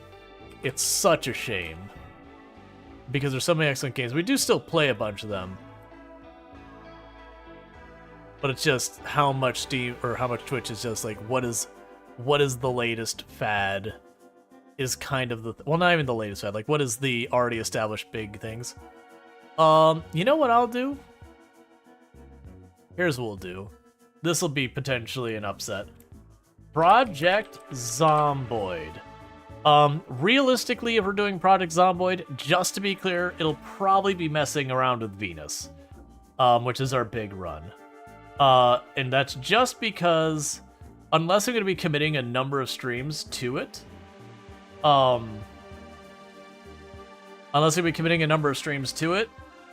it's probably not worth a starting one, because you're just going to see like the very beginning and nothing else. But yeah, so there is a poll going on in the channel that you can vote on what we're going to be switching to here in a little bit. And on that list, we got Farming Simulator 22. If we do that, I've been doing what's referred to as the Survival Man Challenge, where you start with $0, a chainsaw, and a dream, and building up from there. That's kind of been a marathon of a run that we've been doing in that game, that we've made some pretty solid progress, but it's just the idea of like having a grand project in a pretty chill game. We've got Dismantle, which is a game that you start off with a crowbar that can barely break a bush, and you get materials, you upgrade it to get materials, to upgrade it to get materials, and over time you can expand and do more and more of the map and get better and better tools for breaking things. That run, we finished the main story and be working on DLC. Galactic Hair is a game that came out just the other day. That is if you ever played a 2-point game, so 2-point campus, 2-point hospital, it's that kind of vibe so far as humor and all that, but it's a space hospital. So we've got that going on. You've got Dave the Diver, which for those who haven't seen that game, that is a game where there's kind of two different parts of the cycle. You spend part of the cycle scuba diving to catch fish to take back to your sushi bar, and then you do stuff in your, then you do almost like a plate, not quite as involved, but like plate up style, rush, put down the food, run back over, grab the next plate for whoever kind of game there. And you kind of ping pong back and forth with that. And there's like a story, and you unlock stuff to get deeper and deeper and deeper. With that one, we'd have to vote if we start a brand new save, or if we just pick up on the save we left off and check out the DLC. I'm good with it either way. And then there's Project Zomboid, which is a zombie apocalypse survivor game that is isometric. It is... I usually don't use the word hard. I usually use the word unforgiving to refer to it. Because it is a game that you can kind of learn to the point of effectively mastering how it works. But, it's still one of those games that no matter how good you get at the game, you're always one mistake away from losing everything. And that one we would most likely, we can have a conversation. We would most likely jump into my long run character I've got, which is Venus Orozco. I don't remember what we were at, as 150, 170,000 or something zombies we've killed on that character. So that run is very much in the phase of wake up, murder zombies, go to bed, repeat.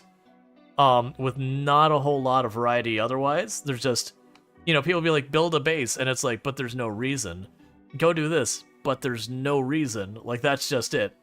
I can do other stuff, but it's basically just busy stuff. They're like, you're not looting busy buildings. I literally don't need anything else.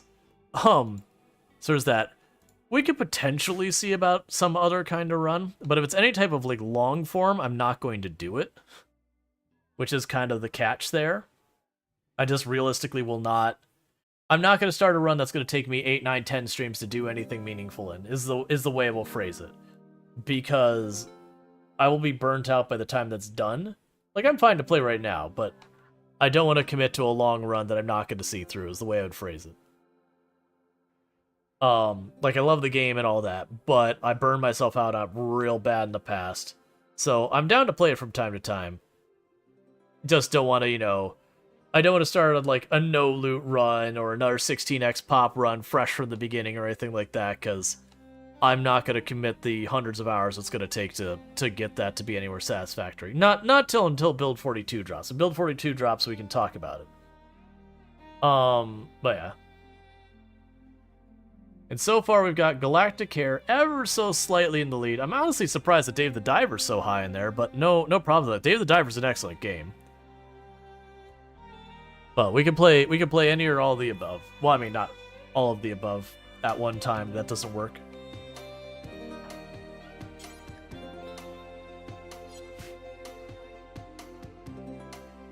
And we've already got ones in the charger, so I can't drag that one back to the charger. No, I don't need a note colonist. Let's see, and let me collapse that. Build 42 who don't like zombies can play it as camping farming simulator. I mean, it's all very true. So we do have a tie between Galactic Hair and Project Zomboid, so I'm gonna go ahead and end stream. No, I'm teasing. I'm gonna go with Galactic Hair. Between those two, I want to play Galactic Hair more. So what's gonna end up happening here, chat? If you're watching on the YouTube side, the stream will come down and then come back up after a couple of minutes, because that's how we have to switch categories over there on TikTok, which I'm not doing right now because I didn't want to connect. But on Twitch side of things, which is my main platform, we are going to be switching over to play Galacticare. If you're like, I only want to watch RimWorld, why are you playing something other than RimWorld? Why are you doing this? Look, man, I got that crossover tattoo where I have Beep as Randy, and you can't take this from me. Like, this is all I want in my life. It's okay, RimWorld will be back in the channel. Trust me, it always comes back. But I am a variety streamer, I do play a variety of games, and I don't want to ever have myself beholden to a single game, so I do mix it up. So with that said, we'll pick up in this run in the future, but what I'm going to go ahead and do is I'm going to end the stream on the YouTube side, and we are going to go ahead and get flipped over to Galacticare, which has been excellent so far.